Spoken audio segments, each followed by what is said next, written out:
To another night of action from Madeira Speedway with the 5150 Junior Late Model Series, the original Junior Late Model Series on planet Earth, and another Pro Late Model Series tonight. 80 laps of late model racing for the Pro Late Models, 70 laps of the Junior Late Models. I'm going to turn it down trackside right now to my broadcast partner who's down there, Stephen Blakesley.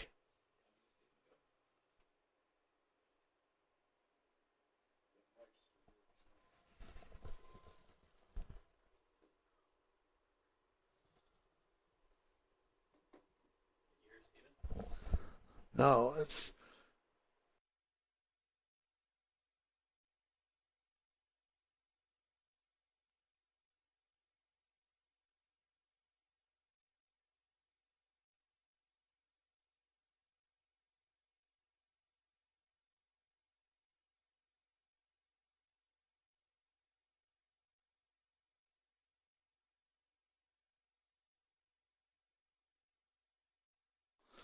Thank you very much, Stephen Blakesley. Can't wait for you to get back up here in the booth and we get to call another round of the 5150 Entrant Junior Late Models. And qualifying was very, very, very close today, the all-important qualifying. In fact, the Late Models, there's a couple of drivers that really surprised me that they weren't in the top 10 for the redraw.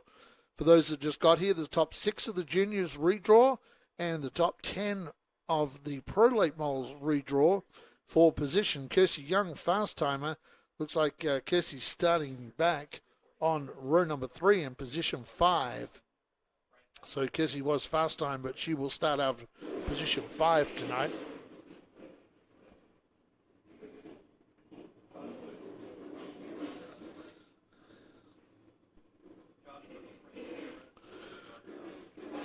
Big welcome along once again to everybody wherever you're watching. And people here at Madeira Speedway, a big welcome to you back. It's great to have fans back in the stands at Madeira. It's been a while since we've seen the fans back here at Madeira. Junior Late Models, round number 2 for the 2021 season.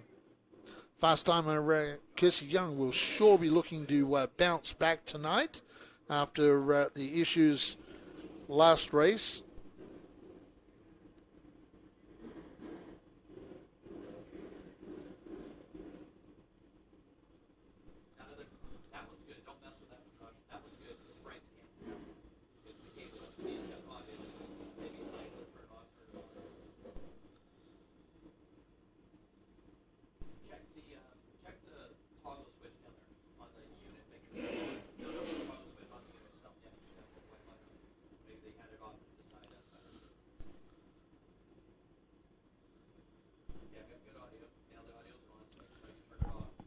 Just getting ready now for race control to give the okay for our pace car to move off. Once again, Nut Up 5150 and Mission Foods bringing you stream tonight.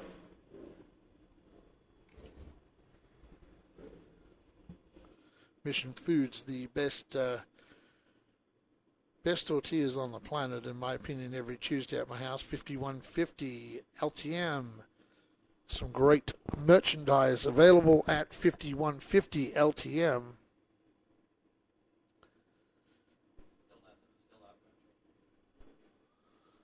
So we're just waiting on our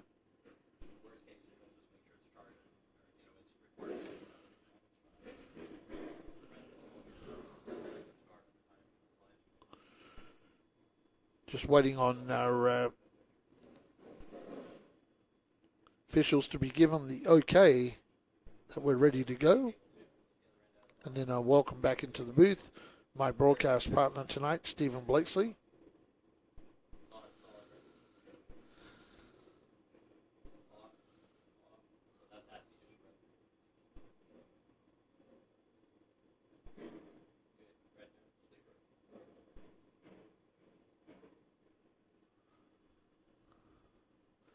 Also, happy Easter to all our fans out there.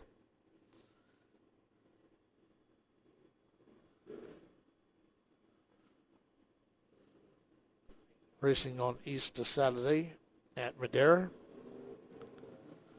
For those that haven't tuned in before, Madera Speedway is in Central California. It's a 1/3 mile paved tri-bank racetrack, 3 levels of paving on this racetrack. So you'll often hear us about stepping up to the top.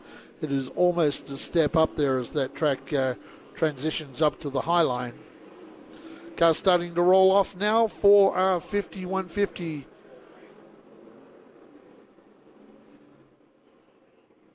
LTM Junior Late Models. Strong field tonight, very close qualifying. As I welcome in, I think he's now ready. Well, I'm waiting for MAVTV. Well, we're joining you back in the. I'm waiting for MAVTV here. Yep, Stephen Blakeslee back in the booth with us up here, so we're getting ready. Well, you're going to start because I was on the racetrack. That's right. You were going to start, so while I was on the racetrack, so you got to start. Great stand up down there tonight, sir. Thank you. I heard on our YouTube live feed that they didn't have audio for it, so we'll get that dialed in for our TV show and for the second live hit for the Pro Late Models. And again, still waiting for the call that 5 to go is about to be upon us, and we'll give you the starting lineup for this field.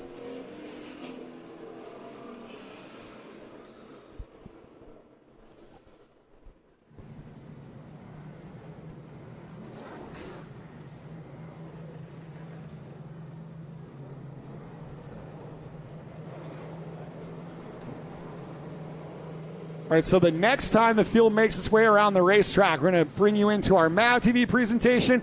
Want to welcome all of you here at Madera Speedway. Welcome to the grandstands. It's junior late model time. You're going to hear us reference MAVTV a lot on this broadcast, but thank you for being here in the grandstands as well. We hope you enjoy the first live stock car racing in 18 months from Madera Speedway. And out back, when they hit the line, you're going to bring us in for MAVTV.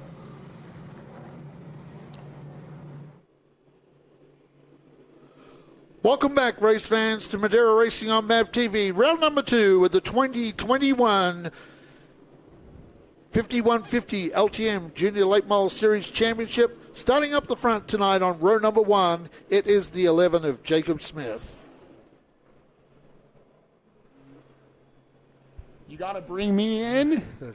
And you got to read the whole front row. Yep, we're going to try it again here at the line. We'll do it again. We'll do this one more time. Welcome back to Madera Racing on MAVTV for round number 2 of the 5150 LTM Junior Late Model 2021 Championship. Joining me back in the booth, Stephen Blakeslee back in the booth with me, sir, for this awesome round number 2. Yeah, looking forward to it. Here's a look at your starting lineup on the front row. It's the Idaho driver, Jacob Smith, the Texan, Barrett Polhemus. Move to the next row, Washington's Casey Klein alongside Ethan Nascimento. Row 3, your fast time qualifier, Kersey Young, and Colorado's Holly Clark. Row number 4, Madera drivers Robbie Keneally and Cal McClaney. Row 5, Brody Moore and Kenna Mitchell. Row number 6, you have Brody Armtrout and Jeffrey Erickson. Yeah, it's your undefeated bandolero champion there. In your 7th and final row, Kyla Eath out of Utah and Haley Lyles make up an all-female row number 7. Now back, we have 5 onboard cameras today, including the number 7 of Kenna Mitchell. The 07 of Cal McClaney. The 1K of Robbie Keneally. The 17C of Holly Clark. And the number 79 of Barrett Polhemus, your runner-up finisher a couple weeks ago in round number 1. Missed out on the win by 7 1/1000ths of a second.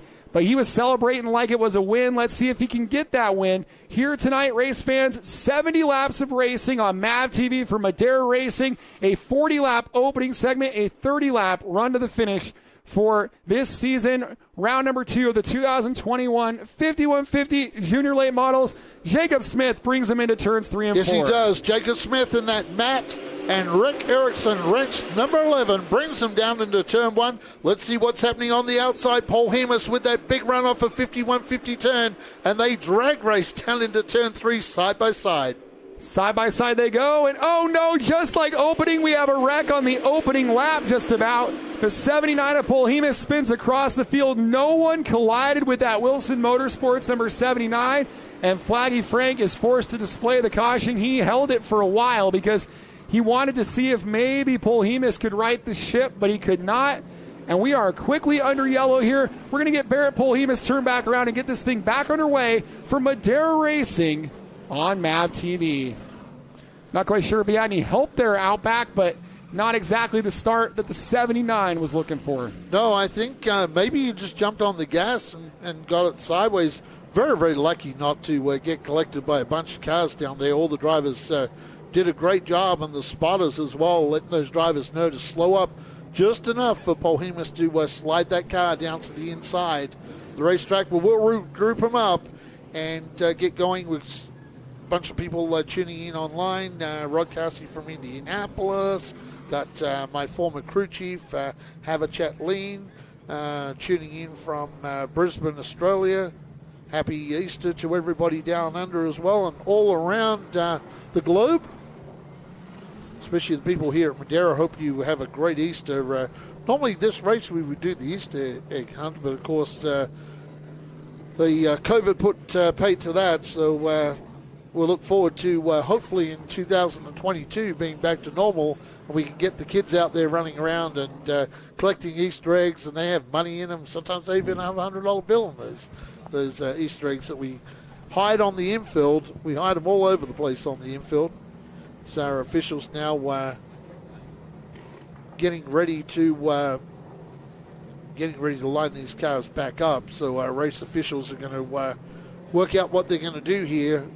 Yeah, kind of is at the back. I think I actually honestly think that he just got on the gas and just slid it sideways and did a masterful job of getting down to the inside while he was spinning as well as those other drivers that missed him. Yeah, kind of a prolonged caution flag for a solo spin, but trying to get everyone in the proper race place.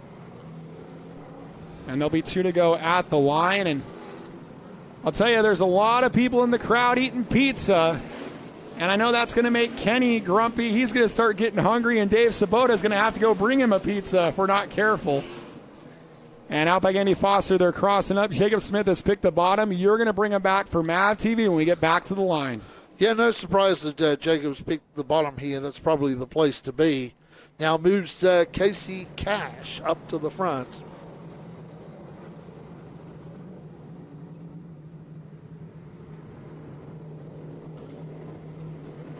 Welcome back to Madeira Racing on MAVTV. Round number 2 with the 2021 5150 LTM Junior Late Model Series. That solo spin by Barrett Polhemus. Man, oh man, Stephen Blakeslee, he got lucky that he didn't collect up that field. That's a good way for us to gather up a parking lot down there. We're glad we didn't see that this particular race, as now the 11 of Jacob Smith. Once again, that Matt Erickson, Rick Erickson wrench number 11, and of course, Matt doing the driver coaching with this driver as well. Well, he got a little jump on that start, just enough to allow the females in the 17 cars to enter the fray. Yeah. The 17 of Kersey Young, who started 5th. The 17C of Holly Clark, who started 6th. And they're up to 2nd and 3rd. There's the Colorado driver, Holly Clark, right behind the fast time qualifier, Kersey Young. Yeah, talk about it. A jump start, that 17 in the picture. That's the pink 17 numbers on the car. Kersey Young from 5th to 2nd. Early in this race, so from fast time, started out of 5, got the car to 2nd very, very quickly for Kersey Young. Kersey had a bad points race last race, getting involved in that accident. Needs to pick up a bunch of points on round number 2. Yeah, and Casey Klein went back to the 6th spot. Tough break for him behind this battle. The 78 of Brody Moore, the 21 Ethan Nascimento. Nascimento probably had the car to win opening night, but was involved in that opening lap skirmish. Got a spin down there. I think that's Carly Eve. Yeah, the driver out of Utah facing the wrong way, and she really could have got going, but has chosen not to, and the yellow lights come on. We're forced to go caution again. Here on lap number 5, a little bit of a slow start here for our 5150 Junior Late Models. We'll get the ship righted for Kylie Eath and get things back on our way. We return here from Madeira Racing on MAVTV. A little bit surprised there. Kylie Eath spun it out, and for whatever reason, couldn't really get that car back to going in time as a beautifully prepared car. One of the better looking paint schemes, or vinyl wraps, if you will, in this series. and Kylie Eath going all the way to the back. And on that 5-lap green flag run, the 79 of Barrett Polhemus only passed one car, Haley Lyles. And that's probably an example of just how good this field is tonight. Very, very close together this field is. And that seems to be playing to the hand of these drivers and making it real difficult for guys like Polhemus who are trying to come back through the field. Yes, Stephen Blakeslee, it's a really big penalty when you put yourself to the back like that. And Polhemus has got some work to do, trying to thread his way through some cars that he probably wouldn't normally be racing around. Welcome back to Madeira Racing on MAVTV as we get this back underway after that spin from Kylie Eath. So Kirsty Young now finds herself to the outside. Now, interesting, the 11 of Jacob Smith has decided to pick the inside, and I know Kirsty, she doesn't mind the outside, so I think we can see some big things from this young lady. Got to get into turn one really, really well, and it's got to be a fender ahead at the line. Good job by Kirsty Young. Let's see how she goes out of 51-50 turn. Well, she wasn't able to stay up alongside of Smith, but Holly Clark didn't really get going that well, so Young fills the hole. Jacob Smith is going to lead lap number 6. Then it's Young. Then it's Clark. Then it's the 78 Amora, the 21 of Nascimento. That's your top 5. Nascimento going for 4th. Yes, Nascimento now trying to go for 4th. And this is a good battle down here between Brody Moore and Nascimento. Battling for the 4th spot. Remember, Brody Moore with a really strong podium finish in the season opener. And now he falls in behind Ethan Nascimento. And right behind him, he's got company from the 1K, who's having by far his best race in this series. How about it for Robbie Keneally, up to P6 in that former Logan Zampa short track shootout winning car. Yeah, they practiced last night, and I saw that he was very, very happy with that car from his comments. That the 1K car, they just want to transfer that into the race today, is what he was saying. So Keneally, this is a new car for them, and newly moved to Madeira, that family, so they've moved to Madeira. So local families, yellow is out. And it's the 15 of Haley Lyles facing the wrong way on the front stretch, and she backs out of there as the field quickly approaching to the yellow flag of Frank McBee. And a couple of solo spins at the back of the field, really upsetting the rhythm of this race. We'll see how Jacob Smith, your race leader, responds when we return here to Madeira Racing on MAVTV. And look, we talk about tire cycling. We talk about pressure. We're on MAVTV. We got fans in the stands for the first time in a long time. This is a lot of restarts for young Jacob Smith and only his second Madeira start. And, you know, Kirsty Young going into her 3rd year in the series. I think for Jacob Smith, this is a tough order to have to keep leading these restarts. Andy. Yeah, it's a driver that did not finish the first round. So it's a driver as well. Both those drivers up on the front row, side by side, Kirsty Young and Jacob Smith, really need to bounce back tonight with a good points night. In fact, race winner from last race, Stephen Blakeslee, may be in trouble with that car. I don't know. That car has not been good so far. Welcome back to Madeira Racing on MAVTV. This is round number 2 of the 2021 Junior Late Model Championship, brought to us by 5150 LTM. And Stephen Blakeslee, both these cars up on the front row did not finish the race last race in round 1. They are looking to try and max out the points tonight. Yeah, that's the 11 of Jacob Smith, the 17 of Kirsty Young. We're 9 laps down and on the way to that lap 40 break. A monster restart for the 11 of Jacob Smith. They still display the blue flags over the field. They're going to count it as a good start, and that means it's a battle of the 17s for second. Yes, 2 young ladies down there, Holly Clark and the 17 of Kirsty Young. Now looks like Clark may have got by Kirsty Young.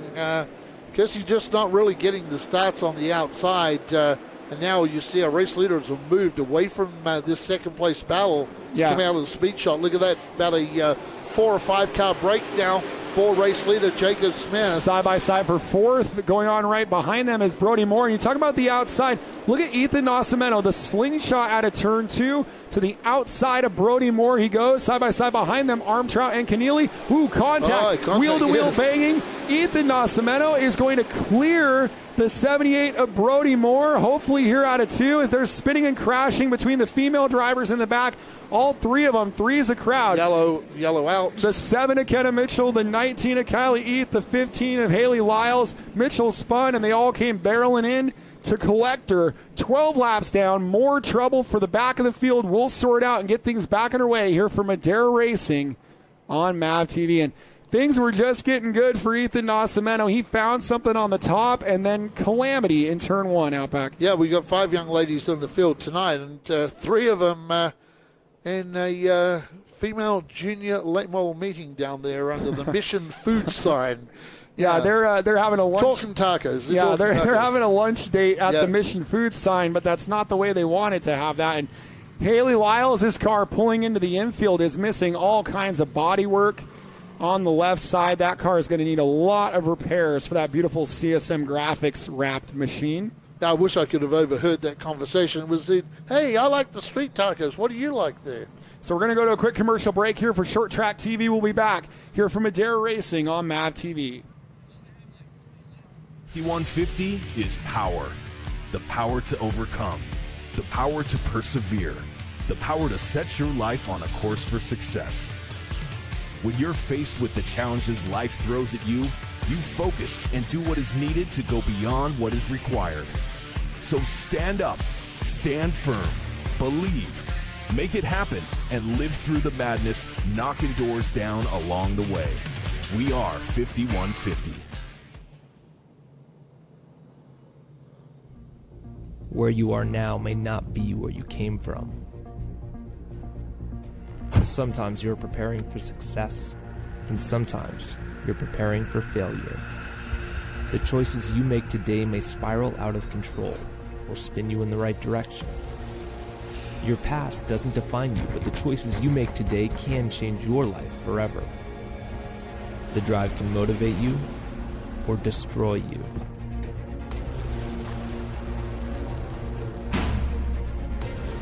But you have to find a way out. Discover a riveting, real-life story of recovery that will inspire you. Believe, make it happen, and live through the madness, knocking doors down along the way. Read the true story of how Carlos Vieira nearly destroyed his life and lived to tell about it.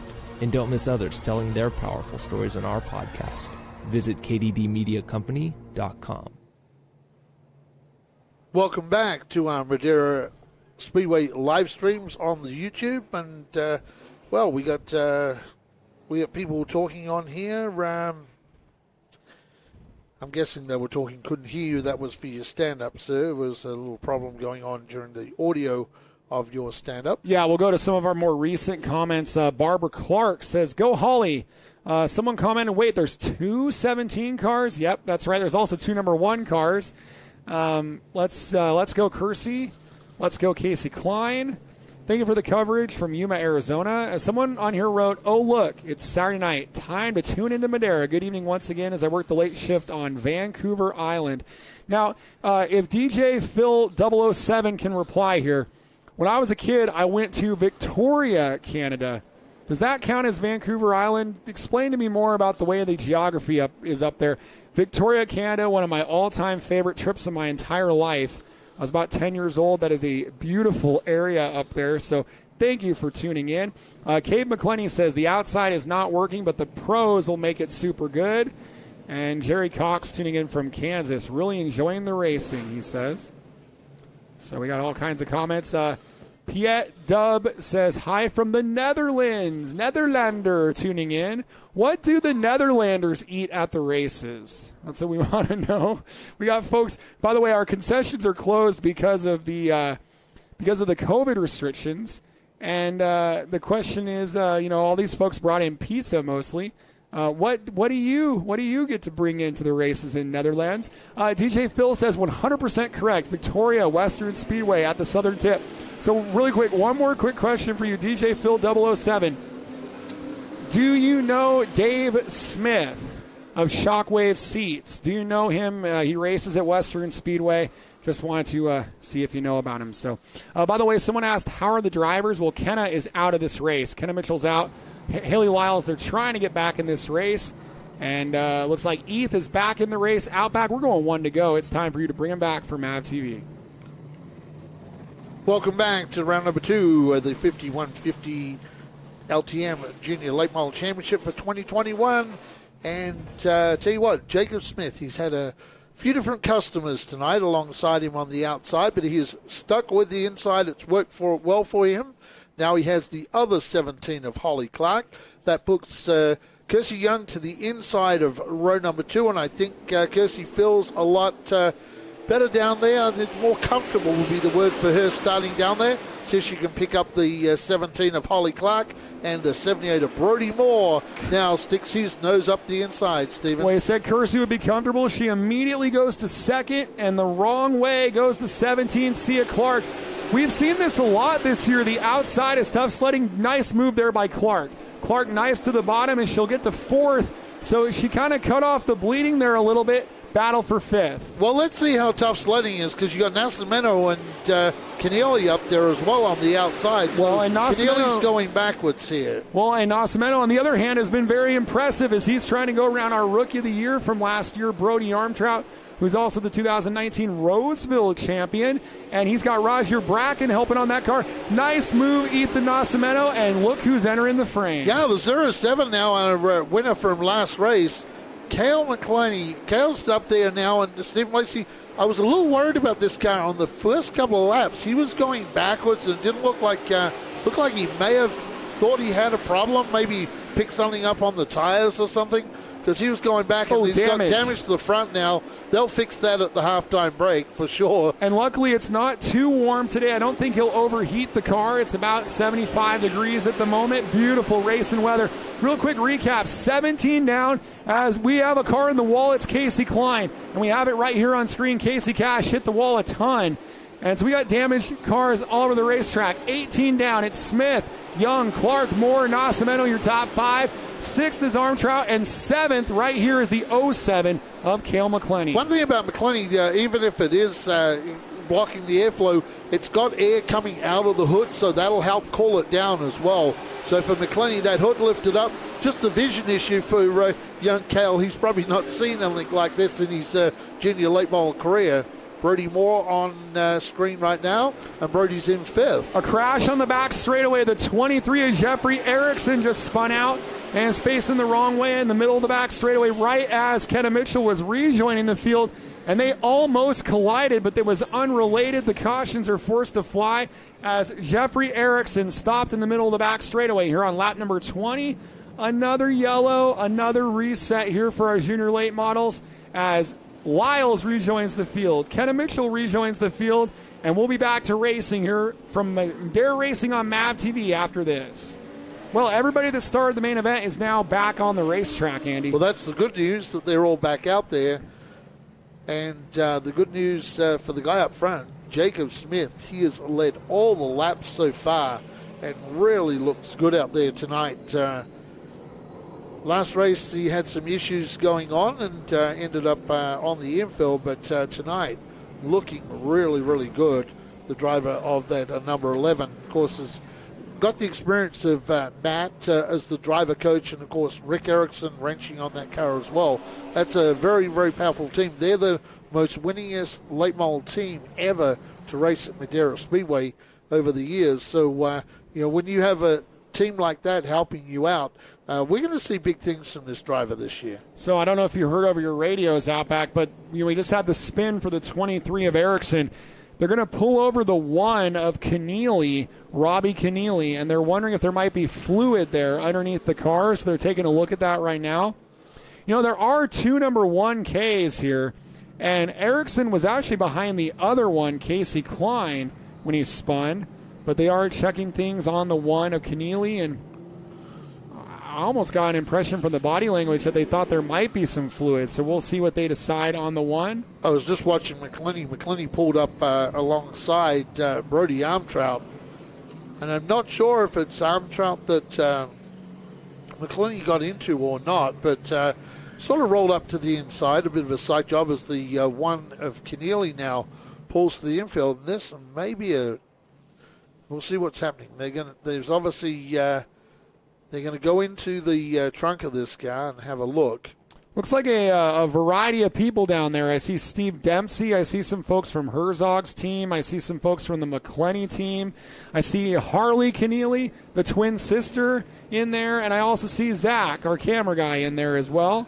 Well, whatever they did, it looks like maybe the gas cap did not get tightened fully on that car. Well, we saw that on Short Track TV a couple weeks ago when Harley was here in her pro truck in the hobby stocks, and in qualifying had no gas caps. So we're going to have to work on gas caps in the Keneally stable there.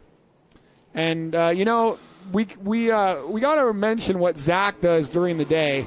He is a barbecue guy. Today was one of his rib days for Georgia Boy Barbecue, where you can buy barbecue from him. So he's used to slaving over a hot grill. So running right up to a hot race car that's spewing fluid is not that unusual for the Georgia Boy. No, that's a great thing for him being a barbecue guy and working with the hot, so to speak. Well, this time the 17 will start on the outside of the front row, Casey Young. Welcome back to Madeira Racing on MAVTV, round number 2 with the 5150 LTM Junior Late Model Series, the 2021 Series, and again for Jacob Smith, he gets another driver to his outside. Seems every restart that swaps around. This time it's Kirsty Young back on the outside. Last time it was the other 17 of Holly Clark. So back underway Smith here, Andy. gets a good start again. Let's see what Kirsty Young can do on the outside of Holly Clark. Those two 17s have to be careful here because here comes Brody Moore, and he is bringing with him Armtrout and Nascimento. Yeah, and Kirsty Young tried. Car on the wall. Did you see that, yeah, Steve? Kirsty Young tried. I think it was, we got trouble here between Brody Moore and the 17 of Young. They're 4 wide. Young trying to find racing room with Nascimento. They make it through there cleanly. A little bit of contact between Young and Nascimento, but they all worked it out. That was incredible.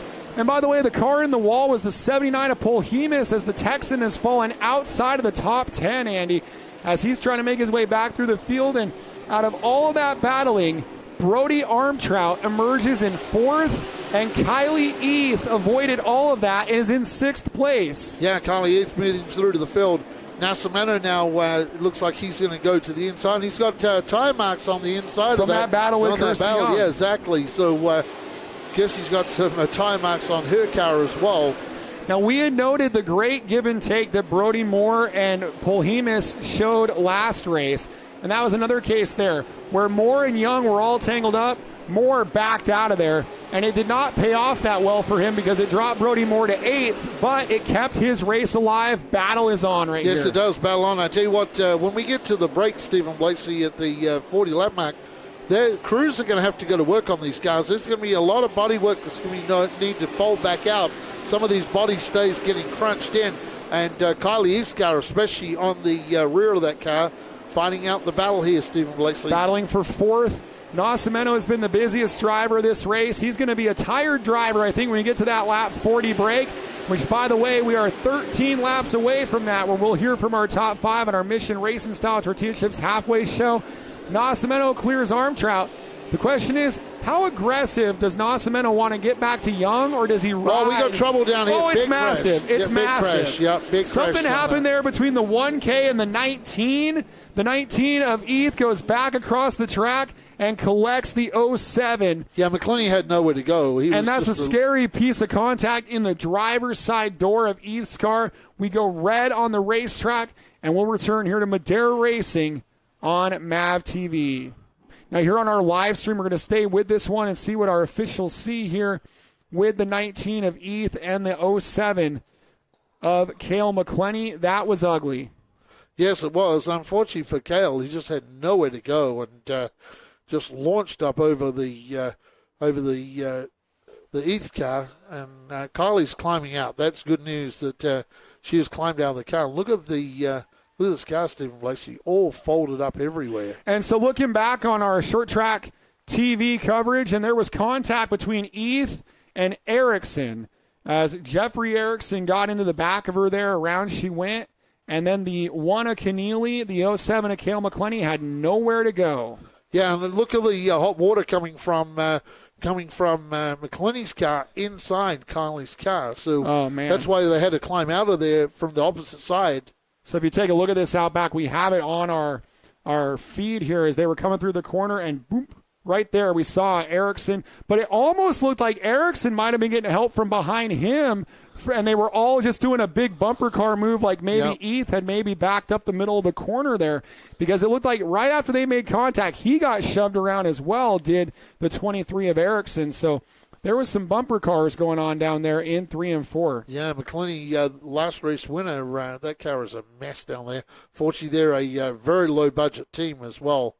So we bring out the ambulance on the racetrack. Yeah, just for probably precautionary, just to make sure everything's okay. When your adrenaline is pumping like that, you never know. Well, the big question, too, would be how much of that hot water came inside on Kylie's race suit. So she's fine, yep. They're just going to check her out. That water started coming in there. It was safe to get Kylie fast out of that car, out of the right-hand side. Good job by our track crew down there to get Kylie out of that car very quick. And Zach is on it. He's got a really nice shot of this. There's a look at the damage. You know, it's interesting about Cale McClenny's car is these cars have a lot of crumple zone on the fender work.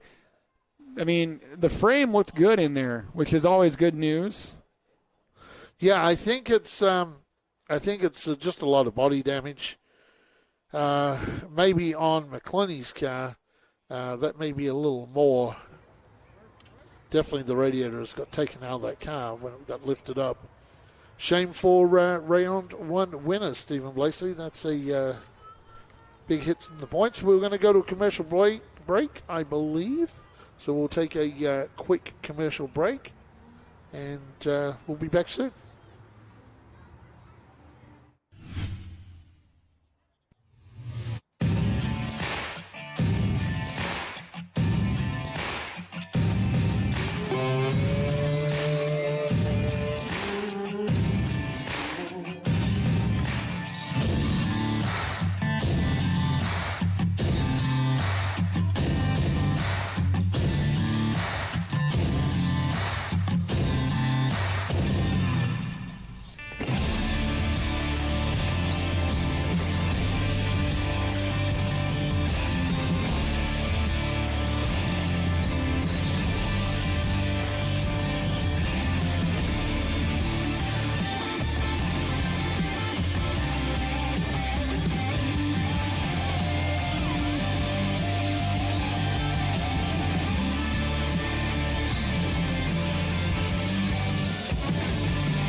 .5150 Apparel. Lifestyle with a purpose. Is that your stomach growling or the sound of thousands of horsepower circling the track? Fuel up for race day with Mission Foods. Supercharge your taste buds with fast and easy to create recipes that are winner circle delicious. Try some of our mouth-watering tacos to piled high nachos, fresh chips with guac, and more. Start those engines because Mission has you covered from the green flag to the checkered flag. Now that's too fast, too tasty. Hey race fans, are you a fan of grassroots racing? Would you like to see more content from behind the scenes at the Madera Speedway? If so, you need to check out our YouTube channel, Short Track TV. Short Track TV is where you will find the behind the scenes action with documentaries of the race car drivers, old race footage, and other exciting and fun content from the Madera Speedway. Go to Short Track TV and subscribe today and enjoy some more great content from the fastest 1/3 mile in the West, the Madera Speedway. Race fans, please support the brands that support our sport. NutUp Industries and NutUp.com is the primary sponsor of these free live streams for our fans to enjoy. Please go to NutUp.com and enter the code MAVTV20 for a 20% discount on all of their great, healthy almond snacks. Please visit NutUp.com and support the brands that support our sport by entering MAVTV20 for a 20% discount to say thank you for this free live stream tonight.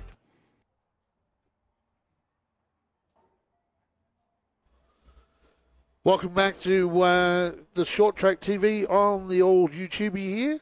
My name's Outback Andy. Stephen Blakesley with me on the call tonight. Long red flag here. We were just going back and watching a replay of that. And man, oh man, that was a nasty crash. Here's the side of the 19 car since they pulled the bodywork off of it. And yeah, a lot of damage to the 19 car. Carly is safely out of the car, which is the great news. And Carly climbing out because fluid from Cal McClenny's car was coming into the cockpit of that 19 car. So the track crew did a great job of getting her out of there quickly so the water's not burning our race driver. It doesn't look like it has a lot of chassis damage. It looks like it's mostly cosmetic. When we went back to the replay, if anybody out there goes back to replay it, Carly got turned around, and as drivers do, they will turn the wheel to the right. Well, as Carly had the wheel full to the right, there was a car coming through, which was Keneally, and Keneally absolutely pile-drived this 19 car in the rear end. And then the car spun again, and fortunately for McClenny, he had nowhere to go and launched up over the top of the 19 car. So tough break for a lot of those drivers. Now, I'm not sure of the damage on the one car. I was trying to see where that car was. McClenny right now is the only one on the infield. Obviously, Carly East's car will be as well. And the McClenny crew looking at that car. Hopefully that's not a front clip on the 19. Let's hope it's only some bar work in the radiator. I know that's a very budget team, and they go race to race. So, Short Track TV. Hey, race fans out there, make sure you subscribe as well. Give us a subscribe, because when you subscribe, you get all the news and you get alerted of when we're online here at Madeira Speedway. So, yeah, and give us a like as well. We'd like to get those likes up tonight. And Outback, what Kenny was hoping you would do is encourage them to get us to 3,000 subscribers. So we're 10 away from 3,000, right? So let's see if we can get that going tonight. Yeah, I'd like to get that up. Let's go to the YouTube, and let's see. Kenneth Upton says, go Barrett. DJFIL007. Oh, wow. Good job, crews, getting around quickly. Yes, Madeira Safety Crew is recognized as one of the best safety crew in the business. They were led by Rod Carsey for a number of years, and Rod moving to Indiana. And I saw Rod post here. Safety did a great job of getting her out. He is proud of them. So, yeah, Rod, they're still the dynamic safety crew they were when you were here. These guys and girls do a great job out there, making sure that our drivers are safe as we bring Carly East's car to the infield. That's a lot of body damage. You see the whole rear of the bodywork is just floating around everywhere, and that is the roof not is all pushed up. That is not the way you want your car to look, and that's Kylie there in blue. Yep. Surveying what's left of it. Great to see her on her own 2 feet looking at it, but not in the way we would have preferred. Yeah, it looks like, is that Kyle Keller down there as well? It likely is. They do work together. Yeah, they are friends as well. Yeah, that's looks like Kyle Keller down there, sure is. Yeah, they're friends and they work together. So they're just having a look in here, looking at the rear end of the car. So let's hope that is majority of the damage is bodywork.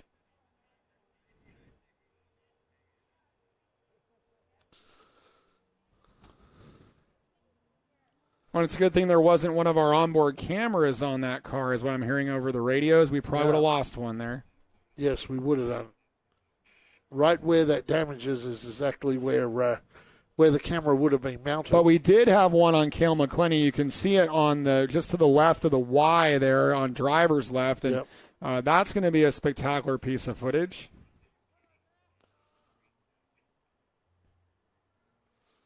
So we're hearing from John Williamson. He said where he normally mounts the camera, that's all scraped up. So we would have definitely lost the camera. See Zach down there roaming around, getting some footage for our MAVTV broadcast. Kyle Keller having a discussion down there with Kylie.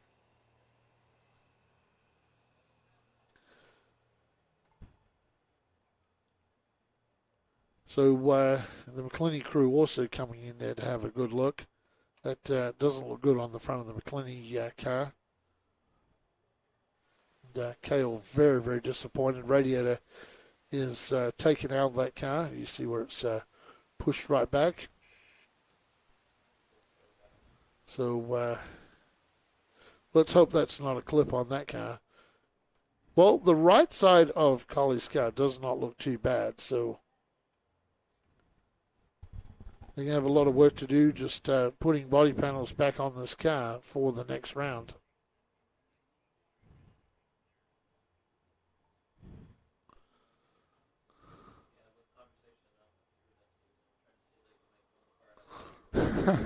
So you may recall back when Dylan Zampa had that really big wreck with Haley Lyles in one of our earlier seasons of the junior late models, and they tried to put the car back together with parts and pieces from other cars, and they were able to do that, and they got Zampa back to a top 5. Well, they're trying to figure out a game plan like that to maybe put Cale McClenny's car back together with pieces off of Kylie Eath's car, and that's that just sounds complicated. They're hoping this is as long as a red flag as possible. Yeah, I don't know how much time they'll have once we go back green to actually. They're towing in the one car now, so that's getting towed in. Robbie Keneally's car. Tough break for that team. So the boneyard has grown to 3 cars down here, I fear, Stephen. Well, I saw them bringing in Keneally's car, and while they were doing that, his twin sister and Steve Dempsey were leaving on the golf cart with some of the tools and the spares. So I don't think they're going to try to salvage that car. They're leaving the building. Unless they have some idea they might be able to get something they need and come back. Yeah, Robbie's taking the helmet off, and looks like he is done for this race because they're putting that down. Tough break for young Keneally. It was an up and down kind of a race for him. They'll go and have a look at the front of this car.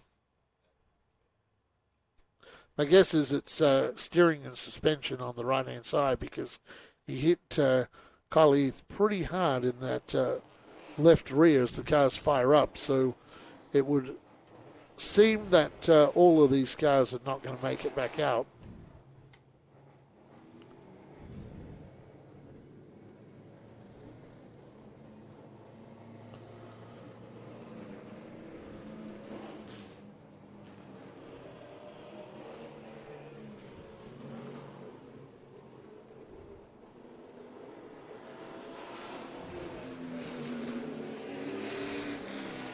Back with you guys. We're just having a look on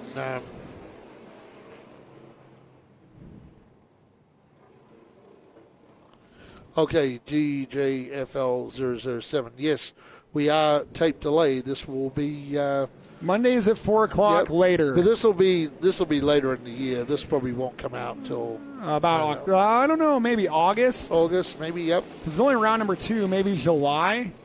And then we go every other week with new episodes year-round. And so our next new episode is not this Monday, but the following Monday with the California Dream 100 for Pro Mini Stocks. That's a unique one on TV. How many mini stock races have been on TV over the years? Not too many. So good for those drivers. Sterling Baker. Hey, Stephen. Brother Marty is in charge of the safety crew now. Yes, Marty taking over. It's great to have everybody on here. Hey, while you're on here, too, let us know your favorite Mission Foods product, too. I'd like to know what your favorite Mission Foods product is. Mine, as you've heard, is the street tacos from the corn street tacos from Mission Foods. I had 2 of the whole wheat tortillas in my burrito bowl about an hour ago. Perfect. Yeah, I know you like those whole wheat tortillas. They're good, and they're the only good whole wheat tortillas. Just about all the other ones are not. Okay, so we're going to rack these cars up side by side once again and get back racing. Mission Foods, there it is online.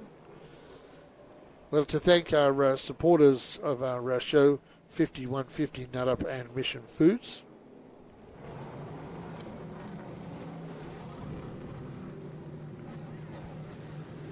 Welcome back to Madera Racing on MAVTV, the 5150 Junior Late Models. Round 1 was tumultuous. Round 2 has also been tumultuous. 28 laps in the book, still 12 laps to the break. We've had the same driver up front throughout this entire race, the pole sitter, the 11, Jacob Smith out of Idaho. He'll start alongside Colorado's Holly Clark for the restart. Everybody involved in that earlier accident is okay, but several cars eliminated from the race. Blue flags from Frank McBee. We're back underway. Yeah, and a bad start for Holly Clark. Holly Clark, the 17, and Kirsty Young gets by, and Brody Armtrout now. Armtrout fixing to get to the inside of that 17, and that has caught Nascimento on the outside, and he's losing some positions down here, Stephen, because the one of Casey Cash Klein is making his way up as well. Hey, Brody Armtrout working his way up into the podium for the break, perhaps. As this time we're 10 laps to the break. Armtrout up to 3rd. That drops Clark back to 4th. Side by side for 5th behind them. Yeah, Nascimento's gone upstairs to the outside of Casey Cash. Casey Cash Klein's been running a couple of Madera races during the break, local races, and getting some improvement. They found some problems with that car, but they were work out the bugs on the one car, so they've been working hard, that team. Yeah, a couple cars that have had some incidents today. The 21 had that grinding deal with Kirsty Young. The 1, a Klein, hit the wall earlier, but they are still rocking and rolling in this battle for 5th. And the 79, Barrett Polhemus, the Texan, is right in the catbird seat to try to work his way past them here. 7 to go to the break, Andy. Oh, Nascimento didn't really get through 3 and 4 the way he has been, and here comes Polhemus. Yeah, Polhemus to the inside now, and Casey Cash is really holding up that 21 of Nascimento turns him going down into turn 3. Erickson does a great job at getting around. We will line these cars up for the restart and back with you, race fans. Quick commercial break. Stay with us on MAVTV. Well, what's interesting is the 21 in Nascimento was running the top, and so for there to be contact there kind of says to me that Klein might have entered the corner a little bit higher than he had been for that contact to be possible, because Nascimento had Polhemus underneath him. So it'll be real interesting to look back on how that one played out, but that's of no solace for the drivers involved, especially Casey Klein. And there are bonus points for being in the top 5 at the break, and that might have just gone by the wayside for both Nascimento and Casey Klein. Yes, it may have, and Nascimento has something hanging out of the right-hand, by the right-hand wheel, right in front of the right-hand wheel. I'm not sure if that is some debris or what they picked up. You'll see those as they come by, and that car is white-walled on the outside, so looks like Nascimento has been in the wall at some stage today as well. Got a fan tuned in from Thailand. Hey, welcome along. What time is it in Thailand is what I always like to ask people. What time is it there? Yeah, I'm thinking it's Sunday, and you might know the answer, huh, Andy? Well, it's Sunday. You're a Westerner, so Sunday, Western, that's your world. I'm going to say about, I think about 2 p.m. 2 p.m. Hey, that sounds like a NASCAR race day here. That's perfect. Perfect. Peter says, hats off to all the roll bar fabricators. Yep, they've made some safe race cars down there. As we get 1 to go, and I'll bring him back, Andy, for MAVTV. Welcome back to Madera Racing on MAVTV. Jacob Smith remains the leader. Nascimento will restart at the back after his involvement in the incident with Casey Klein. It's Jacob Smith on the inside, And yet another opportunity for Kersey Young to try to make the top work. You got to think her crew is talking her through how to make the outside work. Maybe this is the restart where it works out for Kersey Young. Well, Kersey's going to have to get going because Armtrout is looking very anxious and was up behind the 11 car. So Kersey's not going to be able to do the crossover. Contact. It's the 17 of oh, man. Holly Clark got shoved, spun, and Ethan Nascimento had nowhere to go. Yeah, yellow is out real quick here. A lot of damage to Nascimento. Drops the window net. Yeah, and Holly Clark's car got hit right in the left rear, and that could end her night as well. She's still driving, but that is some significant damage on her car. Someone made contact with Clark in that scramble to get to the bottom, and Nascimento was just going into the corner, and next thing he knew, there was a race car in his midst.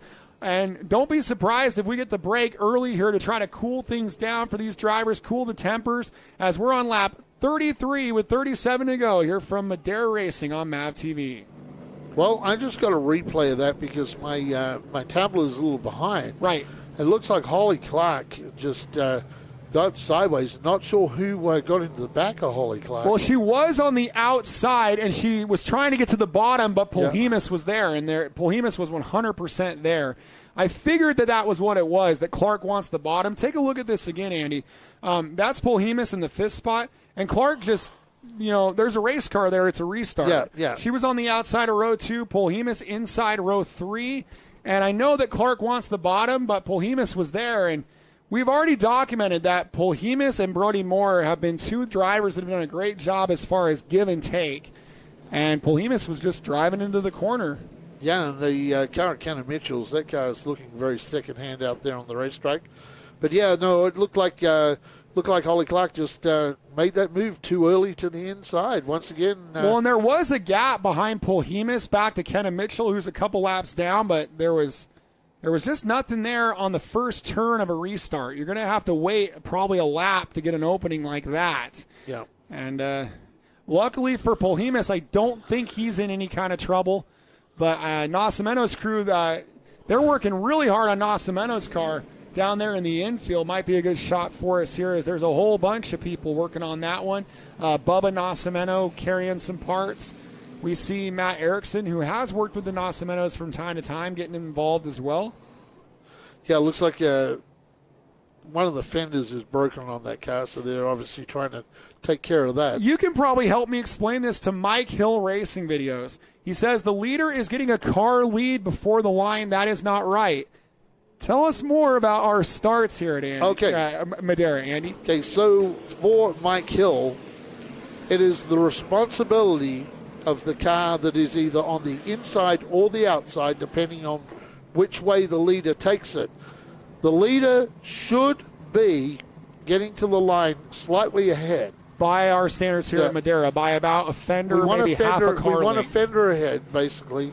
Yeah, but he's been getting a little more than an inch, so we'll keep an eye on it. We want the lead car to be ahead just a fraction. So that's where you see it. It's up to you in second place to keep up. Welcome back to Madera Racing on MAVTV, and Kersey Young is going to have to do it from the outside once again.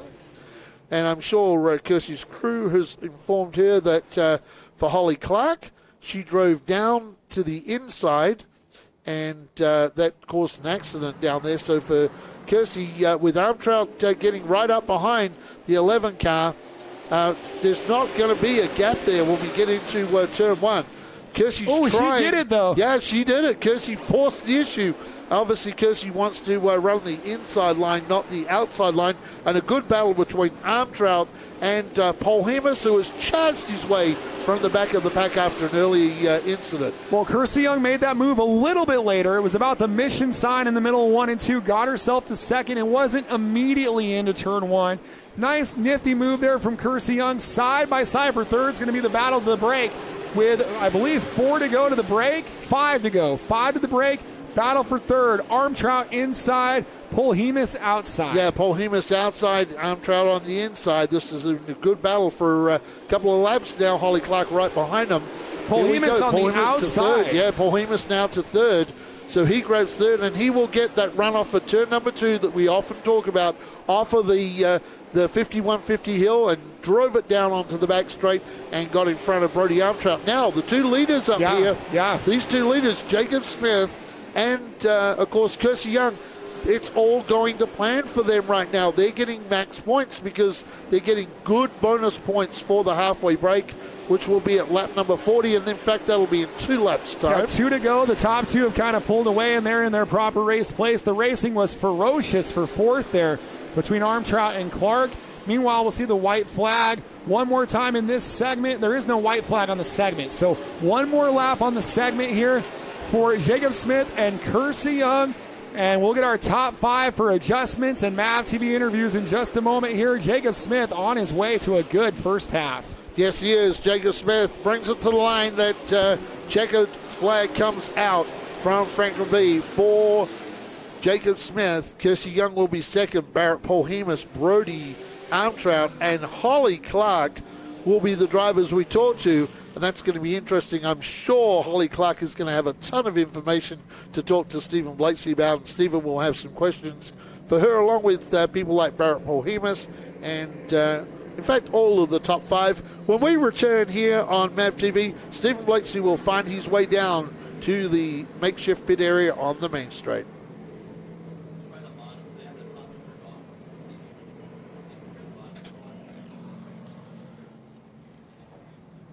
So for those fans online, we're just going to get these cars lined up for the break. Stephen Blakeslee will do his interviews down there. Really looking forward to the comments from our top 5 tonight.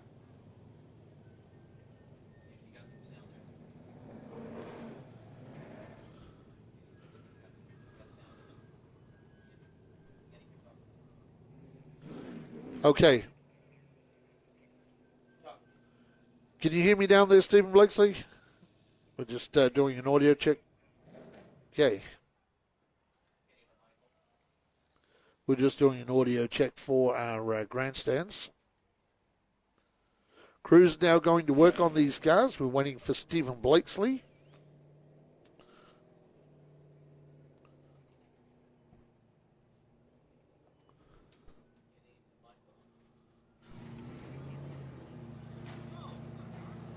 To get in line, and Stephen Blakeslee will start his top 5 interviews for MAVTV.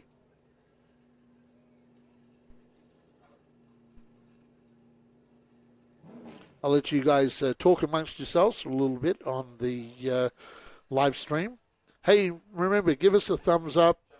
Make sure you give us some likes and subscribe as well. We want you to subscribe to our live stream.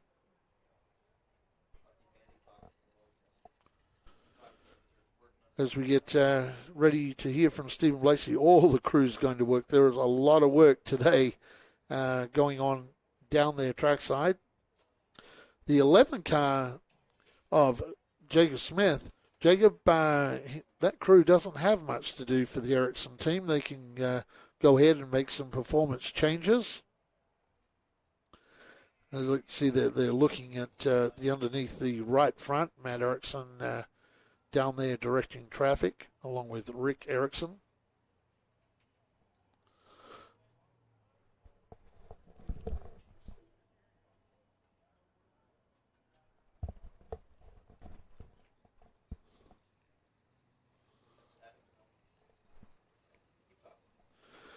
Getting ready to talk to Stephen Blakeslee and the crew down there on the racetrack.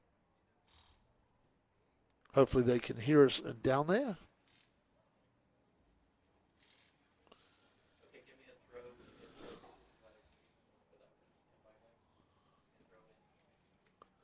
Stephen Blakeslee now down trackside with our race leader tonight, and things are going pretty well for the race leader, the 11 of Jacob Smith, and here's with Stephen Blakeslee.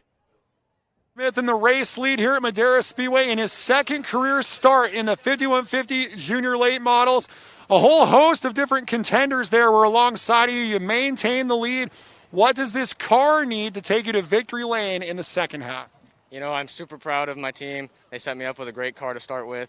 One thing I think, we tighten it up a little bit so I can get on the gas a little bit earlier, and we'll be good. I think this thing's ready to take it to the win. So, how tough is it to be a new driver and get a rhythm going with all these caution flags? It's a little different. It takes me a second to get used to it, but I feel like I've done a pretty good job of that, and I'm excited for the rest of the race. He's got good help in his corner and a nice lead for the 11 of Jacob Smith here at Madera. Yes, Stephen Blakeslee, and he has Matt and Rick Erickson down there who are very, very experienced with that car, and as the most winningest team in late models here at Madera. And, of course, Rick has been pretty much Matt's only crew chief the whole way through his career. They will get this car tuned up for the remaining 30 laps. So Stephen Blakeslee now has walked up to second place, and that is Kersey Young down there, the young Bakersville driver. And I'm sure Kelsey was really liking the bottom more than the top during that. Stephen Blakeslee, you'll be asking Kersey Young that question. Kersey Young, second place here at Madera Speedway after your second consecutive fast time. It must feel real good to have made it to the halfway break. Now, what is it going to take to be the winner of tonight's race? Just really consistent laps. We're doing really good. The car's feeling really good. Nothing really wrong right now. Started getting a little tight coming off. We're just trying a few different things. I noticed a few things about his car. I mean, he's loose and tight. So hopefully we can catch him when he makes a mistake and see how it goes.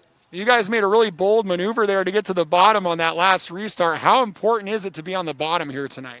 Right now it's really important just because the sun hasn't gone down and the track's still a little warm right now. So hopefully after halfway break we can get the high side. Last night practice went really well on the high side, so hopefully it's just as good. Going to try to make the high side work for Kersey Young here at Madera Speedway P2 right now. Yeah, Kirsty's been happy with that car all weekend, so we'll look to see what happens in the second half for that young Bakersfield driver. Stephen Blakeslee now making his way down to our third place competitor. They're getting ready down there.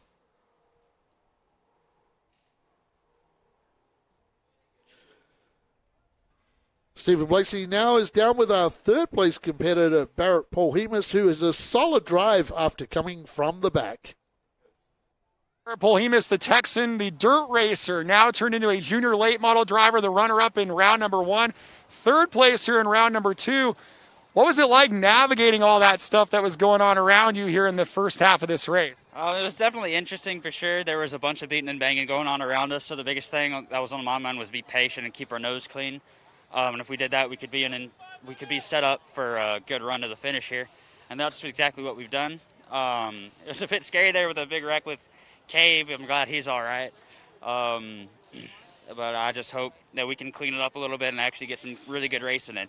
What have you learned about the race car and what you need with all these short runs? What can you learn about the car? Well, it's hard to learn what you need, but you take what you can get. So. At first, I was thinking that it was a little bit free off the corner, but then I changed my mind, and I was like, no, it needs more rotation from the entry through the center of the corner to help exit. So I think that's what they're doing right now. But, yeah, we're getting set up good for the finish here. Trying to get some rotation on corner entry into the middle here for Barrett Paul Hemus at Madera. Yes, Stephen Blakeslee, Barrett giving some good feedback to the crew down there.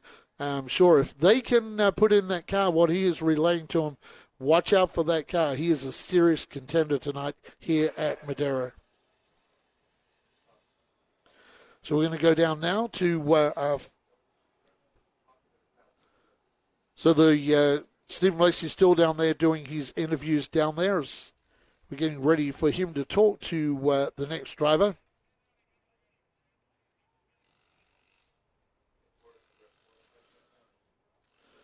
So Stephen Blakeslee now has made his way to the fourth place car of Brody Armtrout. He is down there with Stephen. Well, lots of side-by-side racing in the first half of the race for Brody Armtrout. You had the 21 Anasameno on your outside for quite some time. How much fun is that to do some side-by-side racing here at Madera? Oh, man, it brings me back to my dirt days when I was racing micros. Side-by-side, it feels really good. Sadly there, the 79 got me at the last second. I was so close to holding that sweet third place, but we're in fourth. We had a tire go down, so we got to change on that, and hopefully we'll be back up at the front and racing for first place. Got a tire on the car, looking for first place is Brody Armstrong here at Madera. Yes, Brody Armstrong looking very confident that he can move that car forward. In fact, all of our drivers so far in the break have been very, very confident that they can make these cars better and move forward as we get ready to talk to the fifth place car down there. Stephen Lacey just setting up for that. Stephen has found his way now to the driver in fifth tonight, and what a race this young lady has had. There's a lot of action been going on around her. The fifth place car is Holly Clark, and she's with Stephen Blakeslee. Somehow through all of that madness, Holly Clark is in the fifth position right now. Take us through the incident that led to a big pile of this damage on the race car. Well, my spotter said I was clear on that restart behind the 19 of Brody, and so I got down, and Barrett just kept charging through, and we didn't expect him to do that, so I ended up coming down on him a little bit, but it's all good. We're still running up front, and we hope to get even further up front, and it'll be all good. How does the car feel right now? The car is feeling really good, a touch loose on exit, but we're working on it, and there's always things I can do better as a driver. I can tell I'm leaving some time out there, so I'll be sure to find it. A little bit loose on corner exit, trying to protect the bottom for Holly Clark in P5. Yeah, Holly Clark, another driver. Even through all that has gone on in that race, Holly is still confident. So all of our top five racers very, very confident of moving forward tonight. So we welcome along to all of our fans here at Madera. So big welcome back to Madera. It's been a long time since we have had you guys around. Surely have missed you guys as well. Every race day when we walk around, we get to see you guys, say hi, and it's been very, very difficult last year. It was very difficult in the pit area for us to not be able to walk around as much as we do and get information from drivers, so we've had to do a lot of research in other areas to do that. But it's great to have you back, and as things open up, we hope to get more people in here.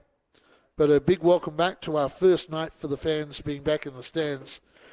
April 2021 hasn't come around quick enough for us to get you guys back here. Like I say, we're not just saying that. We generally do miss you. It was tough last year not having you guys around. We love it when you yell and scream at the drivers during Victory Lane, and there's some of the things we miss. So thank you from everybody here at Madera Speedway and on our MAVTV broadcast and all of our crew. A big welcome on back. We'll take a short commercial break. When we return, 10 miles of racing in this junior late model event to go, 30 fast and furious laps on the fastest 1/3 mile in the west. It is Madera Speedway.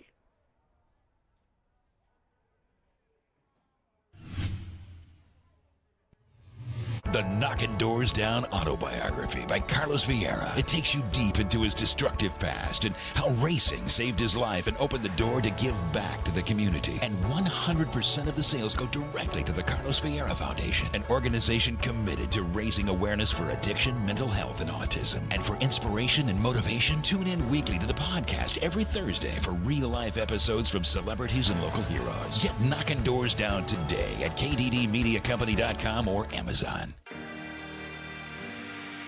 Through the Race to Be Drug-Free campaign, we raise awareness about the harmful effects of drugs. We educate children both inside and outside of schools about staying off of drugs and out of trouble. We also have our Gloves Not Drugs boxing program, which allows kids between the ages of 8 and 18 to come learn the art of boxing and also Brazilian Jiu-Jitsu. They've taught me to become a role model to everyone else. Watch what I do when no one else is looking, do the right thing all the time. It's been amazing. I really love the program. My favorite part is working with my team, my coaches. They made me who I am. The program really motivates them to become a better person. I've gotten better in school, more disciplined. I've gotten better grades since I started this program. Your teammates, they're not only your teammates, your family, Kids who could potentially be doing something bad with their lives, and they can turn it into something good and positive. Thank you for this sport, and it helped me a lot.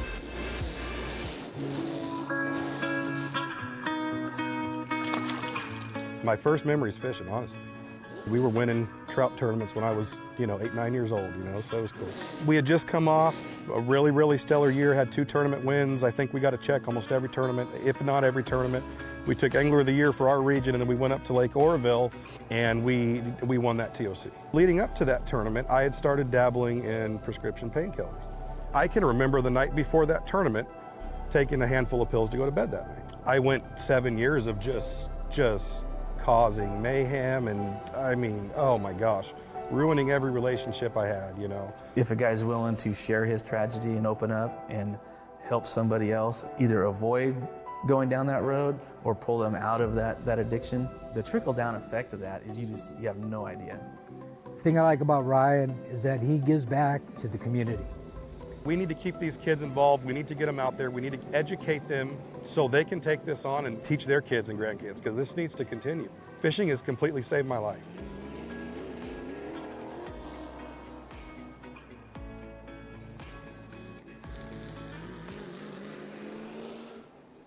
Welcome back to our Madeira live stream on YouTube, Short Track TV. Welcome along. If you just joined us, I'm Outback Andy. Stephen Blakeslee is my broadcast partner tonight. We are recording for MAVTV, and this will be played later in the year on MAVTV. Stephen Blakeslee just finished with his top 5 interviews down in the makeshift pit area. So we get ready to go back green, 10 miles of racing, 30 laps of the fastest 1/3 mile in the West Madeira Speedway.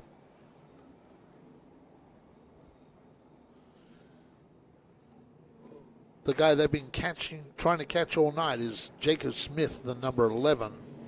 He will lead them back to the green.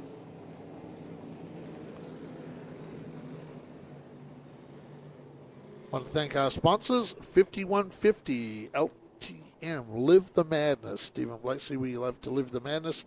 Mission Foods, all those great Mission Food products. Like I said, my favorite is the street tacos. And Nut Up, go to MAVTV20 at nutup.com. You can get 20% off all your purchases at Nut Up. So MAVTV, MAVTV, all in capitals, like on the screen. Down here on the right-hand side, and you can pick up 20% off all those awesome nuts. My favorite is the sea salt and caramel. Stephen Blakeslee and Kenny Shepard's is the sweet heat. Have you tried that Mission Chunky Salsa, Stephen Blakeslee? That is a great product. Great product. And you can get yourself some great products at 5150. Again, put in MAVTV 20% off at 5150. We're getting ready for the restart. I believe we're going to be shown one possibly at the line this time. You'll bring us back for MAVTV and bring me back up here into the booth, and we'll get this thing underway, Andy. Welcome back to Madeira Racing on MAVTV, round number 2 of the 2021 championship season for these young guys and girls. And joining me back in the booth, Stephen Blakeslee. The common thing I got from you speaking to the drivers was they are all confident they can go forward. Well, so everybody confident. They're all also trying to tighten their cars up, which helps you protect the bottom so you don't loosen up on exit and give up the bottom. That's the scramble. Into turn number 1 they go. The 11 of Smith, the 17 of Young, 79 Paul Hemus. That's your Fast and Furious threesome. And we're back underway here at Madeira. Yeah, and how about it for Kirsty Young? Kirsty scrambled to the inside on the back section. She wanted that car down low going into turn number 3. As she said during the break, I'm going to go out and try and run down that number 11 and get by him and get the win tonight. Well, and we talked to the 19 of Brody Armstrong at the break. You'll notice he's not there as a spin as Casey Klein gets into Holly Clark coming out of turn 4, it looked like. And we're still under green trying to get Clark turned around, but we're forced to throw the yellow. She tried to get going, but there just wasn't enough room. Cautions go out here on lap number 42, and this event continues to be a challenge for our junior late model drivers. Only 2 laps since the break, and we've already got a caution out here for Madeira Racing on MAVTV. And what I was going to say, Andy, is You may have noticed we interviewed the 19 of Brody Armtrout. He was in the top 5 at the break, but he had a flat left front tire. And because they put a tire on, he had to go to the back. And that's why he's not in the top 5 now. He disappeared from it. And now he's getting his way back into the top 5. The Nascimento crew did a good job at getting that car back out on the racetrack too, Stephen Blakeslee. It looks like a bunch of these cars that are in the back that are multiple laps down and are pretty wounded or are being relegated back there for all the restarts. So that means that for Clark, the damage is a little bit less than it would have been. She's spun from about the 4th spot and is going to restart around 8th. So not terribly disastrous, but obviously not what you'd rather have happen. Remember a few seasons ago, Dylan Zamba when they got that car back out on the racetrack and it looked like a modified? Yes, we were talking about that a moment ago. Nascimento's car looks very similar to what Dylan Zamba's car looked like all those years ago. Yeah, we were talking about that earlier, that they were thinking about trying to make a Frankenstein car out of Cale McClenny and Kylie Eath's cars a moment ago. Yes, that didn't happen, sadly. We lost those 2 cars out of the event.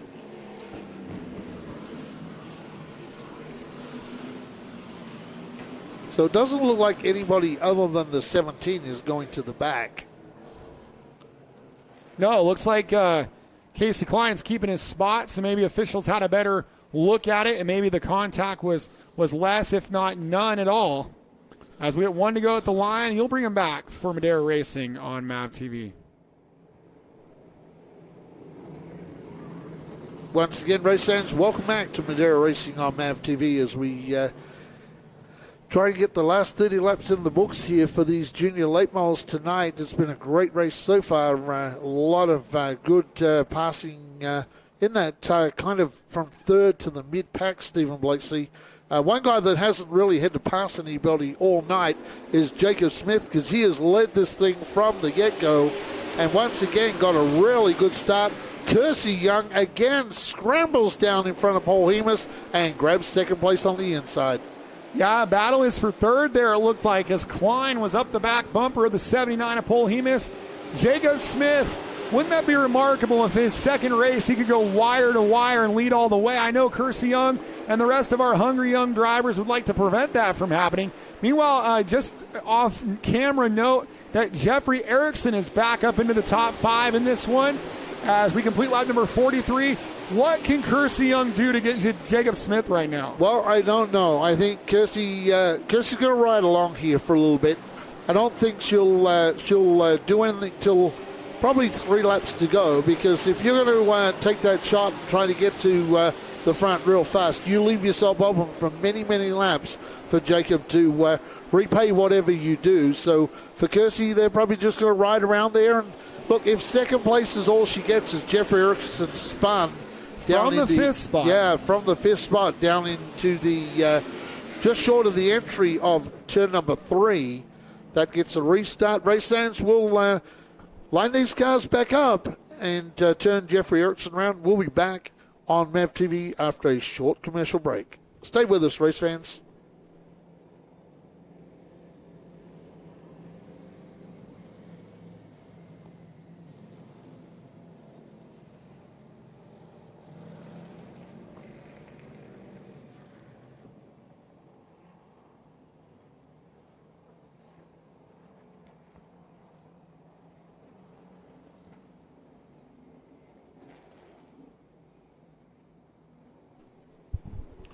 So working lap number 46. Looks like they're going to go back to lap 45. That means 25 to go in this one, Andy. And again, another restart. Now, Kersey Young said in the break they were going to figure out a way to make the top work. What we do on Fridays is we put cones on the track and we have them test the top. And they actually call that in the practice on Friday nights. They actually call the high line practice session. I noticed last night on Race Monitor, I was seeing that last night. It came up as the high line practice as Kersey Young gets put to the outside of the number 11 once again. So Kersey having to do these mad scrambles down, and I don't know how many times she can keep doing that. How about the one of Casey Cash?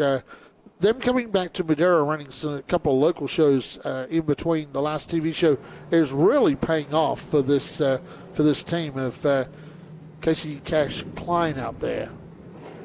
Welcome back to Madera Racing on MAVTV. 25 laps remain in round number 2 of the 5150 Junior Late Model Series. Jacob Smith has picked the bottom on every single restart. He picks the bottom yet again alongside Kersey Young. About her 5th attempt to make something happen on the outside of Jacob Smith. Is this the time where Kersey takes the lead? We're about to find out. Well, we'll find out, but the reason he is taking the inside, Matt Erickson, he's driver coach, will be saying, Kersey has had nothing for you. She's had to scramble behind trouble. You.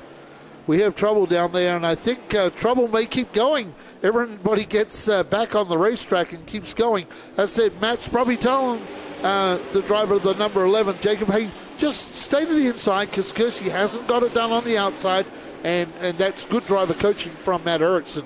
Kersey now safely back into that second spot after having a bit of a battle with Barrett Polhemus. Yeah, Polhemus really raced her hard there, but then he backed out of there and went Kersey Young in second. Now Kersey has got open racetrack and a car length between herself and Jacob Smith. She has not yet demonstrated the pace to pass Jacob Smith under green flag conditions. All the battles have been on the restarts, and then Jacob gets a couple of car lengths.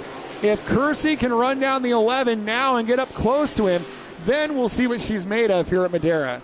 We know Kersey's charging hard to stay with the 11 car. The question is, how much does the 11 have that we're not seeing? Are they holding something out? That time he was able to get out of turn 1 and pull away from Kersey, where Kersey was able to go up the racetrack a little because she has that space behind her. Lap 50 in the books, and 2 laps ago, Kersey Young ran her best lap of the main event.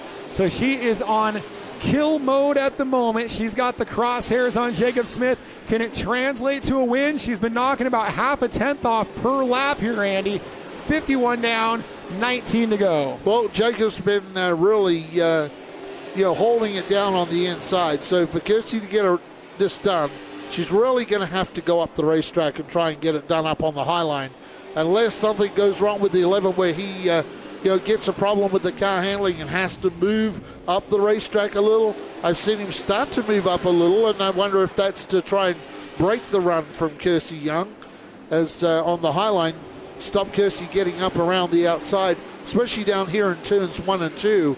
This time you see him get out of the turn. Good run out of the turn. And the 11 car is driving nicely out of turn 1 and 2. I think Kersey may be a little quicker in 3 and 4, so it's evening up. One's quicker, Jacob down in turns 1 and 2, Kersey up in 3 and 4. Well, what Kersey told us at the break was that Smith is loose. He just got very loose on the entry to the corner that time. And it'll be lap 55 this time, 15 to go. He's opening up the bottom. That car's starting to get loose under this green flag run with the pressure from Young. This could be a winning opportunity for Kersey, but that time he slowed himself down, backed himself into the corner, and it was a lot cleaner. You can see the impact of the coaching he's getting. Great racing here at Madera. Yeah, starting to slide that car up the racetrack. Kersey looks like she's fixing to try and do this on the inside now. We haven't seen her very strong up high. Every time she got up there, she was scrambling to get to the inside. Now, if Jacob's car starts pushing up the racetrack, Kersey can get some drive, I think it'll probably happen off of 3 and 4. She'll have to get underneath that 11 and force him up on the high line going into turns 1 and 2. With these underpowered cars with the restrictor plate, it's so tough to get that momentum on the top. So in the juniors, we usually see a lot of the maneuvers happen on the bottom. Bradley Erickson last year was the exception to that, and he used the outside to win the championship. If someone in this group this year can figure it out, bumper tag from Kersey Young. Kersey muscles her way to the bottom of Jacob Smith. Smith defends the bottom, and I don't think they ever made contact in turn 1. Great racing. No, great racing. Kersey now gets the inside the 11. So Kersey spins by herself, spun by herself down in turns 3 and 4. And the cautions come out from Flaggy Frank here with 11 to go. And Kersey Young's going to fall all the way to the back. Jacob Smith successfully defends that challenge. And we're going to have 10 laps of racing to go when we return here to Madera Racing on MAVTV. Wow, Kersey went for it, Andy. Did what she thought she had to do with still some time left on the table.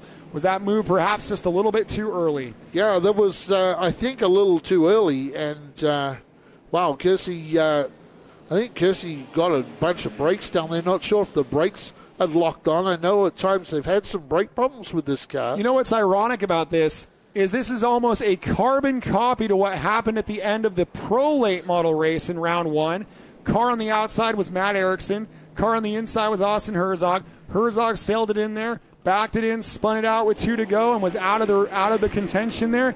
Almost identical circumstances both times with an Ericsson car with a white car underneath it. Kind of interesting. Yeah, that is very, very interesting that you point that out, that both of them were Ericsson cars and both white cars that were underneath them.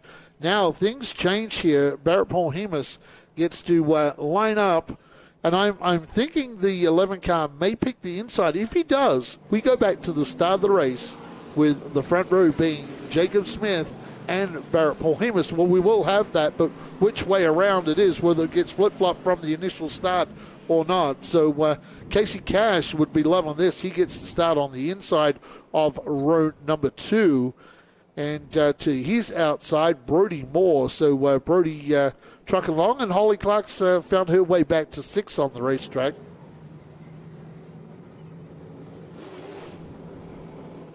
Welcome back to Madeira Racing on MAVTV. Well, we have 11 laps remaining in this round 2 of the 5150 LTM Junior Late Model Series for 2021. And Kersey Young has to start back in about 8th position. Jacob Smith starts where he was, and Barrett Paul-Hemus now back to where he was on the initial start of the race tonight. So they're back together, the 2 drivers that led us to the green tonight. 4 different states represented in the top 4 on this restart. You got to love it. It's Idaho with Jacob Smith, Texas with Paul-Hemus. The battle for 3rd between Washington's Klein and Colorado's Moore. They come from all over the country. Smith maintains the lead with 10 to go. Flaggy Frank let us know 10 to go, and this is a good battle. Casey Cash Klein and Brody Moore. Moore up on the high line, Klein down low. Then you got Armtrout right behind him. Oh, Klein slides up the hill. Brody Moore takes the 3rd spot here on lap number 61. And the 217s, Holly Clark and Kersey Young racing together right behind this enthralling battle. This is the battle for 3rd place, race fans. Brody Moore, Casey Cash, and then you go back to Armtrout. And while they do this, Andy, the top 2 have left them in the dust. So unless we get a caution here, the top 2 are in a different zip code. 7 laps remain in this race at the line. Jacob Smith has pulled away by about 5 car lengths on Barrett Paul-Hemus, who has 5 car lengths himself on Brody Moore. A furious battle here from 3rd on back. Yeah, 3rd to 7th, that is for Stephen. 3rd to 7th. And then behind him, Jeffrey Erickson. He'd love to make this 3rd to 8th. Oh, Casey Cash Klein seems sliding that car dirt track style out of turn number 4. That car is a little loose down there for Casey Cash right now. 5 to go at the line. We have the same 2nd place and the same 3rd place as round 1. That'd be a great start for their championship efforts this year for Paul-Hemus and Moore. Armtrout really muscling Casey Cash. This could get interesting here for 4th. Yes, it could get interesting for 4th for sure with Armtrout and Holly Clark. Now for Casey Cash. Cash scrambles to the inside. His spotter told him, hey, you better get to the inside because those 17 cars are coming. He did a nice job wooing it up there to not cause a huge accident into the corner. 1 more mile of racing. 3 laps around the fastest 1/3 mile in the west remain for Jacob Smith. And I think Casey Klein has been shot up the hill, and now he's going the wrong way. Yes, he is. You've got Holly Clark has moved to the inside of him, and also Kersey Young as well. But what a dominant performance tonight for Jacob Smith. This is an amazing performance, and Casey Klein has spun right at the start line. And that's so a dangerous... this will be a yellow flag. Yeah, for sure. A dangerous place for Casey green Klein. White checker coming our way. When we return here on MAVTV, stay with us, race fans. It's going to be a green-white checker for round number 2 of the 5150 Junior Late Models. Oh, my. This is going to be a huge restart. Jacob Smith was already planning out in his helmet what he was going to say in the MAVTV interview. And now it's a whole different ball game with 2 laps to go. And again, Drivers from all over the country in the front. Idaho Smith, Texan Polhemus, Colorado's Moore, California's Armtrout in the top 4 for this fast and furious restart. Yes, it is. It's going to be a great restart. And how about this for the 17? The 17 of Holly Clark is back inside the top 5 after that's a tough night of racing for Holly Clark. Sometimes you think that car was going to go out of the event, but she is stuck with it and gets the start on row number 3. In fact, it's going to be the 217 side by side, Stephen Blakeslee. Holly Clark and Kirsty Young will get to start side by side. Now, we've known Kirsty hasn't done much up top tonight. Doesn't mean she can't. Maybe she can find something magic up there before the checkered flag falls. Well, she's going to need both of the cars in front of her to also get away well. So it's not just her race to decide how it plays out. She's going to have to make a big move as well. The big question right now is where the 11 goes, and of course he will go to the inside. This race brought to you by 5150 LTM. 5150 Live the Madness, that awesome merchandise at 5150.com. So I'll bring it back when we get back here for MAVTV. Got a scramble coming up here, race fans. The final laps as our officials now give us the 1 to go. It's going to be a green, white checker, Stephen. Welcome back to Madera Racing on MAVTV. The 5150 Junior Late Models. A green, a white, and a checkered will decide the winner of round 2, and we will get a first-time winner tonight because the 07 of McClenny is out of this race. It's down to Idaho's Jacob Smith. It's down to Colorado's Texan Barrett Polhemus and Colorado's Brody Moore. 2 laps to go. We're back underway here at Madera. Yes, we are back at Madera, and Polhemus now getting upstairs.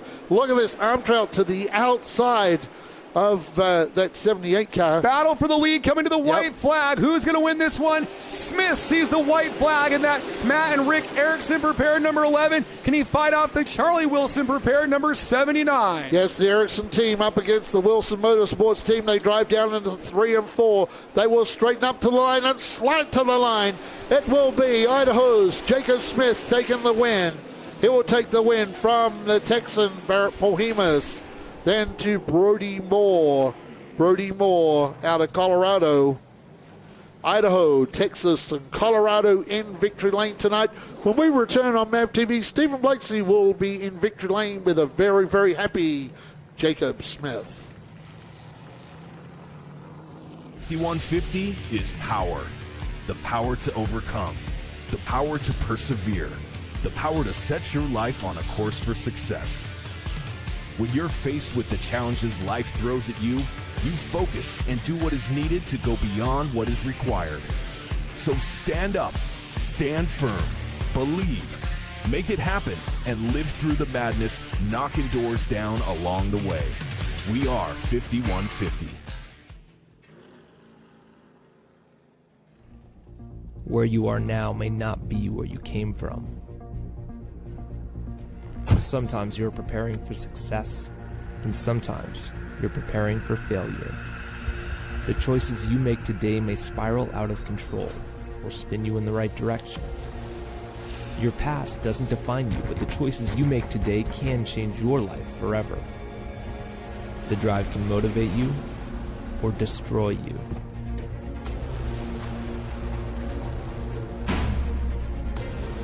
But you have to find a way out. Discover a riveting, real-life story of recovery that will inspire you. Believe, make it happen, and live through the madness, knocking doors down along the way. Read the true story of how Carlos Vieira nearly destroyed his life and lived to tell about it. And don't miss others telling their powerful stories on our podcast. Visit KDD Media Company.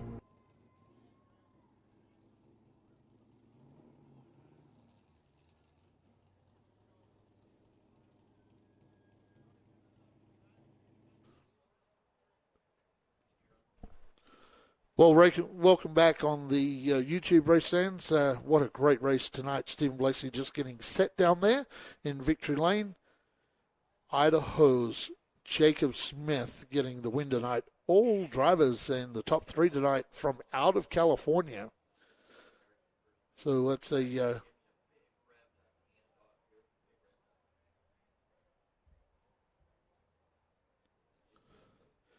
going down trackside now to the winner tonight. It is the number 11 of Idaho's Jacob Smith, and he's down there with Stephen Blakesley.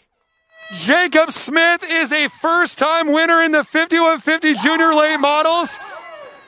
And we knew that was coming, so we got out of there. The Erickson team loves to give him a bath when he wins a race here at Madera Speedway. Jacob Smith, your first ever Junior Late Model win through numerous restarts. How does it feel to be the winner here tonight? Man, it feels great. I couldn't thank my crew enough. Thank for all the fans that get to come out this weekend. We had a race car from the first lap, and we led every lap, and I wouldn't ask for a better team and a better race car. So now we have 7 rounds to go. You got to see the medal of a lot of different drivers there with Holly Clark, Kersey Young, a variety of challengers. How much are you looking forward to the rest of this season? Man, this makes me even more excited than I have been. I'm super excited. I couldn't thank all my partners, Curtis Clean Sweep, Westmark Group, the Sugar Pine Smokehouse, Platinum Futures Painting, Idaho Solar. I mean, everybody who helped me out here. 2 races into 2021 and 2 first-time winners. Jacob Smith wins round number 2 of the 5150 Junior Late Models. That will be a sweet trip back to Idaho tonight for Jacob Smith. Did a great job aboard the number 11 entry. Getting ready now for our interview down there with the second place competitor tonight.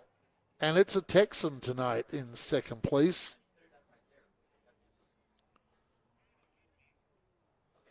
So just waiting for Stephen to get ready down here.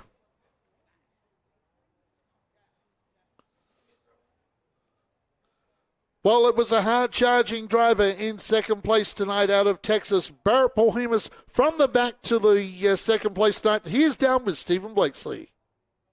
We're down here with Barrett Polhemus in the second position here.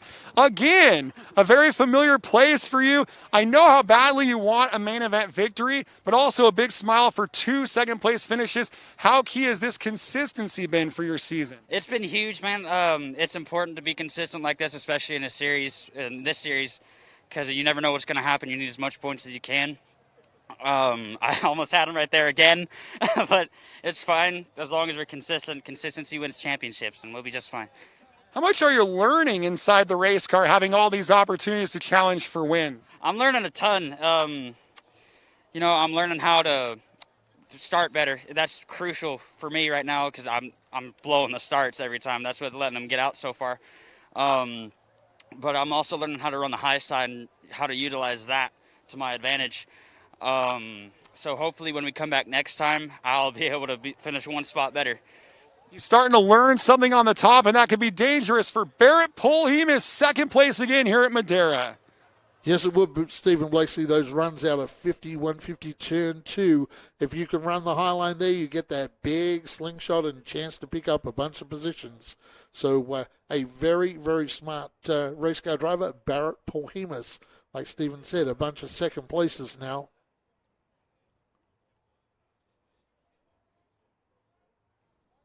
Is this Bruce?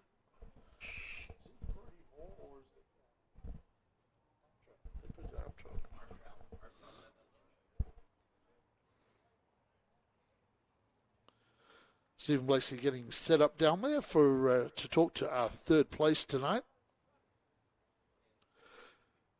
And a photo finish for third place tonight. Coming home third was Brody Armtrout, and he is with Stephen Blakesley. Siding green-white checker finish led to a great battle for the third spot as well for a driver that was in lots of battles tonight, Brody Armtrout. How good does it feel to come out with third here tonight? Oh, man, it feels amazing. Got a flat tire at the halftime, had to go to the back. Raced our way back up to fourth. One of my friends, Brody, he's over there. I just got him at the line, man. Huge props to him. I'd like to thank my mom, my dad, Mission Foods, 5150, Everlast Roofing, Cost You Less Heating and Air, Diamond Trust, and Frank's Radio.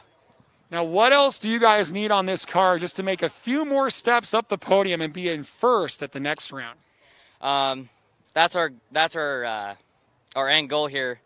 I feel like we need to work on coming off in the corners, especially qualifying. I'm having a very rough time, but we're slowly making improvements. Day by day, we grow stronger, and soon enough, we'll be further up the line. One of the fast improving teams of this series, Brody Armtrout, third place here at Madera. Well, what a great round number 2 for the 5150 LTM Junior Series. We'll just take a run down the leaderboard. Jacob Smith, the winner tonight from Barrett Paul Hemus, Brody Moore, Brody Armtrout, Jeffrey Erickson. Round out the top 5 from Casey Klein, Kenna Mitchell, Kersey Young, Holly Clark, Ethan Nascimento, Haley Lyles, Robbie Keneally, Carly Eath, and Cale McClenny round out the top 14 tonight. What a great race it was tonight. I want to thank all of our great cameramen for this series. Kenny Shepard doing the switching and directing. My broadcast partner, Stephen Blakeslee. I'm Outback Andy. We'll see you for round 3 of the 5150 Junior Late Model Series here on MAVTV.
5150 Apparel. Lifestyle with a purpose. Is that your stomach growling? Or the sound of thousands of horsepower circling the track? Fuel up for race day with Mission Foods. Supercharge your taste buds with fast and easy to create recipes that are winner circle delicious. Try some of our mouth-watering tacos to piled high nachos, fresh chips with guac, and more. Start those engines because Mission has you covered from the green flag to the checkered flag. Now that's too fast, too tasty. Hey race fans, are you a fan of grassroots racing? Would you like to see more content from behind the scenes at the Madera Speedway? If so, you need to check out our YouTube channel, Short Track TV. Short Track TV is where you will find the behind the scenes action with documentaries of the race car drivers, old race footage, and other exciting and fun content from the Madera Speedway. Go to Short Track TV and subscribe today and enjoy some more great content from the fastest 1/3 mile in the West, the Madera Speedway. Race fans, please support the brands that support our sport.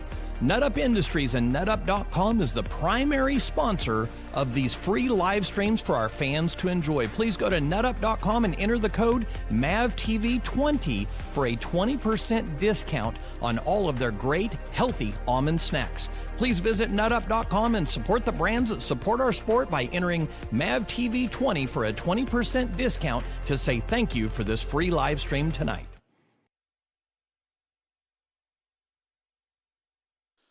Welcome back to the Madera Speedway free live stream. Once again, brought to you by 5150, NutUp, and Mission Foods.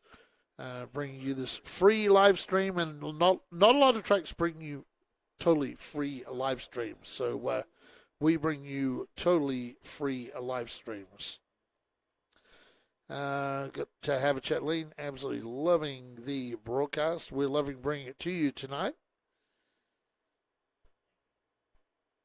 And everybody talking on there. Good to see you guys talking between yourselves on here too. Broadcasting, watching from Indianapolis. Ashley Selvey, hope Jacob likes water showers. Well, he better get used to it, because with winds like tonight, he's going to be getting a bunch of those, especially from the Ericsson team. When you drive an Ericsson team car, those water showers come with part of the business of driving those race cars. So I think Jacob Smith, he'd take a water bath every now and again for a win. I'm sure of it. He'd probably take a water bath every race for a that means he's getting a win. Let's take a look at the lineup. We're going to go with this real quick.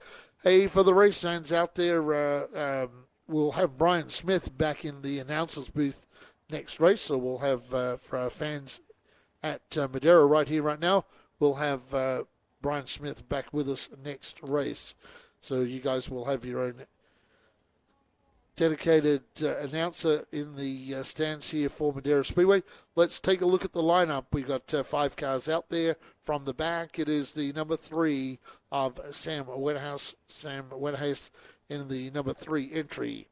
The 21, Kellen Keller, that's your mini cups out there. The Bandoleros, the 13 of Logan Chambers, the 37 of Caden Cordova, and the 1 of Joey Keneally. That's our lineup for the Bandolero Mini Cup Challenge. And for Caden Cordova, his aunt is cheering on, Aunt Kelly. Welcome along, Aunt Kelly from Lake Havasu in Arizona. Welcome along. Looks like Josh is on his cell phone down there. Got Frank's Critters there in the flag stand. A bunch of little critters there. Got the Twisted Tea, cooler on the critter there. Twisted Tea, the great hard iced tea that's normally sold in the beer booth, but the beer booth is not open due to COVID tonight. How about these sunsets from Madeira? Always sensational sunsets at Madeira. Late bowls coming our way. 80 laps, round number 2 of the Nut Up Pro late bowls coming our way after the Mini Cup Bandoleros. Why we put these guys in between the 2 races, you'll see a lot of people like Matt Erickson, for instance. Matt's the crew chief and driver coach on the 11, and he spent his time down on the infield with Rick Erickson and so forth. So we give him a little break before, because a lot of these teams utilize crew members from the juniors to the full late models. Hey, want to thank our live stream for hooking us up with 30 additional subscribers to our YouTube as we're going green for the Bandos and the Mini Cups. And you'll see they do a separate start. It's 2 races in one, and you've got the Bandos on one half, the Mini Cups on the other. Yeah, we put the Mini Cups behind the Bandos because the Bandos get away a lot faster than the Mini Cups. It takes the Mini Cups kind of a lap to get wound up, so to speak. So you'll see young Sam Waithouse now. Waithouse is Wettahays is making up ground on these Bandoleros. Yeah, Stephen Blakeslee, he won up in the north last week. Yeah, he won at Roseville in a Mini Cup Bando combo race, won the overall, which I think is one of the only times it's ever happened. By the way, the 3K of Keneally, that's Joey Keneally in the lead in the Bando. That'd be a nice comeback after the rough luck the Keneally family had in the junior late model race. As we're Bandolero versus Mini Cup racing here from Madeira Racing on MAVTV. It's Keneally, Cordova, and Chambers on lap number 3. Then this driver, the bright green number 3 of Sam Wettahays and Kellen Keller, your top 2 for the Mini Cups. You'll see Wettahays will close up a lot in the corners. These Mini Cups don't scrub off the speed like the Bandoleros do in the turns. Now, as a couple of these Bandoleros get to racing together, Caden Cordova goes up the racetrack, and now you'll see young Sam pass Cordova, and then in the turns just pull away from that 37. He's trying to run down the 13 of Chambers, Logan Chambers. So. Oh, no, the 3K of Keneally has come up lame on the back straightaway. Oh, we were just saying all the luck that the Keneallys have had, bad luck, and the bad luck continues. They've got the Vargas team helping them prepare that car today, and problems for the 3K. And he's trying to steer that car to the infield. That is disastrous. Yes, he is, the 3K, and he's going to fall short of that, so we'll get a restart down here, I'm sure of it. If we don't get that car moved. Yellow is out from Flaggy Frank. Tough break for young Keneally and the 3 car. Oh, man, tough break here. The caution comes out on lap number 6. For Mini Cups versus Bandoleros, our opening night winner, Logan Chambers, will assume the lead when we get back to racing here on Madeira Racing on MAVTV. So, unfortunately, Kenny Shepard was just saying that the Mini Cup might have been able to win that had we not had this restart. He's got to do it all over again, Stephen Blakeslee. But if I was young Sam, I'd be right up behind those Bandoleros. I would be making sure I start right on their bumper bars. So the Bandoleros have about... Although he may be falling back a little to get a bit of a run down the back section, wound up some speed through 3 and 4 coming to the green. Well, we did talk to Tony Caputo about that, and there is a little bit of truth to that they do that a little bit in these mini cup bandos. So we'll see how this plays out here, but Sam Wedahay is the leader of the mini cups. We look at the lap times, almost identical lap times, and you're probably wondering, how can two such different race cars do that? Well, the mini cup's about half the power of a bando, but they weigh a lot less and they turn a lot better. So one of these cars is good on the straightaways, one of these cars is good in the corners, Andy. Yeah, look, they're coming to the green this time. And Sam has already got it wound up. That is a really ugly start. No start. No start. Want to say hello to James Woods tuning in from San Antonio, Texas. He says, why are you using a blue flag and not a green flag? Well, that blue flag is for autism awareness. We do a lot for the autism community here through our friends at 5150, Carlos Vieira and the gang. Thank you, Peter Chancel. He hit the like button. So, yeah, hit the like. What is going on here? Caden Cordova just made contact with Chambers under caution.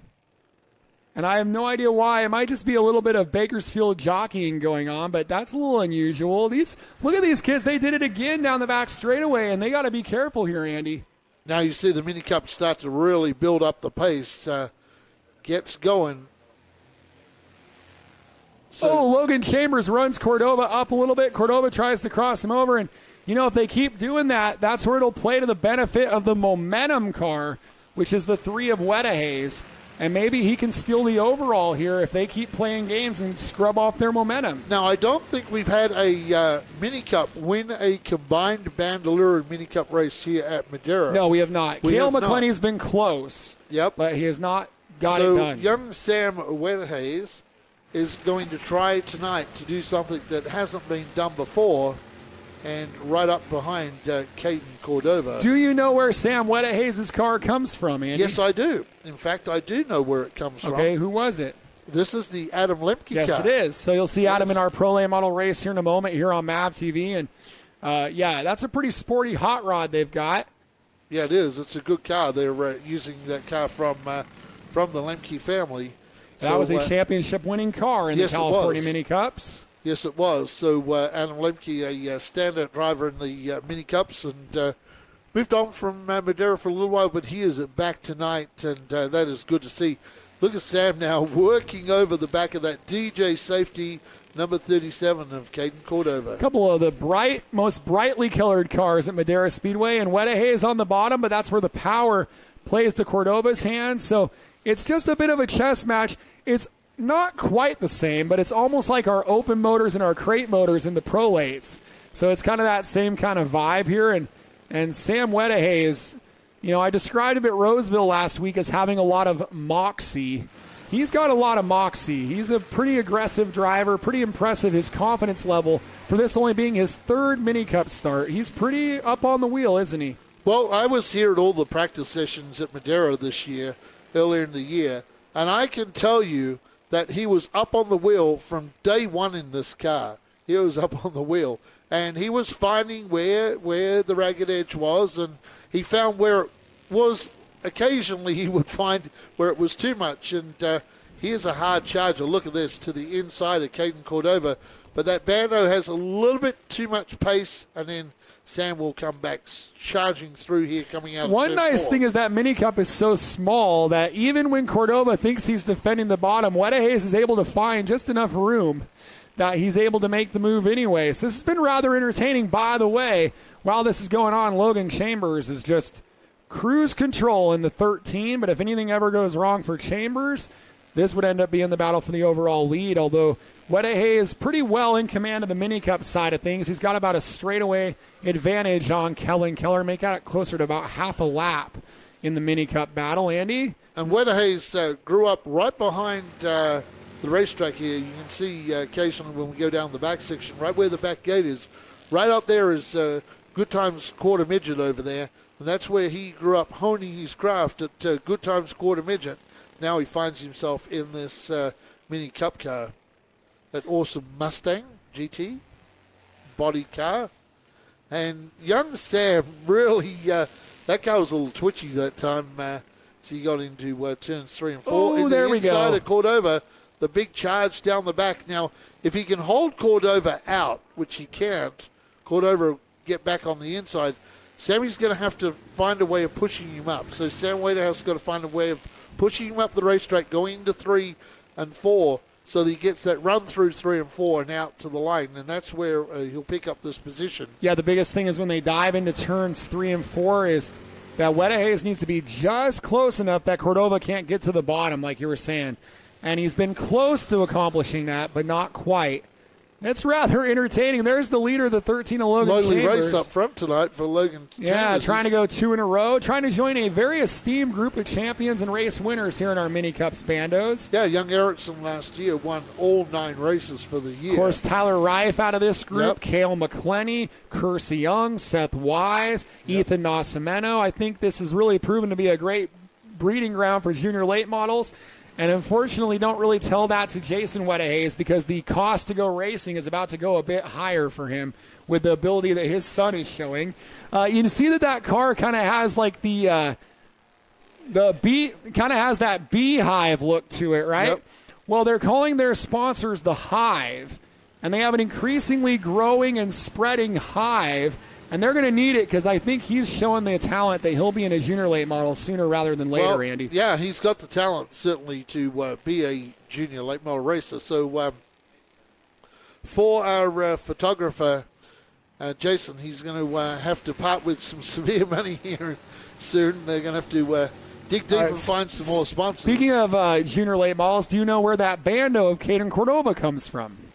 Let's see where that came from. Let's think about that. Was that the Seth Wise guy? No, close. Kersey Young. Kersey Young. And so Kersey on the radio talking him through what to do here. We can see that out of our window here. And she's just about as intense as the drivers are right now. She's really, really working it, leaning into it, and talking them through it. By the way, if you're keeping track of the lap count, Andy, this time around is 5 to go. And Cordova just ran his best lap in the main event. So Kersey is really coaching him. Wow, here. look at Sam close up in turn 4 that time, Stephen.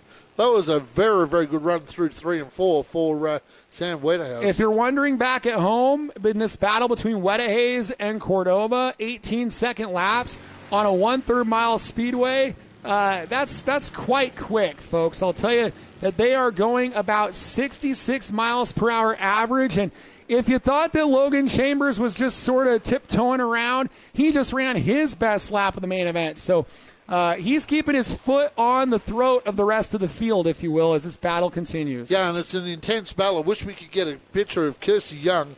She is super intense in the spotter stand, really willing on Caden Cordova to try and get him into that second place. She doesn't want that mini cup to come by. So let's see how we go at the line this time. They're coming up a lap car. This is the lap car of Kellen Keller. That's Kyle Keller, who we'll see in the next race. That's his younger brother. He's out of Las Vegas. Oh, no. The Caden Cordova got hooked up with the lap car and goes spinning into the fence. And they're going to yellow checker it, and of course our concerns are for Cordova at the moment because that was quite a hit. That was quite a hit, and Kersey's over there talking to Caden Cordova. But we're hearing that he's moving inside the car, Andy. Great news. As our track crew goes over there, Kersey Young also has gone racing over there.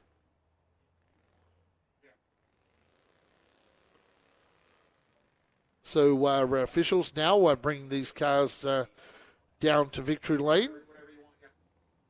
Stephen will go down and interview these drivers.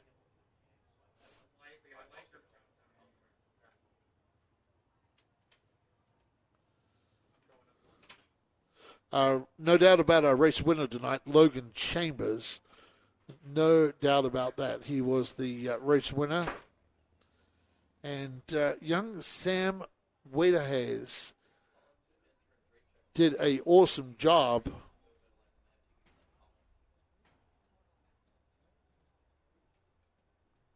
as Kirsty Young goes racing across the infield. They're going to go down there and talk to Caden Cordova. In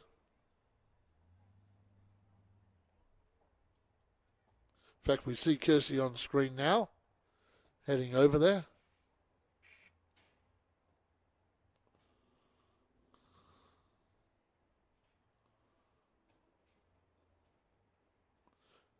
Good news is they're rolling that car forward. A lot of damage to that bandolero.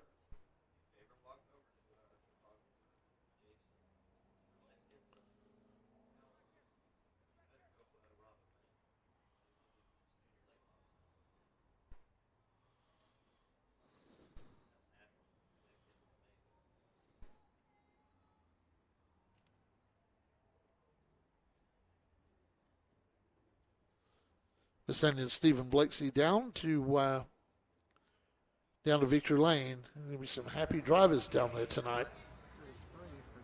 Yeah. Damn it, I'm going to have to replace the button. And we don't do it. That's what I wondering too.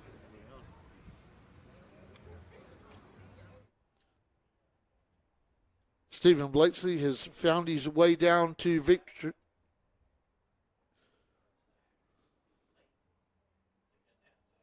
So Stephen just getting this framed up. Should move that banner a little to the left. Dad, Jason Wedhays down there.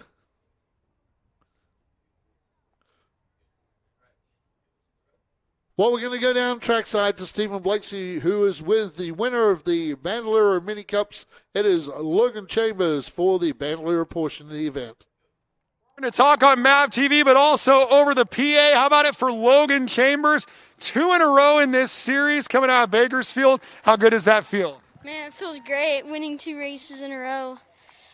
I always wanted to. And you guys are running some fast laps all the way to the end of the race. How much are you learning out here at Madera? Man, I'm learning a lot. I can really push it in those corners. And tell us who you want to thank.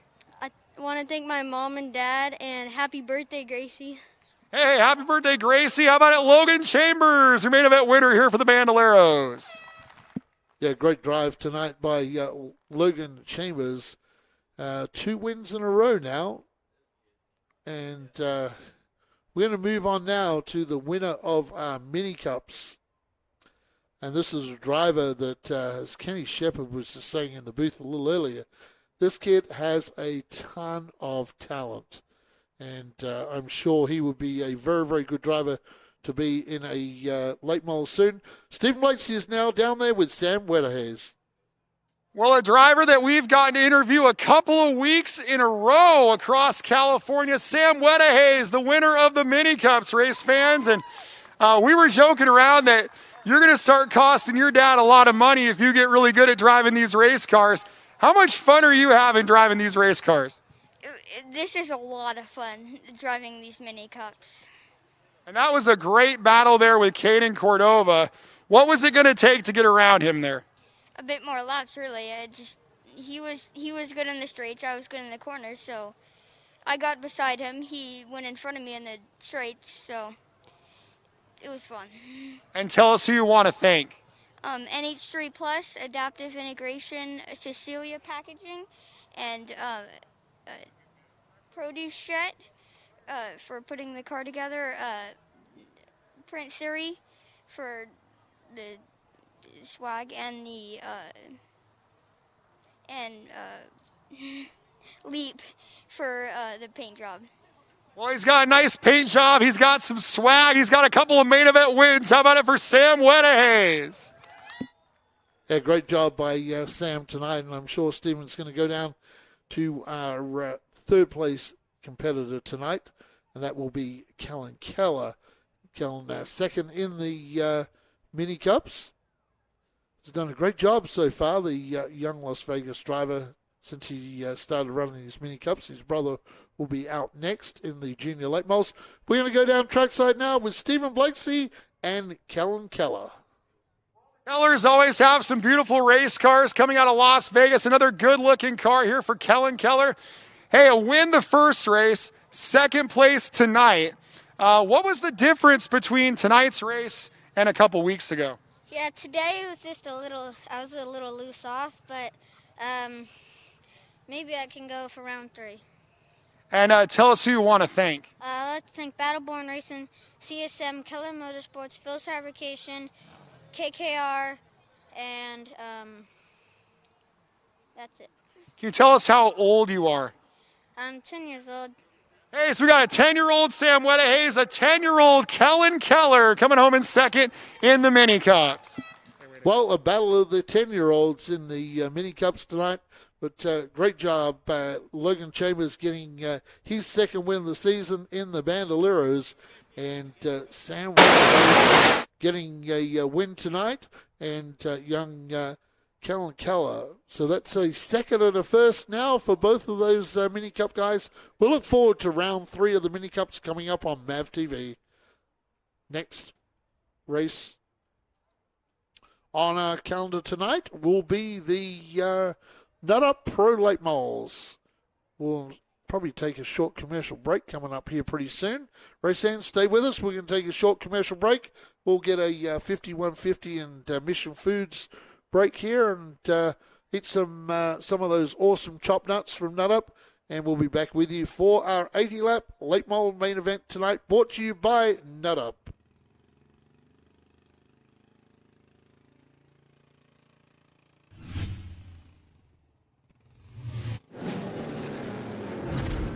Driver profile. Best 10 to 16-year-olds on planet Earth. The best junior late model series in the world and the original. Do not expect to see this excitement from the imitators. This is the original, something that was a dream a decade ago. Yeah, I've always wanted to be on something like this on TV, to be seen, to go big, so it's really valuable to me. I've seen a bunch here and I finally made it here, so I'm really proud of it. The Junior Late Model Series is pretty valuable for my career because it's televised and one of the biggest ways to get seen and get picked up by big teams. This series is really important to my career because it's getting my name out because of the MAVTV show. Driver profile.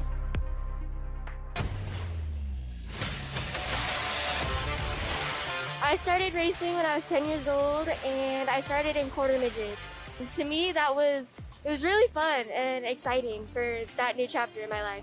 My dad started racing quarter midgets when he was younger, and then he kind of stopped racing, but I always went to the racetrack when I was younger with him, so that kind of made me want to race and get into it more. I started racing quarter midgets, and then I started getting more and more cars, so I got a senior Honda, and then a 160, and then an Animal and a World Formula. And then I went into micro sprints, and then I raced those for a year. As I was racing the micro sprint, I got a Pro Truck. And so I've been racing the Pro Truck for 2 years. So I've been racing this season, I've been racing the Junior Late Model and the Pro Truck. It's definitely prepared me to think more and be more alert on the track and be aware of my surroundings with the other drivers. The 88 car of Cassidy Hines out of Colorado, who is in the 7th position right now and making her first start in the series, driving for Nate Clark Motorsports. Former Pro Truck racer at Colorado, making her debut. My goals for this season are to really improve and get myself faster on the track and improve my driving skills with other drivers. Cassidy Hines is on the stage from Brody Amtrout. This series is really important to my career because it's getting my name out because of the MAVTV show. Cassidy Hines up to 3rd on the racetrack. This is probably the best run we've seen from Cassidy Hines. Really, my goals are to make it to NASCAR. I really want to get farther in racing, and I don't know if that's going to be the Truck Series or the Xfinity Series or even the Cup Series, but those are my goals. Cassidy Hines, the 17-year-old out of Colorado, our oldest driver, and also our most experienced, runs Pro Trucks and Legends cars at Colorado. I'd like to thank my parents for all of their support and all of my family that supports me and all of my sponsors. Driver profile.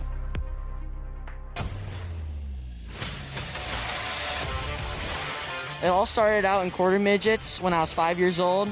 My first quarter midget race, I finished second, and ever since that day, I just really wanted to just keep racing and never give up and like never quit racing, because racing was just always my thing to do, and I loved racing. I raced quarter midgets for about 8 years. 2019 of March, I was awarded with the opportunity to race the number 22 Tucson Motorsports Inc. Legend car for Tucson Motorsports Inc. with Brad and Joanne Corneliuson at Tucson Speedway for the 2019 season. Had a lot of success in that, won the 2019 championship there, and that felt really good, and I was just really thankful for them. They're the ones that mostly propelled me into this legend car or late model racing. My very first time in the truck, I was about almost 14. My dad raced a Corvette from 2000 to 2010, and they had a lot of fun in that, and I just looked up to them. In fact, my crew chief on this car, TJ Clark, he was the crew chief on his car as well, which is actually kind of interesting. So really happy to have TJ on our team. He's probably one of the main reasons why we've won so many races this season. It was like a few months after we got our legend car, we moved up to the Junior Late Model Series. It was June of 2019, and ever since that, we ran half the season last year. So far, 2020 was looking pretty good for us so far, and hopefully to keep that up. Battling side by side, Bradley Erickson in his debut race sideways out of turn 4. Who's never raced here before, and he qualified 4th. We got a great battle between Erickson and Walbridge. Walbridge is closing down Erickson before the last restart. Nice lunge up through the field by the 22 of Erickson. Erickson trying to make a move on Seth Wise on the outside and give that lap. 51 to the 22 of Bradley Erickson. A winner in the 5150 Junior Late Model Series. I just can't thank everyone else enough, because this season has been great so far. Hope to keep it up. Driver profile.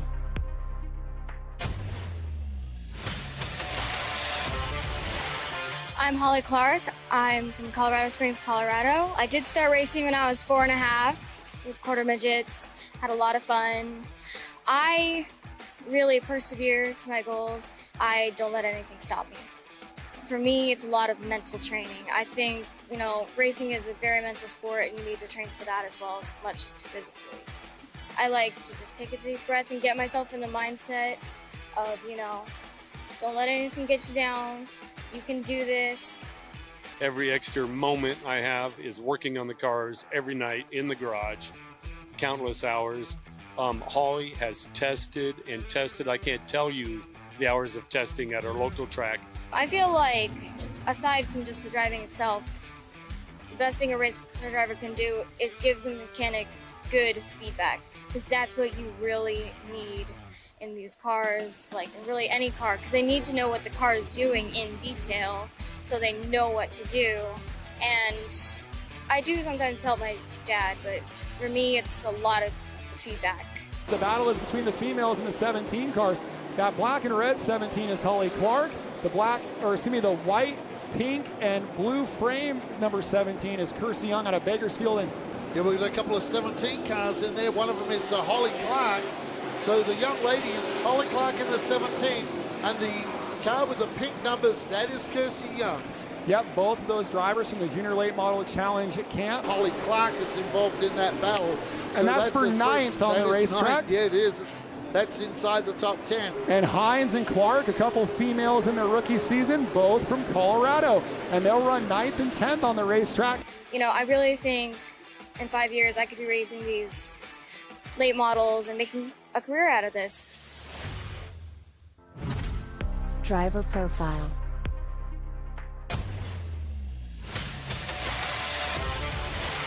My first experience in a race car was at the back of a parking lot, and I was 5, I believe.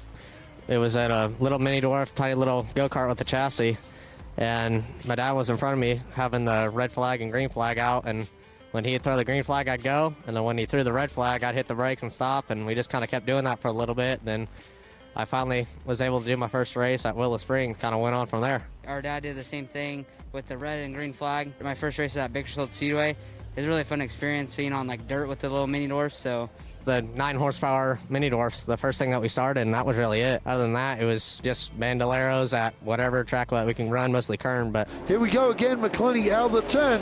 Oh, whoa. It was the second race of the season. In the first race, we had a rocker arm issue, and we ended up having to not be able to run. And then second race, first time really in the car for a race, and I was all right. We got to the final lap, and I was like, I'm racing with everything that we've been working for the past 4 years out here. Finally getting him in it. It's been a struggle these last few. Dobitz Construction, Pam and Mark Dobitz have really jumped on and helped a lot this season, so we're thankful for them and just been happy to be out here, be running. Driver Pro. Welcome back to our Madera Speedway live stream as we get ready for round number 2 of the Nut Up Pro Late Models. And what a field we got tonight. This down the top 10 is the most competitive tight field I've seen here at Madera in a very, very long time. We're going to go down trackside now, and doing his stand-up for MAVTV is Stephen Blakesley. Pro Late Models here from Madera Racing on MAVTV, and looking up and down this starting lineup, there were a lot of comers and goers in round number 1. One of them was Cade McClenny of Bakersfield, who drove from the 20th starting position all the way up to 5th, and tonight he's going to start 17th in this main event. A couple of positions higher in the starting lineup, perhaps a couple of positions better in the finishing result. That'll be the gain for Cade McClenny out of Bakersfield. The front row tonight is very interesting. Couple Nascimento Motorsports teammates with Eric Nascimento and Colby Potts. Neither of them has ever won a Nut Up Pro Late Model race on MAVTV. Perhaps tonight is the night. And of course, our fast time qualifier, Austin Herzog, drawing himself the number 6 spot for tonight's main event, outside another junior late model standout, Dylan Zampa, making his first start of the 2021 season here at the fastest 1/3 mile in the West. We've got a full field of Nut Up Pro Late Models, 80 laps of racing, and we'll have a winner in round number 2 here from Madera Racing on MAVTV. Thank you very much, Stephen Blakesley. So for our YouTube fans out there, that's a good way to see what we do. You don't often get to see that. Tonight you got to see the stand-up that they do for TV. And like we say, this thing is cut up a bunch of times. We don't know how we're going to fit that 45 minutes into the hour show with the commercial breaks. So we do a lot of outtakes and intakes. And, of course, there's Kenny Shepard's stand-up, Stephen Blakesley's stand-up that they do as well. So keep watching us on MAVTV every Monday night. We love having you along. The show has been doing great since this is year number 7 for our Nut Up Pro Late Models, and of course year number 6 for our junior late models. You have another job for you too. The green light. You gotta go in the corner, wave the green flag. Our hard-working cameraman down there, Zach. Yep, Zach's the kind of a guy that does a lot. An airline pilot. He's a barbecue master and does camera work, and we love having Zach here at Madera.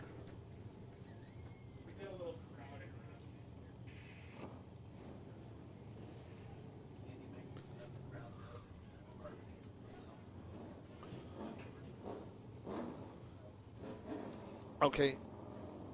For our fans out there in the stands tonight, we are not allowed to have you in the pit area tonight. So those that normally go down the pit area, we can't do that tonight. The pits are out of bounds at this stage till we get some more restrictions lifted. So unfortunately, we have to have you file out tonight. But we really look forward to you being able to go back down the pit area where you can pick up a T-shirt or whatever in the near future. So look forward to having that happen, and you guys get to migrate back to the pit area. This telecast brought to you by Mission Foods. Those awesome Mission food products. During the broadcast, let us know your favorite Mission product, what you like to cook with the Mission products. I know Stephen Blakesley has his favorite Mission product. Mine are the street tacos, the yellow corn street tacos. Nut Up, the famous Nut Up products, MAVTV 20, all capitals like on the bottom right hand of the screen. Go on, pick yourself up, 20% discount. I love the sea salt and caramel. Kenny Shepard and Steve Lacey, they love that Sweet Heat, the Sweet Heat product, which is a great product. and 5150 LTM. 5150, live the madness. We live the madness every Saturday night when we call any race night. We're at Madeira Speedway. You can pick up some great 5150 apparel. Same deal again, MAVTV 20, all capitals. When you check out and get 20% off, you can also pick up this great book from Carlos Vieira. It's that's an uplifting book and a story of breaking through the darkness and finding redemption by Carlos Eduardo Vieira. And, of course, they have the Knocking Door Down podcast. So check out that at kddmedia.com. So we get ready now to go green flag racing, getting these cars lined up. My broadcast partner, Stephen Blakesy, is just stepping into the chair. We have 80 laps of awesome late model racing tonight, in which, as we said before, this field tonight, especially the top 10, may be the most closest competitive field I have seen in a very long time. And you would have to go a long way in the world if you could even find a more compact field for times tonight. These times are very, very close, and the driver talent out there. And with the redraw where we shuffle them up, it certainly makes things, shuffles things up. And the next time they go around, we'll start our MAVTV presentation the next time around here, Andy. And you'll welcome us back and welcome me into the booth, and we'll do our starting lineup here for Madeira Racing on MAVTV when they get back to the line. Drivers now getting told from Frank that it's 5 to go, so they're down in nice right turn, that awesome Mustang Pace vehicle we have tonight. So we'll bring them back to you as they hit the line right now. Welcome back to Madeira Racing on MAVTV for run number 2 with another Pro Late Models. Joining me back in the booth tonight, Stephen Blakesy. Welcome back, sir. Yeah, I can't wait for this one. 80 laps of racing out back. Let's take a look at the starting lineup. That all Nascimento Motorsports front row. Bubba Nascimento and Colby Potts. Move to row number 2. He was a winner here at Madeira last week, racing Jason Geary alongside Cassidy Hines. Row 3, the Junior Late Model stars, Dylan Zampa and Fast Time qualifier Austin Herzog. We move now to row number 4. It's Kyle Keller and Matt Erickson. Row number 5, Dean Thompson, Trevor Huddleston. That's an all Irwindale Speedway, row number 5. We move to row number 6, Bradley Erickson and Ho-Ho Howard Holden. Row 7, Tyler Herzog, and welcome back to Adam Lemke. Row number 8, it's Jayden Warbridge and Glenn Cook. Row 9, Cade McClenny and Rick Thompson. Row number 10, Jay Jolson and Sheldon Cooper. 11th and final row, Angelina Dempsey and Pete Soto. We have 5 onboard cameras today, including the 12 of Jay Julson. We have the 1 of Tyler Herzog. The 22 of Bradley Erickson. The 42 of the most winningest late model driver at Madeira Speedway, Matt Erickson. And in the brand new white and blue colors, the fast timer, Austin Herzog. And car number 11 rounds out our onboard cameras. Our winner from round number 1, Carlos Vieira, is not in the field. And we saw great battling in round 1 between drivers like Matt Erickson and Austin Herzog. It's a return to the grassroots for our pro lates in 2021. I love the new attitude. It's kind of back to the future here at Madeira. Fans in the grandstands increases the intensity level, and it's showtime. 22 cars, 80 laps of racing. Yeah, we have a local series that's not shown on MAVTV, Stephen Blakesy, and the winner of that race last week, racing Jason DeGury, starts out at position 3. The pace builds between the 2 Nascimento Motorsports cars. I'm sure those spotters are talking to him, and Bubba Nascimento gets a great start. Oh, Potts tries to come down, and he has racing Jason DeGury to his inside. Cars bumped down there in turn number 2. It's a scramble to the bottom in the early laps here for the Pro Late Models. Nascimento leads lap number 1, and give it to Potts by just a nose over Aguirre for that second spot, but Aguirre is fighting right back. I tell you what, they're going to party with Corbin Cash in Atwater, California tonight. If racing Jason Aguirre, he's had a lot of wins in the local series here at Madeira.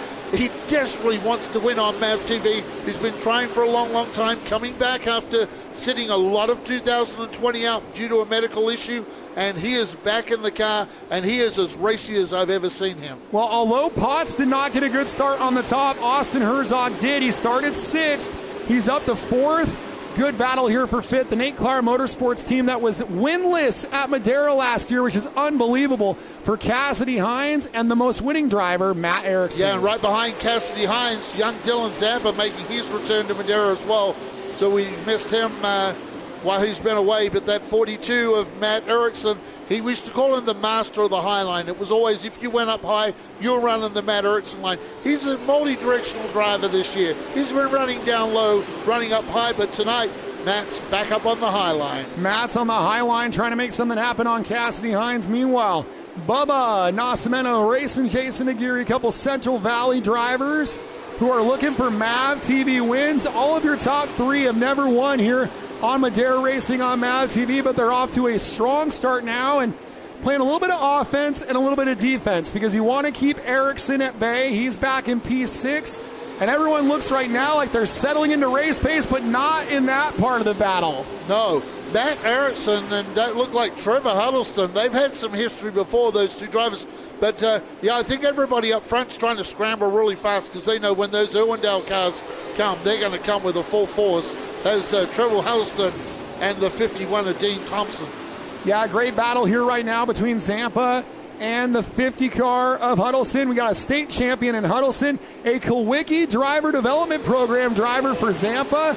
And so he's going to be racing all over California to rack up points with the Kawicki program around the outside Irwindale style. For the Irwindale standout, Trevor Huddleston. Huddleston gets around Zampa. Yeah, this is a great battle down here. You got Keller on the inside, Ho-Ho Howard Holden.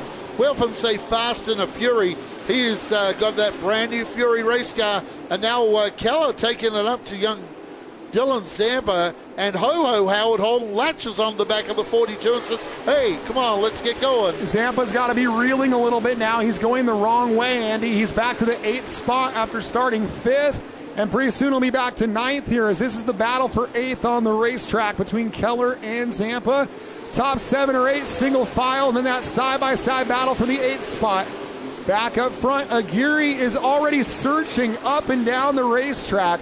He just diamond turn 1, swoop down to the bottom. He's going to do it again here in 3 and 4. Goes up and then swoops down to the bottom, trying the crossover on Bubba Nascimento. Yeah, Stephen Blakesley, we are 13 laps into this race, and I can tell you that they are running 13 5s, and some of the drivers are in the 4s. That's a fast pace tonight.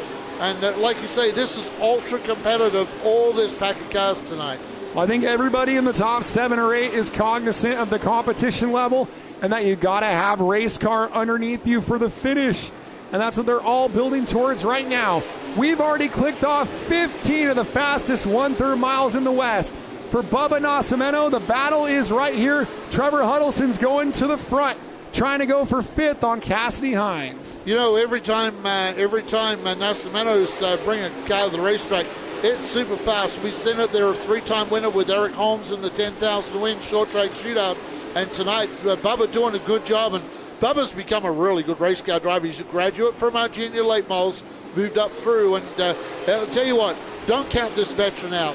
The new focus from racing Jason Aguirre in that Waterford Irrigation Corbin Cash car. I tell you what, they might have put a bit of Corbin Cash in that. Cautions fly, and it's Ho-Ho and Dylan Zampa coming together in 1 and 2. They were battling just for the 10th position there, and they both go around. We get caution flags flying. A fast and furious opening 17 laps of this main event. 63 to go. We'll turn these two cars back around. More Nut Up Pro Late Model racing to come on MAVTV.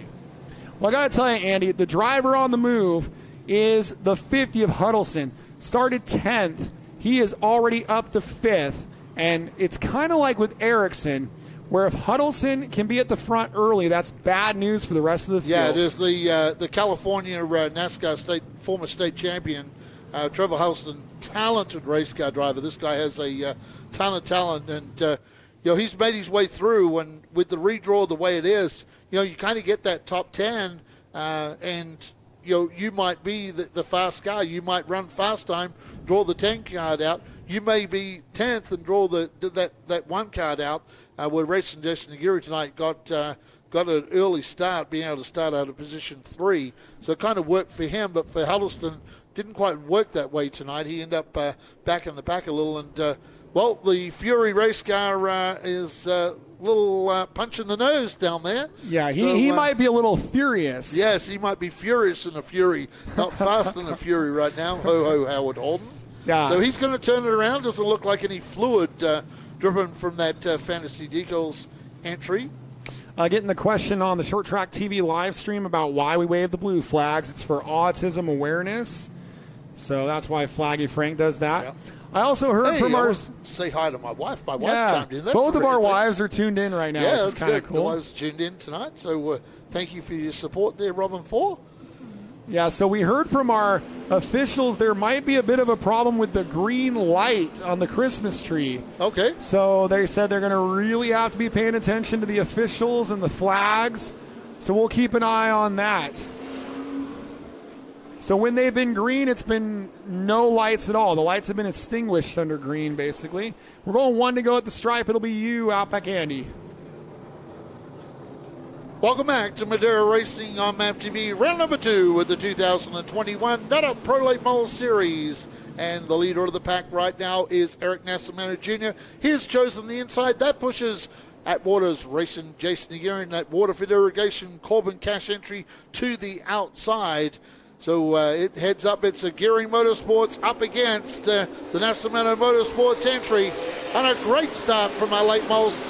We often talk about the start. They want the cars to go over the line. The leader must, whether you pick the inside or the outside, must be the leader. Aguirre drives it deep into turn 3. Where is he going? Well, he's been running the top. He's been running the top this entire main event, and I think he was saving that, working that, and it worked to perfection. He practiced that all the way up until that caution, and Aguirre to the lead. And look, Nascimento goes to the top to try to follow him. Aguirre leads lap 18, and at the conclusion of lap 19, he's trying to drive away from Bubba Nascimento. Yeah, we talk about it. Turn 2 down there. That's the 5150 turn 2.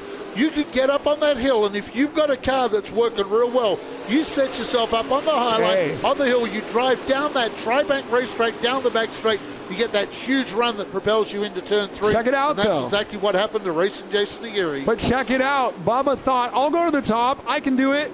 Well, it backed him up, and his car is not really that happy up there, and it's backed him up to the 11 of Austin Herzog. And for my money, Herzog has established himself as a championship contender this year. He won the title in 2019. He contended for second place in the opener, and he's contending for second place here in round 2. Yeah, they got this brand new sponsor, and the sponsor is it's a lubrication product for commercial use that you use in lathes and CNC machine. It is Blaser Swiss Lube has come on, and I tell you what, a slip up from Nascimento that time, and Herzog, I tell you what, he must have put a little bit of that Swiss Lube on there because he just glides on by. And while they're doing this, we have a new customer into 4th now is the 50. Man, Trevor Huddleston's making moves, Andy. And this is a 3-car battle for second. And you know who loves this battle is Racing Jason. We got Calamity in turn 4. It's the 98 of Cook facing the wrong way. And I think that the 88 was trying to avoid, and that's the 88 of Cassidy Hines. Hard into the turn 4 wall. Tough break for the Nate Clara Motorsports team. Window net still up on Cassidy's car. We'll get the DJ safety crew there, and hopefully things are okay for Cassidy here. Cautions are out here on lap number 24 for Madeira Racing on MAVTV. And we all know the universal signal for if you're all right is to lower that window net. I know we have officials in the spotter stand as well, but we'd like to see that window net come down. Like Cassidy is moving around a little inside the car. That's the Friends of Jacqueline Foundation. Yeah. Yep. Friends of Jacqueline Foundation. Yep. On that car, and MTFX Graphics did a nice job of making that car match on us. He made a good job making that car look really, really nice tonight, and that Not is anymore. very second-hand. No, with the right side of that car, the right-hand front corner, as our crew is making their way across to that entry. Yeah, and it took a little bit longer than we would have liked to get them there. But they're there now. And we'll check on Cassidy here. But again, we have communications with the spotters in the spotter stand, and we have a real good sense of what's going on throughout these caution flags. Well, they're communicating back, and Frank hasn't put the red out, so that's a good sign. If there was an issue down there, the red would have gone out. The biggest problem is we are dumping a lot of fluid all over the exit of turn number 4.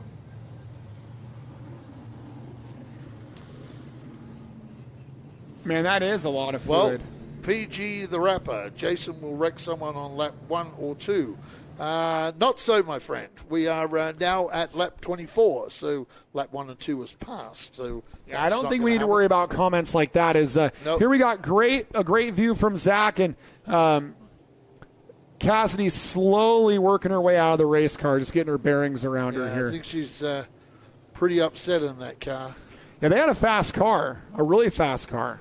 She's taking the steering wheel off the race car, so Cassidy down there talking with the track staff down there. Want to say hello to my buddy Ricky Bassman tuning in from Wisconsin. Yeah. And he's got himself all addicted to racing now. He's got a Flow Racing Pass. He tunes into Short Track TV, and he watches all the racing all over the country, and also a track photographer back there as well.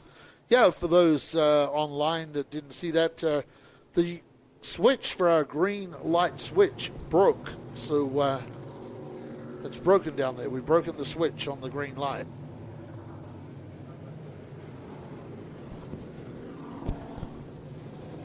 So let's see what some other people are saying on here. Yeah, it looks like we may bring this to a halt. We got some oil on the racetrack. So we'll take a commercial break, I believe, here shortly.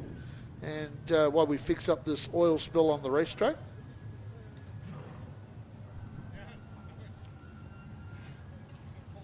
And all indications are that Cassidy was just staying in the car just to take a ride back to the pits with the car. But lots of fluid on the track. We're going to take a red flag here from Madera Racing on MAVTV. 24 laps down, 56 to go.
.5150 Apparel.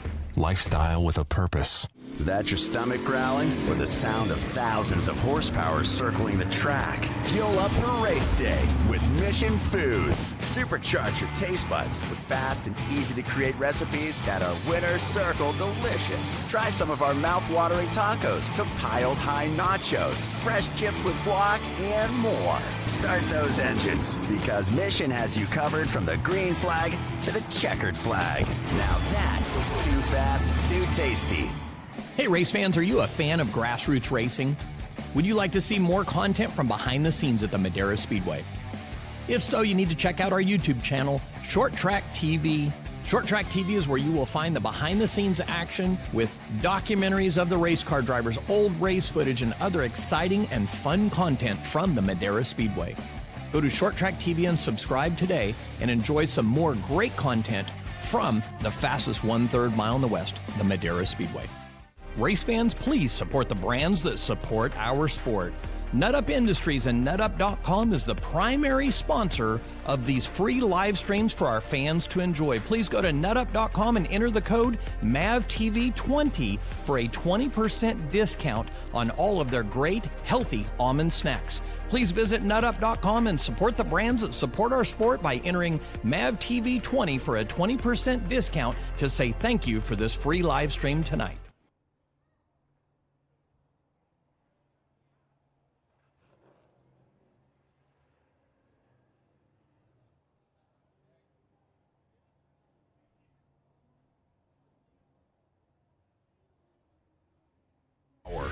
The power to overcome, the power to persevere, the power to set your life on a course for success.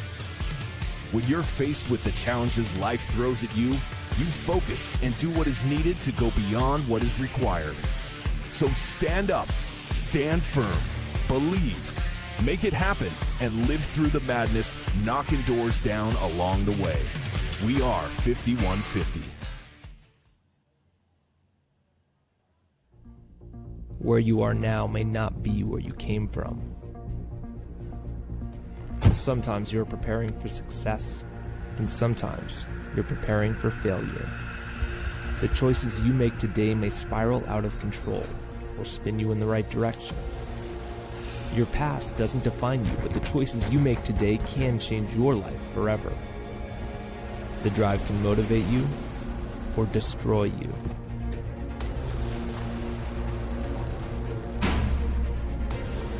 But you have to find a way out.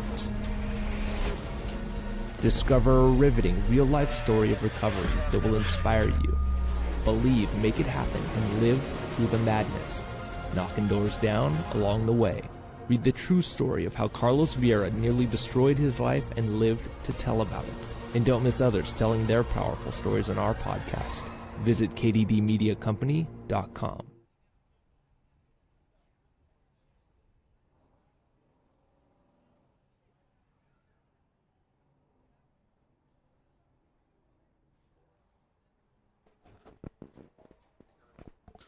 Welcome back to the Madera Speedway free live stream. And to our fans out there in the stands, big welcome on back to Madera Speedway. We're loving it, seeing fans back in the stands. Albeit we're only allowed a small number, but any number is better than no fans in the stands. So, we can't have a full quota of fans, is what I was more alluding to there, Stephen Blakeslee. But it's great to have people back here. Hey, our live viewership has gone up to 416, but our likes is at 112. Yeah, you give us some likes. Come on, give us some likes. We love it. We love your likes. We love the thumbs up, and make sure you subscribe and so forth. Kenny, we blasted past your 3,000. We're up to 3,000, 3.02. So we gained 30. We gained 30 subscribers. And Kenny says because we got over 3,000 subscribers on YouTube, that we are going to do a marketing seminar for free on YouTube. So that's pretty cool.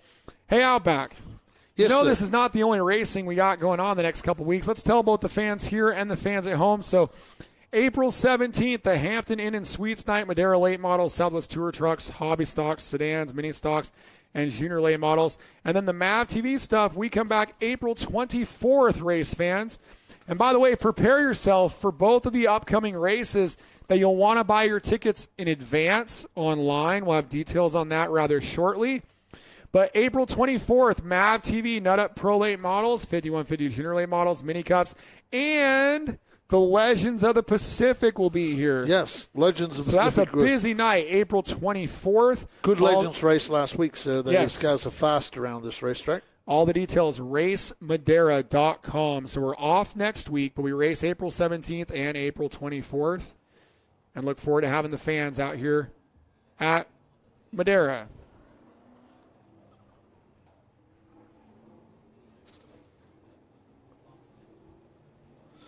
Okay, so let's take a look. We're going to do this one real quick. El Toro 66 Mission, flour tortillas, breakfast, bacon and egg wraps, lunch or dinner, and canned salmon tacos. Yes, sir. I have to try that. I've never tried those. Thomas M. Thomas M. Hey, welcome along, Thomas M. We're going to give a shout out to your grandpa. He's watching in Iowa. Eaton. His name is Eaton Beaver.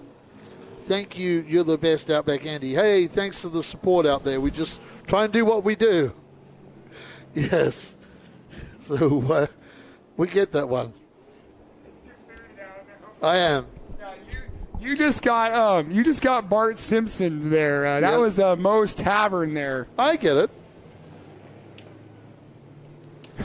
Because we are. I think that's why Kenny made you do that. Yeah, well, we're PG, so I can't say what I want to say. And my wife's listening. So, yeah. Oh, my gosh. We're on the Nut Up broadcast, Eaton Beaver. Well, they're eating something, and down in Australia they eat a lot of fancy things down there, and I'm sure my good friend Have a Chat Lean, he's there in Queensland, says thanks for the live stream, absolutely love it, and I know he's eating something down there. He was during the commercial break, he raced down the store and grabbed a roast. I don't know what kind of roast he went and got, probably beef. No, my buddy Have a Chat would have got some beef, so Australian beef, or maybe some lamb, good Australian lamb too. Either way.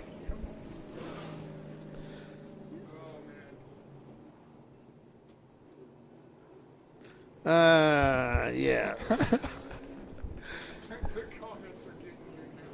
Yep, comments are getting us.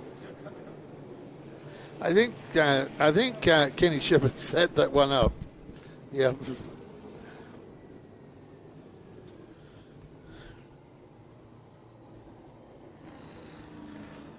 Driven Amnesty is on board.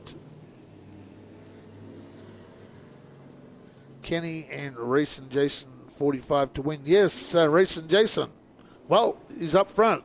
And Racing Jason Nagiri gets to pick the inside or the outside.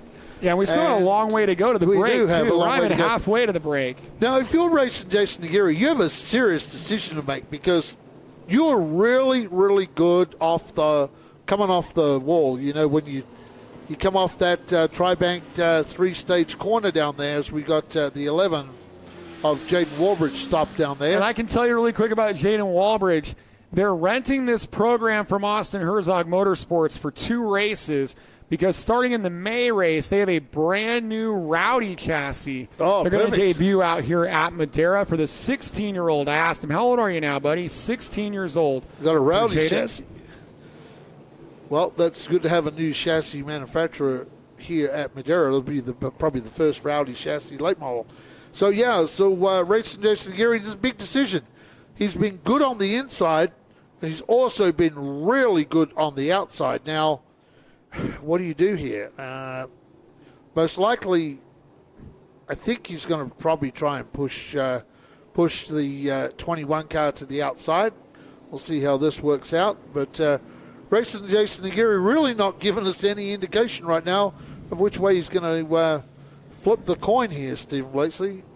It's obviously been flipped. Yeah. We just don't know here's where the thing. it landed. Here's the debate, and I think this is what you were kind of alluding to, is that the 45 of Jason Aguirre likes the top, but he also knows that Nascimento is not so good up there and is better on the bottom. So do you want to give Nascimento the line that he prefers? That's the question here.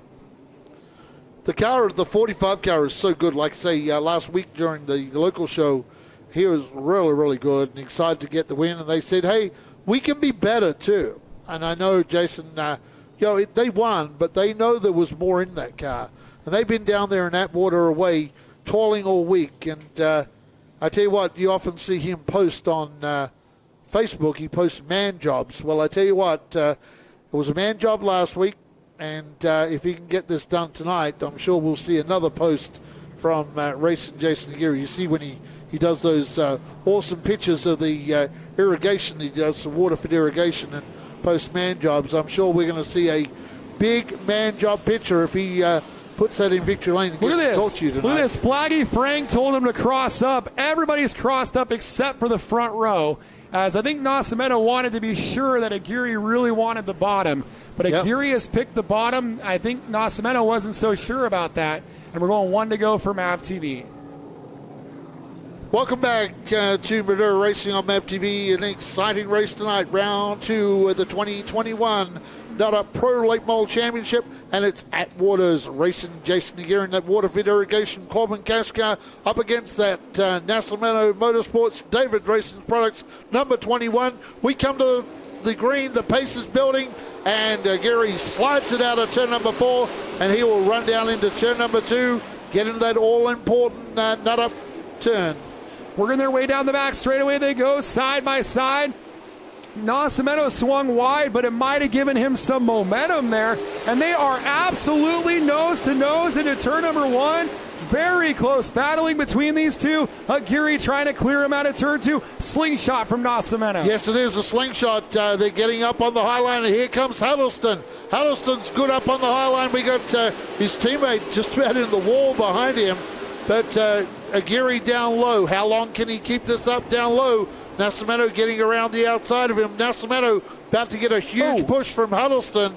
And you got that Blazer Swiss Lube entry of Austin Herzog now. He's coming into the picture. A 4-car battle out of turn number 2. This kind of looks like a short track shootout. The quality, the number of lines. It's like a late season $10,000 to win. And this is just round number 2. Frank McBee asking these drivers to use their heads, but it's been a clean battle, and Nascimento is actually the race leader. He led lap number 28 by just 98 1/1000ths out back. Gotta love it.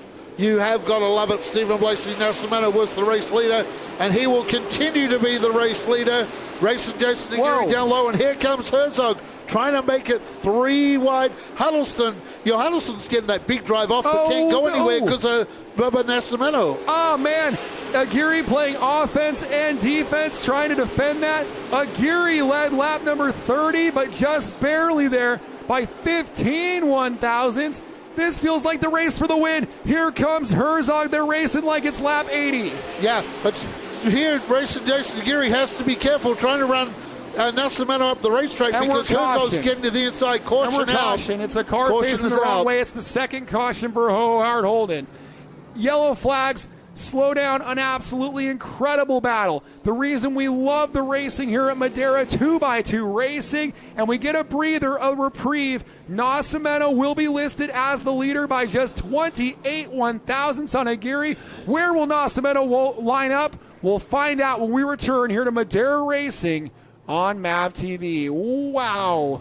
What a race. Yeah, it is what a race tonight. I tell you what, these drivers are up on the wheel. They're making us get up on the wheel here in the announcement booth, because I tell you what, it is hard tonight to contain your excitement. This is an awesome race up front. It is a fast, furious pace. And these guys are, Bubba Nascimento he's ran a best time of 15.315. Jason Aguirre has ran a 1.60. Austin Herzog a 1.57. Huddleston a 2.26. So Austin Herzog, I would say, would run the fastest lap of the race. And man, oh man, that Blazer Swiss Lube car is on a rail for the Herzog team tonight. I know Father Brian Herzog is going to be very, very happy, and it's good to see Austin Herzog back running up the front of the pack of these Nut Up Pro Late Models. Austin Herzog trying to make something happen there. But that's a very fine line between disaster and success, as we're still trying to turn around the 41.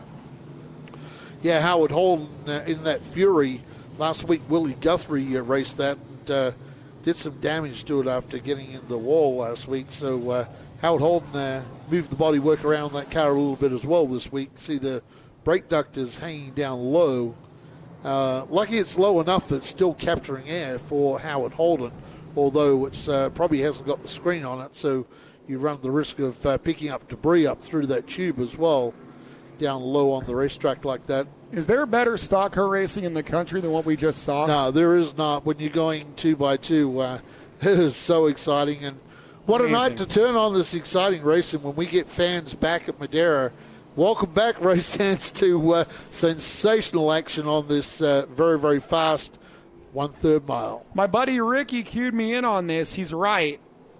While all that was going on, we weren't looking at the rest of the field. Matt Erickson is 5th now, and he is in the catbird seat watching these guys duke it out.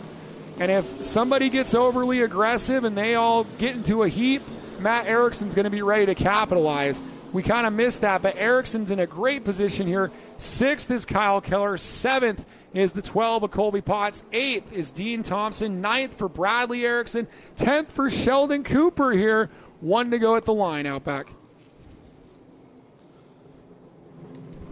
Welcome back after that unfortunate spin from Ho-Ho Howard Holden bringing out the yellows. We had a fast and furious race on the fastest 1/3 mile on the West Madera Speedway tonight. Race fans for you all on MAVTV. The Corbin Cash Waterfit Irrigation car up against that David's Racing Products Nascimento Motorsports car. Don't count out. Round number 2, young Austin Herzog and the young star Trevor Huddleston back green. Nascimento got a great start, and here comes Huddleston. Can Huddleston get the big run on the outside around Aguirre? No, he doesn't. Aguirre moves up the track to break that. Huddleston's not done trying. He's pedaling. He's working it on the top side. Adam Lemke is going to rejoin the field right in front of these guys. What a race at the front of the pack. It was surprising that Bubba picked the top. Here comes Trevor Huddleston.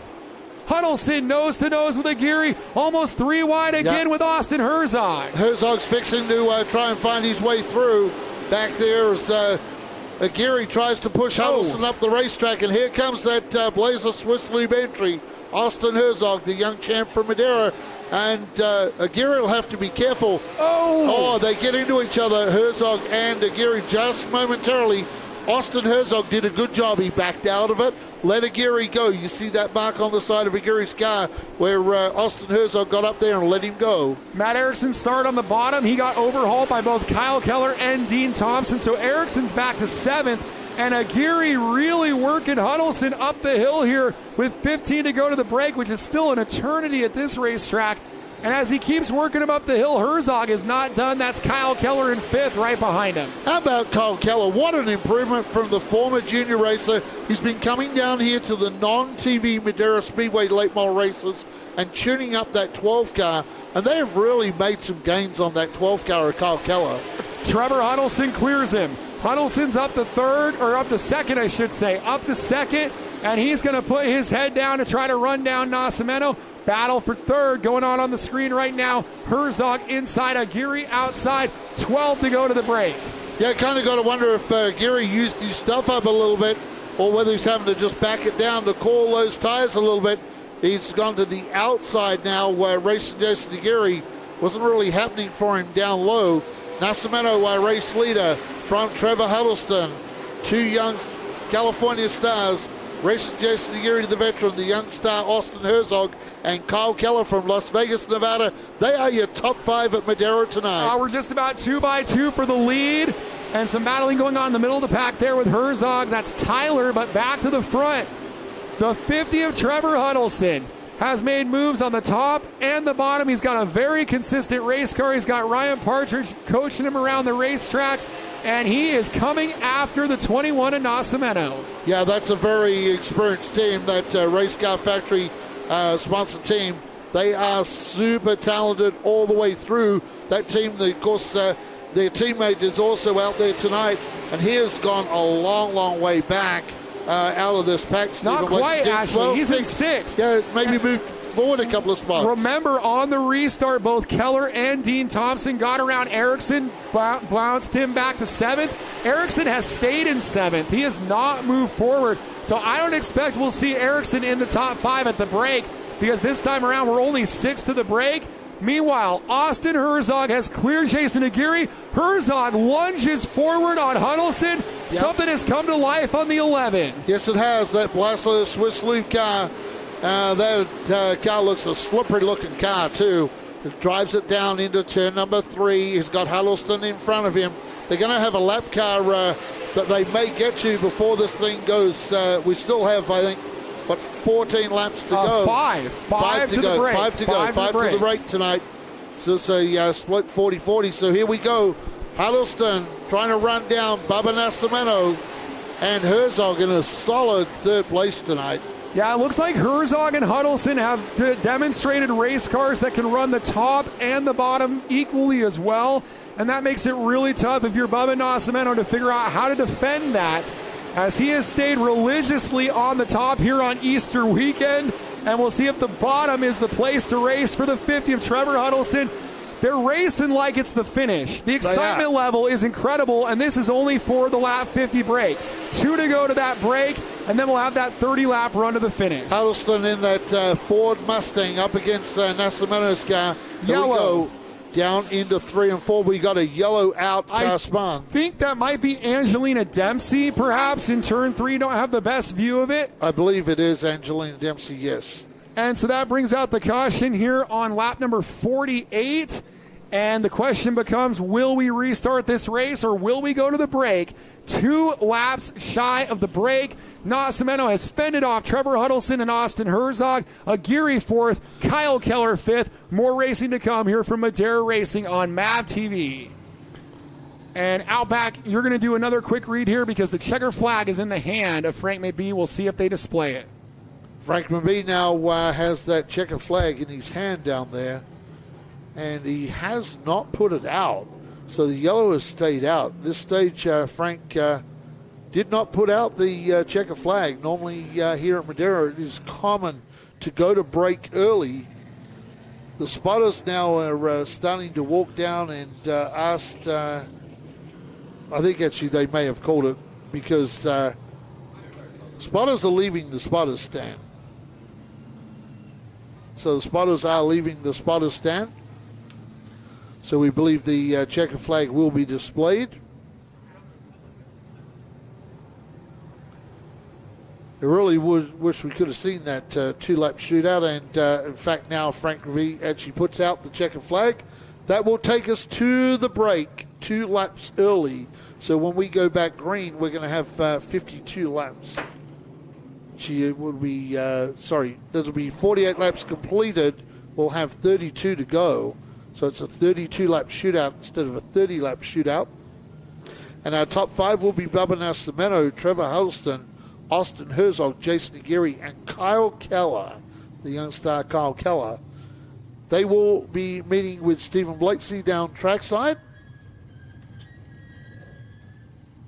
So we'll hear from those drivers down there very soon.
Welcome back to our Madera Speedway live stream, brought to you on YouTube by Mission Foods, 5150 LTM, and Nut Up.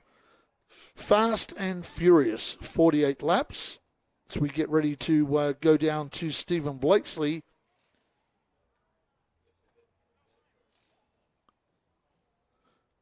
Welcome back to Madera Racing on MAVTV as we get a halftime break. Down here with 48 laps completed, they did throw the checkered flag. And Stephen Blakeslee is down trackside with Bubba Nascimento. Nascimento in the race lead here from Madera Racing on MAVTV. The Nut Up Pro Late models found something on the top there. This track very equal in its lines. How tricky is that to hold on to the lead when there's guys on the bottom, guys on the top? Yeah, last race we had a little incident. Went to the back. We were just cruising around. We found something on the top, so we knew we had something when we came this weekend. So that's what we've been doing, working on the top in practice. And now we really found something, and we just need a little bit more to keep them guys behind us. But, yeah, it's tough keeping them on the bottom, but as long as I can get them off, and I'll clear them down the straightaway. trying to work them down the straightaway and maintain this lead. Bubba Nascimento, your race leader here at lap 48. Very, very interesting. Bubba Nascimento is looking for the high line. They're going to obviously tune that car up to run the high line the rest of the race. So that's going to make it difficult for guys like Trevor Huddleston and Herzog and co. to get there, because they're going to have to get around him, and he'll make that car super, super wide. Stephen Blakeslee now getting set up to talk to our second place car down there, and it is Trevor Huddleston with Stephen Blakeslee. Huddleston, another driver that's worked the top, worked the bottom, came from 10th on the grid all the way to second place. What kind of changes do you need to find a way to get past the 21? Yeah, for sure. You know, the 21 right now is really rolling that top side good. You know, he's carrying a lot of speed, and he's got a lot of exit speed, which is something's pretty hard to get here. But so I think we just need to loosen up the center a little bit so we can roll underneath him and be side by side. But so far, man, having a great race. I mean, we bounced off everything, I think. But a lot of fun. High Point Racing, Race Car Factory, always give me a great car here.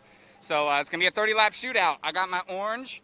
My car's getting ready, and it should be a lot of fun. You race at Irwindale, where you can run top, bottom, anywhere in between. So this must feel a lot like racing at home right now. Oh, for sure. I love the multi-groove racetracks. I mean, I think there was one point where we ran 2 wide, 2x2 for like 10 laps. I mean, that was just awesome from inside the car. So I'm excited to see it on the TV. But, yeah, it's a lot of fun. So we'll see what we can do. He's having fun trying to find a way to the lead is Trevor Huddleston here at Madera. Yeah, Trevor Huddleston, one of the most talented drivers in the country in a late model, that fast Ford Mustang. And he is going to get that hot rod tuned up and go after Bubba Nascimento. Stephen Blakeslee finding his way down trackside now, and he is going to talk to the driver of the number 11. Stephen Blakeslee is down trackside now with Austin Herzog. Herzog contended for second place in the season opener and is contending for the win here in round number 2. A great start to the season, fast time, worked your way up to the front, but now you got a mountain to climb with Huddleston and Nascimento. What do you need in this race car to go for the win? Just a little bit of side bite, and that's like the least I need. I think we were eating them up for lunch there at the end, so a couple minor adjustments, and I think we'll be good. How tough was it to show restraint when the bottom kept opening up and you guys were going 3 wide with a Geary there? You know, it took a lot. We were told in the driver's meeting to keep our line, but, you know, it is what it is. It's racing, and it's the whole part of the game. So I was just trying to save my stuff there at the end anyway, so it wasn't too big of a deal. But in this last segment, it's going to be a big deal. This last segment could be a big deal for Austin Herzog, our 2019 champion. Yes, and he will be a big deal, Stephen Blakeslee, if he can find his way to victory lane tonight. We have 4 out of the top 5 tonight are young drivers. The driver that is not a young driver out of the top 5 tonight, and that is Atwater's Racing Jason Aguirre. And the veteran driver is down there with Stephen Blakeslee.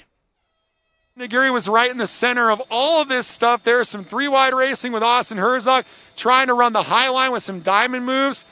Did you almost show these guys the high line, then they took advantage of it? Yeah, I wanted to move up, and I thought we were going to take off, but, you know, Herzog's tough on the bottom. I'm not sure what the hell we're going to do here. I'm just going to keep digging, and we're going to make some adjustments and try to make the high line a little bit better for us. But it's tough. These guys are fast, and, you know, we're just going to have to get busy here. We're going to try to get busy here for the 45, racing Jason Aguirre.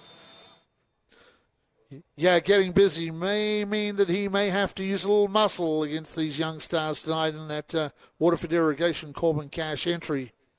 The final car down there in our top 5 tonight, the driver is from Las Vegas, Nevada, and this kid has been doing a great job all year here at Madera. Came to our local shows and tuned up, and he is down with Stephen Blakeslee. It is Kyle Keller, the Wild Child. Well, the Wild Child, Kyle Keller, worked his way past Matt Erickson there on a restart, got up to 5th place. They were having a whale of a battle in front of you. Looked like you just sort of rode your way to the break. What do you have in the tank for the final 32 laps? I think we have something. We had a little bit of not a long run car. We made quite some few adjustments and put more fuel in the car, and hopefully we just give them something at the end. A lot of guys are finding success on the top. How is your race car responding to these track conditions? I'm a little loose entry to center. I think I have a better car on the bottom, so I think I'm going to try to stick at the bottom as much as I can and try to get the passes. Well, he's restarting on the bottom. Maybe the place to be for Kyle Keller in 5th here at Madera. Thank you, Stephen Blakesley. And I tell you what we're hearing from these drivers tonight is they're going to run the top. Kyle Keller from position 5. He is going to go run the low line. Race fans, when we return to Madera Racing on MAVTV, we have 32 fast and furious laps of Madera Speedway left to run. Stay tuned, race fans. Grab a cold drink and hang on to the couch because it's going to get super crazy for the final 32 laps.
Well, for our online people out there, hey, some great conversation going on out there.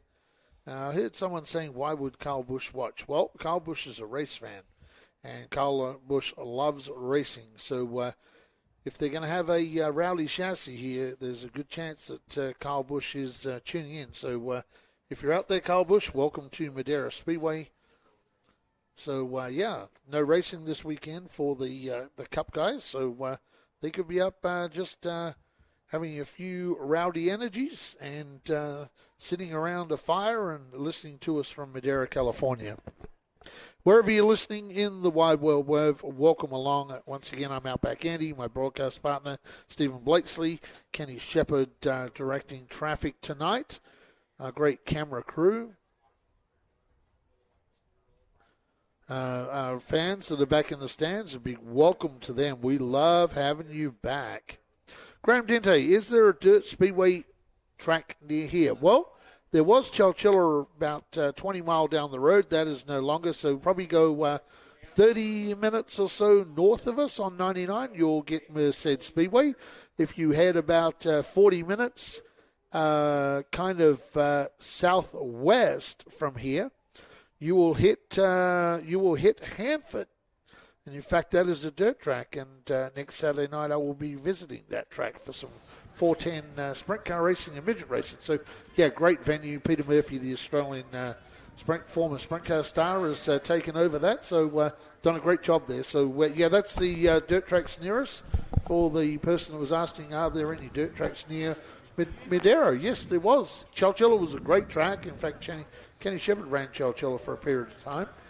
I got to tell you, it was really cool being down there, seeing all you race fans taking a real big interest in the way we do these pit stop breaks. There were kids all up along the fence, and I was talking to Tim Carr and the Zampa team, and they made some gear changes on that car to try to make the top work for them. I'm really looking forward to seeing this one play out. I don't know who's going to win this race, Outback. Well, talking about fans, yes, it is great. And that's the sort of thing we've really been missing, race fans, for the last 12 months. So, yeah, we miss that. And I don't know who's going to win this. But what I do know is from your interview, Stephen Blakesley, we have 4 drivers that are looking for the top. We have 1 driver that's starting out of position 5 that's going to run the low line. Well, if they all get up there and something happens that shouldn't happen, that driver from Las Vegas, Nevada that runs the low line might be the smartest late model driver in Madeira tonight. So Kyle Keller's shown a ton of improvement. We love that kid, one of our original junior late model racers. So to this 92 kid down here, Dylan Zappa, former junior late model racer and a former champion in the series. So we're just getting these cars to roll off. Race fans, 32 laps when we go back green flag racing. We'll give you a rundown. I'm going to give you a full rundown real quick for everybody out there. How it is. Bubba Nascimento in the 21 car leads the 50 of Trevor Huddleston. The 11H of Austin Herzog in third. The 45 of Racing Jason Aguirre in fourth. The 12K of Las Vegas, Nevada's Kyle Keller in fifth. Then you go to Dean Thompson in the 51T. The 42 of Matt Erickson in seventh. 8th, Colby Potts. 9th, Sheldon Cooper. And another big drive from Sheldon Cooper after starting 20th. He is driven back inside the top 10. 10th place, the number 1 of Tyler Herzog. 11th, Bradley Erickson in the 22 car. Jay Jolson in 12th position. Dylan Zampa in 13th. Petey Soto in 14th. Kate McClenny in 15th. Rick Thompson in 16th. Glenn Cook in 17th. Jaden Walbridge in the 11W is in 18th. Howard Holden in 19th. Adam Lenke in 20th.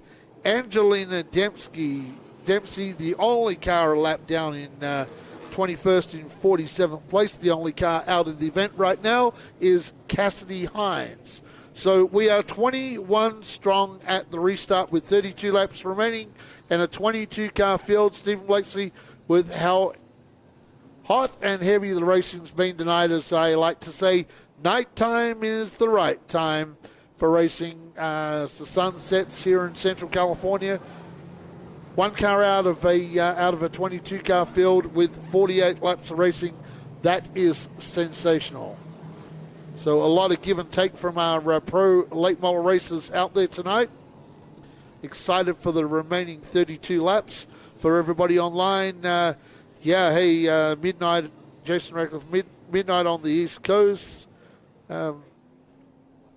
We got them all out there. Certainly have Kenny Shepard in North Carolina. We got them in Australia watching the Bathurst 6 hour on Easter Sunday. Barrett Paul Hemus has chimed in with great racing tonight, guys. Thanks for putting us on. Pleasure to have you in the house tonight, Barrett Paul Hemus, and great run from you. Jason Lawton, hey, good to see Jason Lawton chiming in along with Rod Carsey, Ed Rodriguez.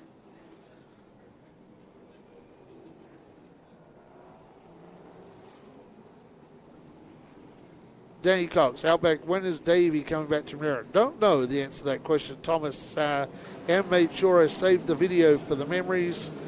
Rod Carsey says Kyle Busch is friends with Kenny Shepard. In fact, yes, Kenny Shepard is good friends with the Busch family because Kenny Shepard used to go door to door, wheel to wheel with Kurt Busch back in his Southwest days.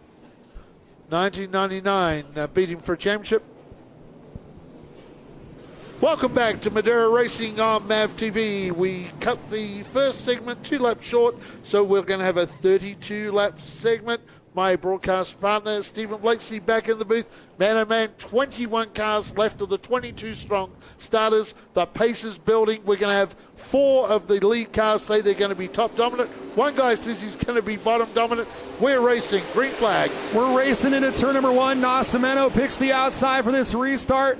But we saw the 50 of Huddleston. That was a car that could race anywhere around the Madera Speedway, and that's proving to be the case on the restart. Side by side with Nascimento they go. Nascimento narrowly leads lap number 49, but this battle is far from over. Yes, this battle is far from over. Sticking your nose into the screen now, racing Jason Aguirre said, maybe I've got to get up top. I got to do something to the car. Here's racing hard up top. 2 by 2 for the leader, Stephen Blasey. This is sensational late model racing on a spring night in Madera, California. By the way, Dean Thompson went around the outside of Kyle Keller for 5th, so you'll see 2 rather similarly prepared High Point Racing cars in second with Huddleston, 5th for Thompson.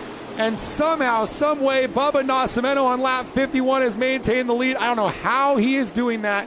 When you've got a tough customer, Herzog, a lunge. Herzog's car is really good in 3 and 4 on the bottom. Herzog just sailed it big He's time done that into a couple of 10-3. times. Yeah, that was driving it in there with not very much brakes from Austin Herzog. Was trying to get to the inside of racing Jason Aguirre. Aguirre sees this battle with Bubba in front of him.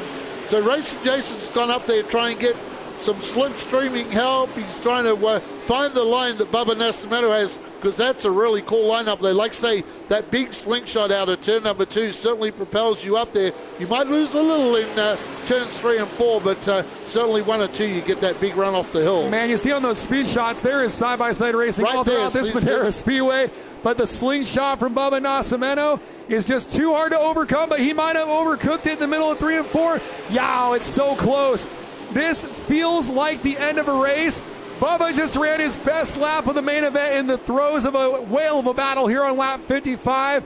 And Huddleston reloading the guns goes straight to the top and goes right up on the back bumper of Nascimento. He's conceded the position for now, and now he's reloaded the guns and he's trying again. Yeah, the question is, though, he single filed it out. How long can you go side by side? I don't believe they could go the whole 32 laps side by side. We got 23 laps remaining in this event. Huddleston now to the inside of Bubba Nascimento. It's a big fight for that David's Racing Products Nascimento Motorsports entry. And again, Herzog sails it in on the inside. Wow, we talked to Huddleston in the interview break where we asked him, doesn't this kind of feel like being back at Irwindale, where you can go side by side all the way around the racetrack? Nascimento didn't quite get the slingshot out of 2 like he's been getting. That was a bit of a bobble there. Can Huddleston steal the lead? Nope. Nascimento by 49 one-thousandths. I can't recall this much side-by-side racing in any prior Pro Late race here at Madera. No, that's amazing. And racing Jason Aguirre hanging tough on that Corbin Cash Waterford irrigation car, because he is that Blazer Swiss Lube entry. That's a slippery car too, and he'll slide that into the inside. Huddleston's there. Huddleston trying to slide him, and it might get nullified. It will. Huddleston had the lead in hand. He was going to take it here on lap 61, but it won't count because Rick Thompson is facing the wrong way. Yeah, Rick Thompson, former winner on MAVTV, has spun. We'll turn him around, race fans. Buckle those seatbelts on the couches, because we have 20 laps remaining when we go back Green Flag Racing here on MAVTV. Oh, man, Huddleston was going for it. And I know that it sounds dramatic to say that was a decisive maneuver, perhaps a winning maneuver with still 20 to go. But Huddleston was going for one of his big home run attempts there. And the 77 spins out, and he's going to have to surrender that lead. Yeah, the big problem that Bubba Nascimento has, he's going to have to continue this pace the whole way, because he can't afford to allow Trevor Huddleston to single out in front of him and get going, because we know how talented Huddleston is, and he could drive off by 2 or 3 car lengths, and that's the big risk. This is why they're having to, you're going to have to be elbows up here the remaining 20 laps. That would be 6 mile of Madera, California, to continue here. I hope everybody is really enjoying this racing here at Madera and on the live streams. I know we got people tuning in from all over the country, all over the world. You've got 6 mile of racing, 20 laps of this 1/3 mile in Madera, California, this Tribank racetrack.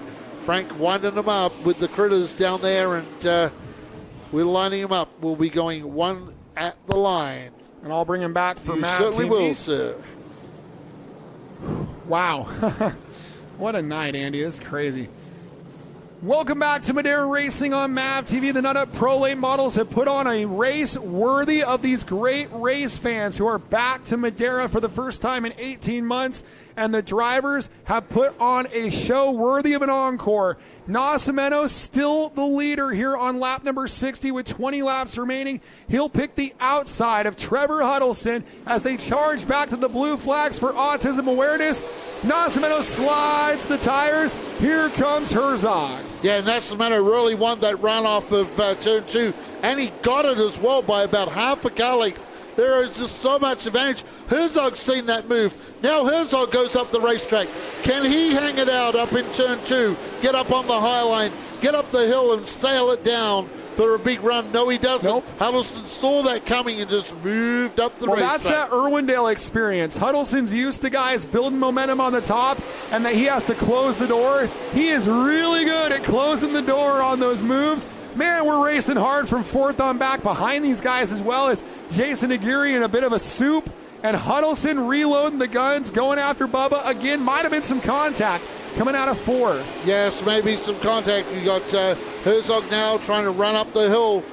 Bubba Nascimento still persevering with that high line, running down the hill and running away from Huddleston in the straights and down in the back section anyway of the racetrack. Whoa, Kyle Keller hit the wall. And Keller's been doing a good job, too. It backed him up. Sorry, out back the 05 of Cade McClenny spins it. And because they were all backed up behind Keller, and we get a breather here on lap number 64. Yes, we do. We'll turn around. Cade McClenny down here. Cade in that Tesla race car, as he calls it. So he'll turn that car around and get that car pointing the right way. More racing to come here for our Nut Up Pro Late Model. 16 to go for Madera Racing on MAVTV. Kyle Keller kind of slammed the wall hard, Steve Blasey. But before that, Kyle Keller had moved right up, and he was challenging for 4th spot. He moved up to 5th on the racetrack and was doing a great job.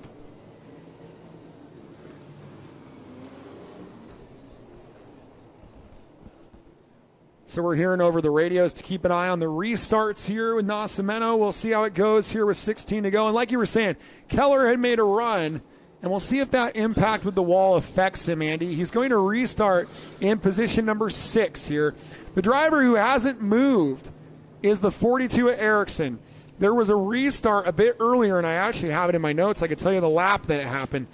There was a restart a little bit earlier where Ericsson got knocked back to 7th and got overhauled by both Keller and Dean Thompson, and he has never come back at them throughout this entire main event. It's kind of remarkable to me that he hasn't been able to answer back. Is he just saving something for the finish here, Andy? I kind of wonder if these restarts are not hurting Matt Erickson. Maybe if we had got some longer green flag segments. I know Matt is really good.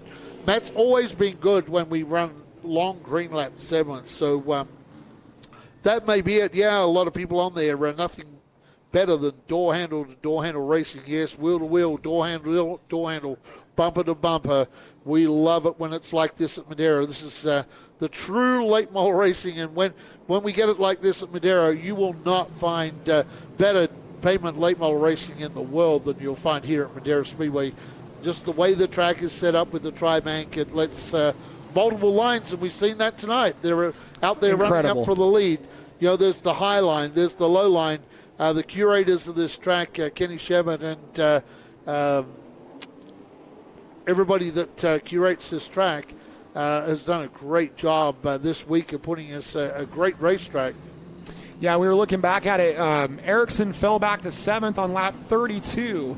So we're 32 laps later, and he hasn't moved forward at all. That is very uncharacteristic. It sure is. Like I said, lots of great comments coming in saying this is crazy good racing. We're at 165 likes on on YouTube. Hey, quick shout out to Jay Johnson. We're going 1 to go at the line here. Jay Johnson from 19th to 9th. Great. Welcome back to Madera Racing on MAVTV, the Nut Up Pro Late Models. 16 laps remaining, and this one is far from settled. Eric Nascimento has found a way to make the top work. but he has had challenges throughout the event from that man, the 50 of Trevor Huddleston. He'll give Huddleston the bottom. Nascimento is your leader on the top. We're looking for a blue flag from Freight Mid B. A much improved restart from Nascimento. The officials will like that one. Here we go. Yeah, just on 5 miles of racing left, and Huddleston moved up the racetrack. See contact that time. Smoke and Bubba Nascimento scrambles to the inside, and here comes Herzog. 3 wide. Huddleston leads lap 65. Huddleston took advantage of that close restart, gets a big shot from Bubba into turn number 1. Huddleston takes over, and Huddleston trying to say sayonara, this time by 14 to go. Yeah, Herzog was struggling with drive out of turn number 2 on the higher line. This time he still struggles with turn 2, but going into the turn, he is lights out faster than everybody else. Gets in the back of Huddleston, loosens him up. And it's big smoke that time from the 21 of Bubba Nascimento. I think he's got panels on the tires. Let's hope that he doesn't get a puncture before the end of the event, because it's been a great night of racing. And we have racing Jason Aguirre. And in the top 5 now, Colby Potts. Colby Potts, who started on the front row, staying in the catbird seat if something goes wild, which it has gone a bit wild, to the liking of Trevor Huddleston. That smoke starting to dissipate a little bit as the tire pressures build on these hot Hoosier tires. Yeah, you can see it on the outside front tire, Stephen. The bodywork pushed back a little bit on the 21 car. Right front smoke continues, and Herzog probably knows he doesn't really have to bum rush this. He can take his time because things are going to go away quickly on the 21 of Nascimento. If this continues, we've got 10 laps to go. It's Huddleston, Herzog, Nascimento, Aguirre, and Potts. Then Thompson, the 12 of Keller, 22 Erickson, 42 Erickson, 98 Lemke. That's your top 10. Yeah, we got just under 3 miles of racing, and they're getting racy all over the racetrack. 3 wide. 3 wide going into turn number 1 down the back of the pack. Racing all over this racetrack. Trevor Huddleston, the Southern California driver, is the race leader. It's Herzog now into second. Bubba Nascimento. Then you go back to the 4th car, and that would be racing Jason Aguirre. Smoke still coming from the 21. They cross over, and Herzog gets sideways, and an accident behind them as well as Potts got into the back of Aguirre. It collects Keller, and it collects Dean Thompson. Multiple cars get collected, and there's multiple different skirmishes taking place. Herzog comes zooming up to Nascimento under the caution, and the yellow flags fly here on lap number 73, and there is some aggression, some frustration, and we're yellow here with 7 laps remaining. We'll be back here from Madera Racing on MAVTV. A lot for our officials to sort out as a wild lap 73 of the Nut Up Pro Late Models. What do you make of all that? Well, what I make of that is we've been going really, really well, and suddenly timbers and anticipation, I think, for these drivers starting to build up a little bit. And between Herzog and Bubba Nascimento, 2 young drivers. Now, this is exactly what Trevor Huddleston wanted. This is exactly what he wanted. Get to the front, get the young guys behind him to ruffle some feathers. Now, looks like Potts' car has some damage. And racing Jason Aguirre did a complete spin, kept going, and hasn't lost a lot of position. Yeah, but a lot of damage on both of the 12s, Kyle Keller and Colby Potts. The 51 of Dean Thompson is climbing out of the car after having a car that could run in the top 10, made some contact with Aguirre, and that's going to end it for him as he's walking around very dejectedly away from the race car. Dean Thompson going over to talk to somebody over here. I'm not sure who. But, well, that's the other. He's where he parked the car is not where his team is situated. So he's in the boneyard. Yeah, and his team is situated more in the center of the pit. So he was just walking over there, just with a purpose because he's quite frustrated. Had a good run going. Yeah, had a great run going tonight. Dean Thompson hung around all night long. So too Colby Potts and racing Jason Aguirre under the yellow here. Racing Jason has gone up, and I think there might have been some hand gestures between you and I. Stephen Blakeslee at the driver of number 12. That car is all jacked up too. That's an Nascimento Motorsports entry, so things are going along really, really nice. No damage to the Nascimento cars, and suddenly you have Bubba, who has a tire rub with some body damage, and now Colby Potts. There's some body work that's been moved around on that 12 car. Yeah. So too on the 11 of Austin Herzog.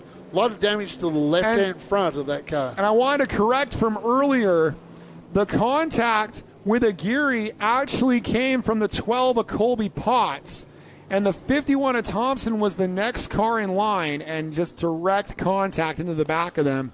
So it was actually Potts and Aguirre that made the contact, and then boom, and then it was the 12 of Keller that ripped the left front off of Dean Thompson's car. Hence why, hence why the 45 car is up there next to the 12. Very, very unhappy, because I would say the way things are going, Kyle Keller's car's a bit of a mess on the infield here. They're going to make that into a kind of a and modified. So the caution was not thrown for Herzog spinning. The caution was thrown for the 45 of Aguirre spinning. But as we saw on our live stream here on MAVTV as well, he had help from the 12 of Colby Potts. And they're still sorting it out here under caution here. And they've rolled back to lap 72 with 8 to go. Yeah, rolled back to 8 to go. And we're trying to sort this out, what they're going to do here in deeming who is responsible for that mess. Yeah, Jason Ratcliffe, the 50, is one very sharp late model, very talented driver behind the wheel, former California State late model champion.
There we go.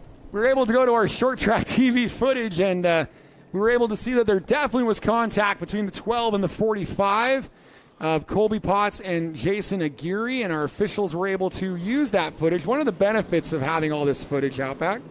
Yes, it is one of the benefits of having the footage. And, wow.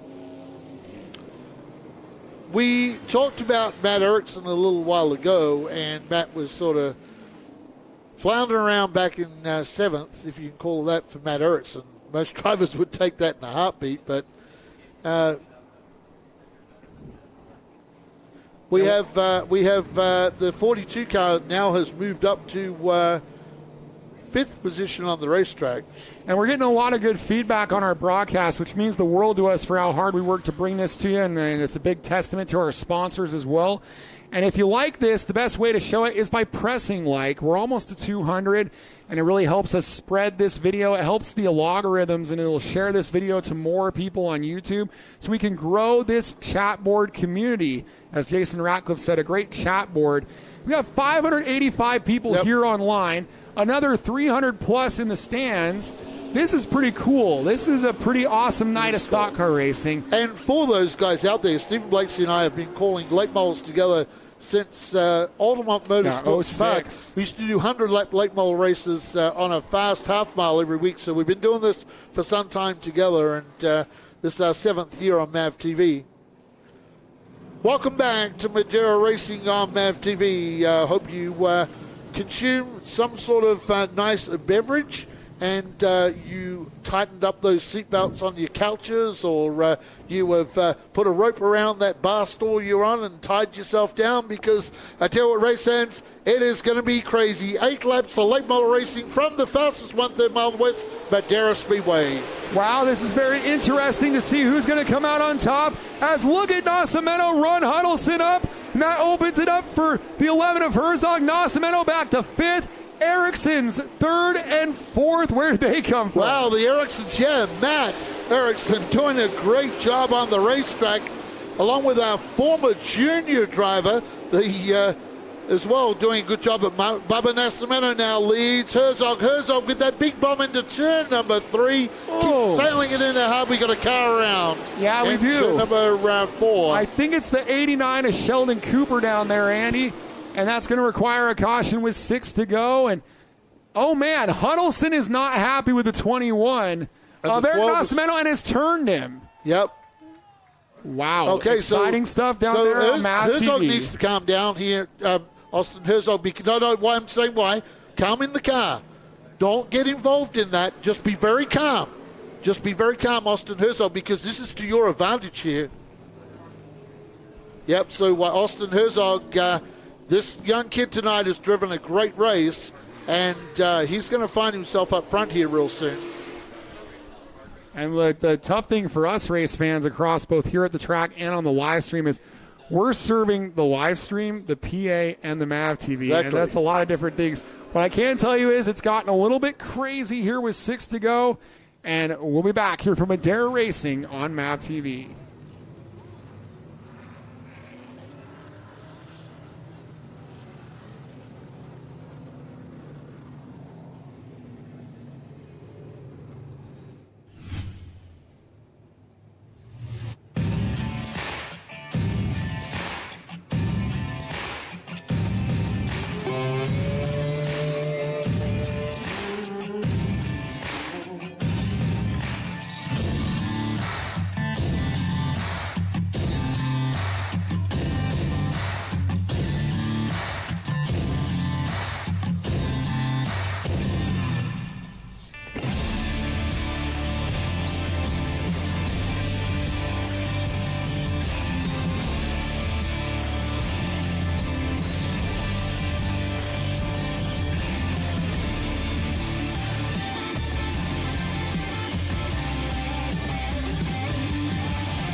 .5150 apparel.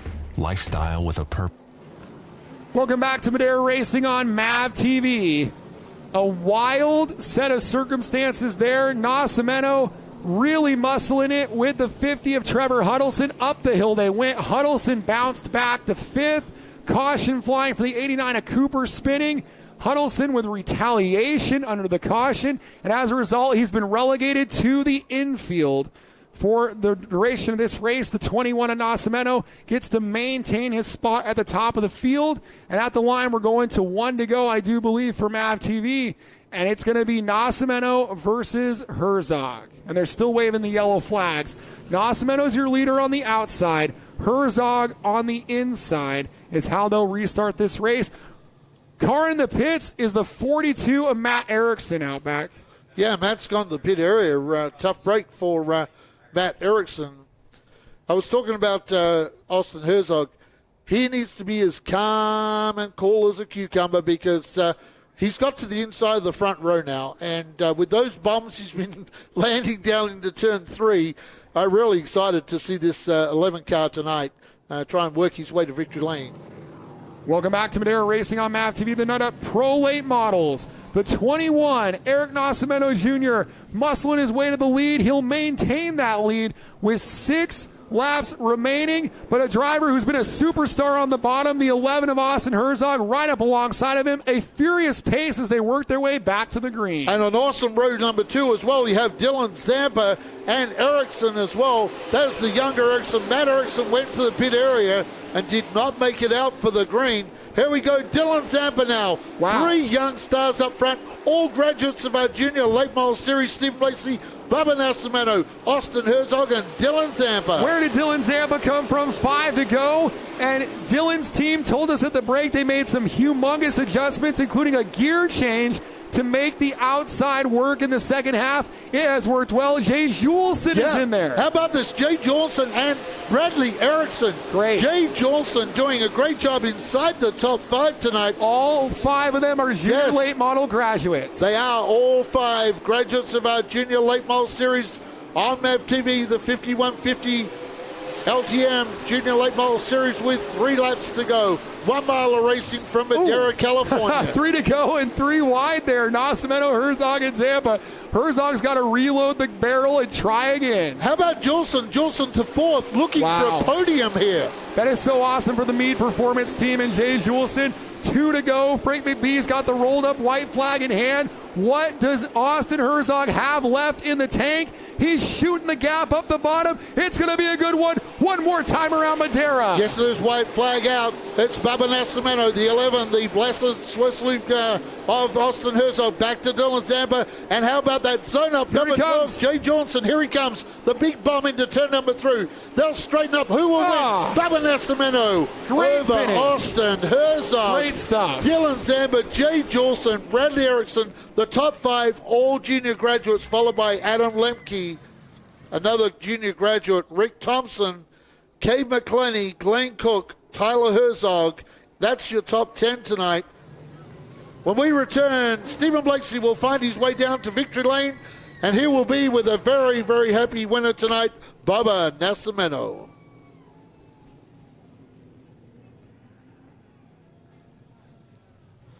Well, for those on YouTube, what a great race tonight. I can tell you that the top 6 are graduates from our junior late model program. Yeah, top 6. Just Kenny Shepard goes, wow, yes, Bubba Nascimento, Austin Herzog, Dylan Zampa, Jay Juleson, Bradley Erickson, and Adam Lemke. Then Kate McClenny. So we had Cabe in 8th. So a lot of... that makes it like 7 out of 10 junior graduates from the junior series. That is amazing. Steve Blakeslee going to go down to victory lane here real soon. That car might all be beat up on the sides. It certainly had a lot of tires rubbing on both sides of that car tonight. But Bubba Nascimento gets it done.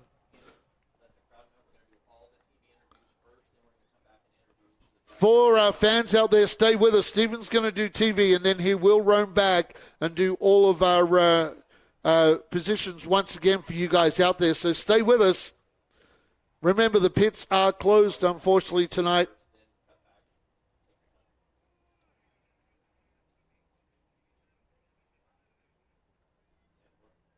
So, race fans, hang with us. If not, if you're leaving, we'll see you back in 2 weeks.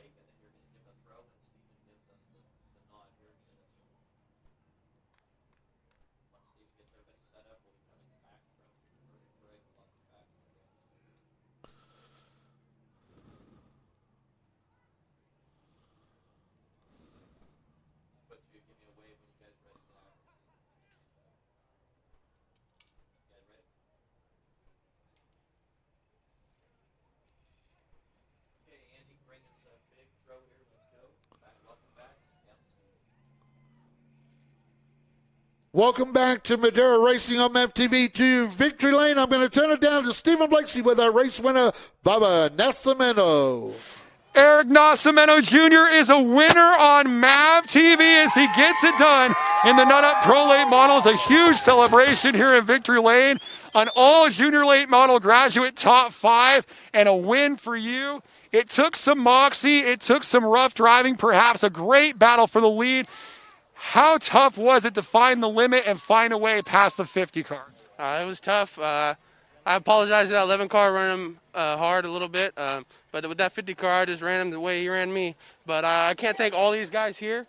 They put in so many hours at the shop, so many hours at the track, and for free. We can't ask anything else from these guys. I'd like to thank All-Star Moving and Delivery, Skipco Welding and Industrial Supply, my dad, my Uncle Mike, all my buddies, family, girlfriend, Nascimento Motorsports, David Racing Products, Manteca Boys and Girls Club, RJ's Paint Shop, and special thanks to Paul Cordorza. It's exciting for us on the TV side. How exciting is it for you in the race car when you have a car that responds that well and a racetrack where you can put the car anywhere on the track? Yeah, it helped a lot. I learned from Eric Holmes and my Uncle Mike and my dad. Everything I know, those guys have taught us. This is the car Holmes ran, won 2 short track shootouts, and if it wasn't for him and all these guys, I wouldn't be where I'm at. We've been working for one of these for about 3 years. We got one junior late model race win, that's it. So we've been working for it for a long time. Well, that Nascimento Motorsports legacy continues to build here at Madera Speedway. Bubba Nascimento is a nut-up pro late model winner. Well, that was key. Stephen Blakeslee down there. Eric Holmes, 2-time short track shootout champion, racing for the Nascimentos. And good to see Bubba paying some kudos down there to Eric Holmes. Ray Sands will tell you about the positions Bubba Nascimento wins from Austin Herzog, Dylan Zampa, Jay Jolson in 4th, Bradley Erickson, Adam Lemke, Rick Thompson, Kate McClenny, Glenn Cook, Tyler Herzog rounds out your top 10. Then Jaden Walbridge, Sheldon Cooper, Pete Soto, Jason Aguirre, Matt Erickson, Trevor Huddleston, Colby Potts, Dean Thompson, Kyle Keller, Howard Holden, Angelina Dempsey, and Cassidy Hines. A lot of drivers that spent a lot of time up the front found their way to the back of the pack in the finishing positions. Now Stephen Blakeslee is down with second place, the driver of the Blasser Swiss Lube entry, Austin Herzog. Well, Austin Herzog, second place, a car that was extremely strong on the bottom of the racetrack. How much do you wish this race was about 5 laps longer? To be honest with you, I just wish the race was the same length, and I just wish people could drive a little bit cleaner. But, you know, some people never change. I can't thank my crew enough. All my sponsors, Blaster, Swiss Lube, Richard Herzog Construction, WDF Concrete, you know, they're all huge help to me in my career. The start of your 2020 season did not really go according to plan. How much has the change been on this race team from last year to this year? Well, I mean, the sponsor really gave us a confidence booster. We, you know, as soon as we got that, we knew we had to kick it in the high gear to, you know, get the car in the victory lane or, you know, podium finish like this. Well, another podium performance for the 2019 Nut Up Pro Late Model Champion, second place for Austin Herzog.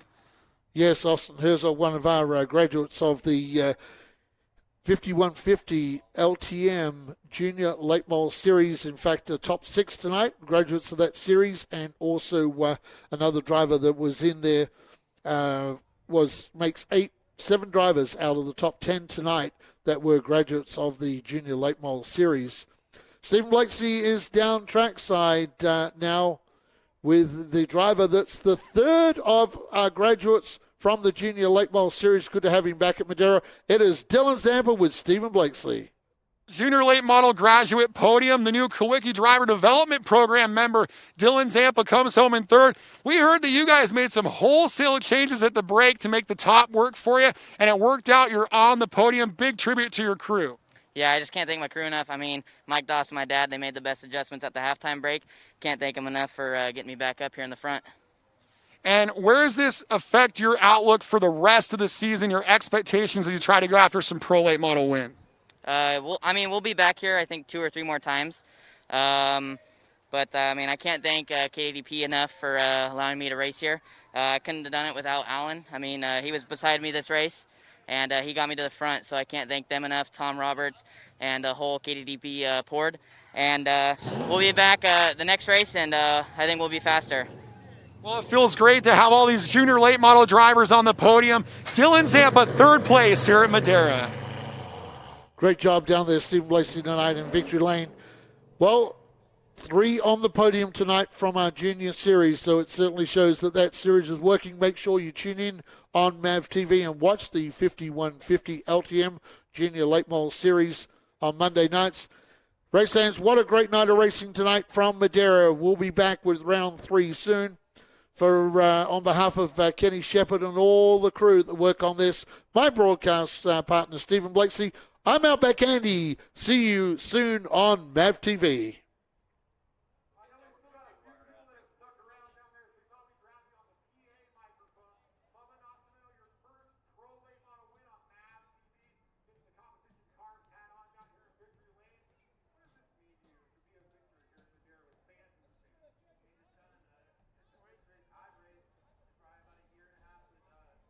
Tonight, I'm going to bring Kenny Shepherd here in a minute. I'm going to bring Kenny over to our live stream booth. It was a great night of racing, and you sit him down here, and he has a huge smile on his.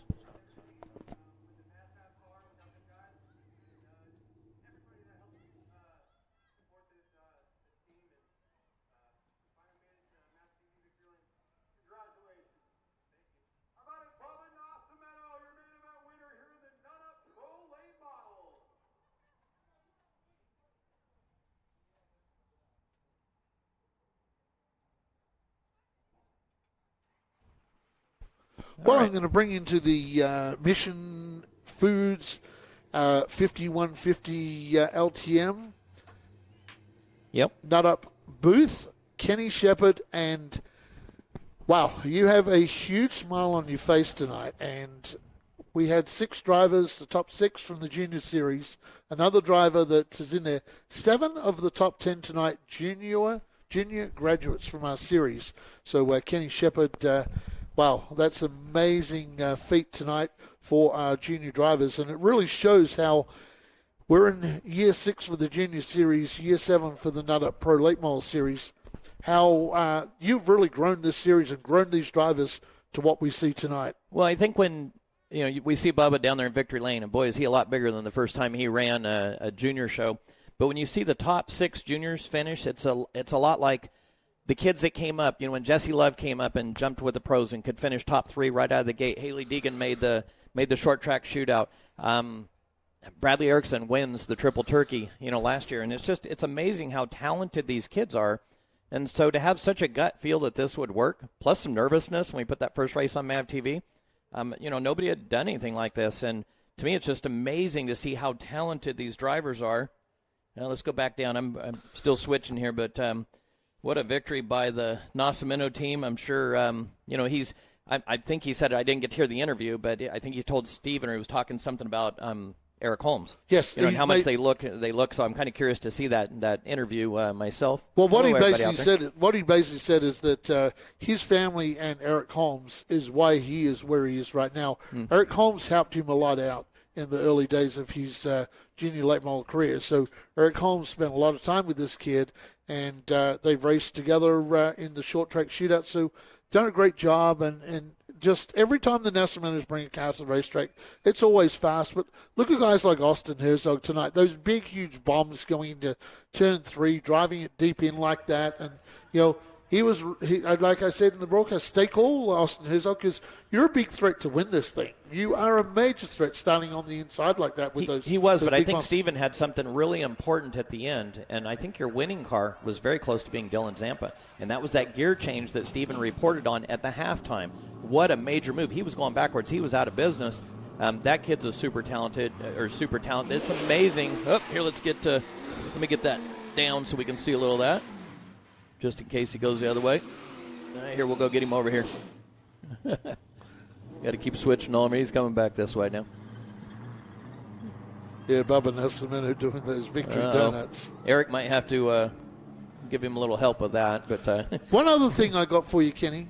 When things got really at the critical part of the race, those last 10 laps or so, the more senior drivers struck problems. And I find that amazing tonight that all these young kids, you would have thought it was those drivers that you would have seen at the end of the sheet down in the late teens and early 20s. But it was a lot of those drivers were the veteran drivers that were running really strong.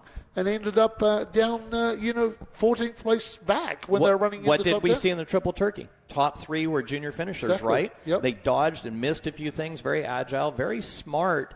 And I think part of it probably comes from their big momentum drivers. They do really well from the bandoleros, the legends, those types of cars.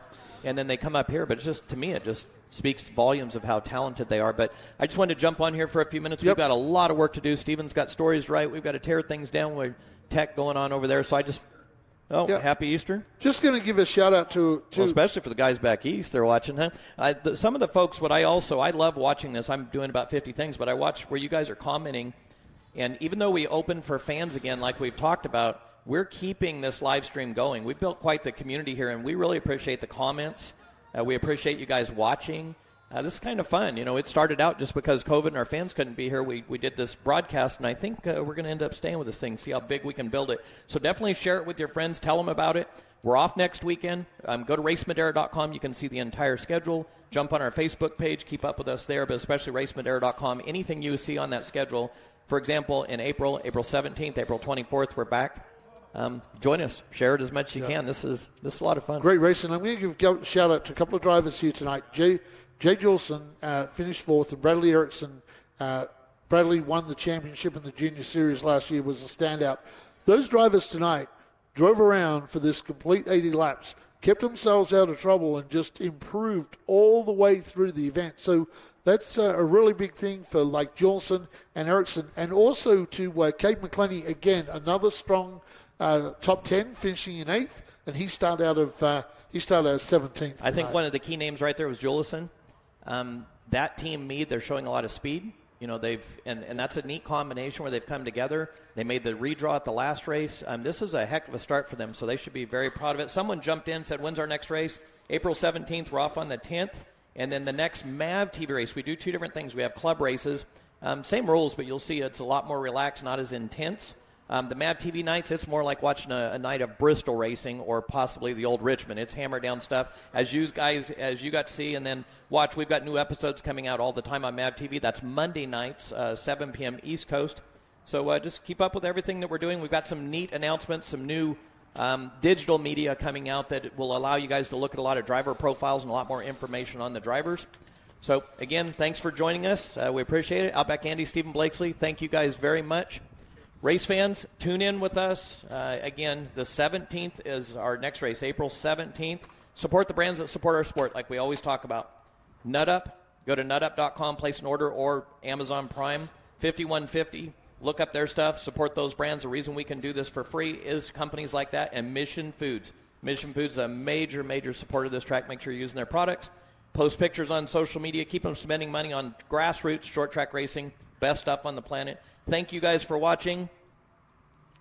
I'll sit here and read stuff all night. So, and it's amazing. People from all over the world. You see that? Mexico, Brazil, Australia. It's so cool. Yeah. I love that. Technology is amazing. We really appreciate all the support. I can tell you, Kenny Shepard, myself, and Stephen Blakesley, we really do, when you guys post, really value support out there. And we just love doing this. Steve and I, like we said earlier, we've done this. We did this for a few years back at Altamont, and then we hooked up again. And this is year number 7, and we're back at it. So we've done this for close to 10 years together, and I think we work pretty well together, and we enjoy working together. And a lot of times we kind of know which each other is thinking as well along the line. Sometimes I get a little off topic, but he drags me back in. Stephen does a real good job babysitting. Drags me back in, yeah, exactly. But hey, great night of racing here from Madera, California. Race fans. On behalf of myself, Outback Andy, Stephen Blakesley, my broadcast partner, and our great promoter and boss, Kenny Shepard. Thank you very much. Keep supporting 5150 Nut Up and Mission Foods. And that's all we have from Mission Foods Control Tower. The Mission Control Tower. Yep. Most importantly, support short track racing. I don't care where you're at. Go to the closest short track to you. As soon as they open back up, support short track racing. It's an amazing sport. Families are race together, stay together. It's absolutely amazing sport. There might be a few people a little hot today, but they'll be friendly and fun again tomorrow. So, again, check out racemadera.com. April 17th, we'll see you at the next race. April 24th is the next MAVTV show. And to all of you guys out there that are still posting, thank you so much for supporting us. Have a great night. We'll see you soon.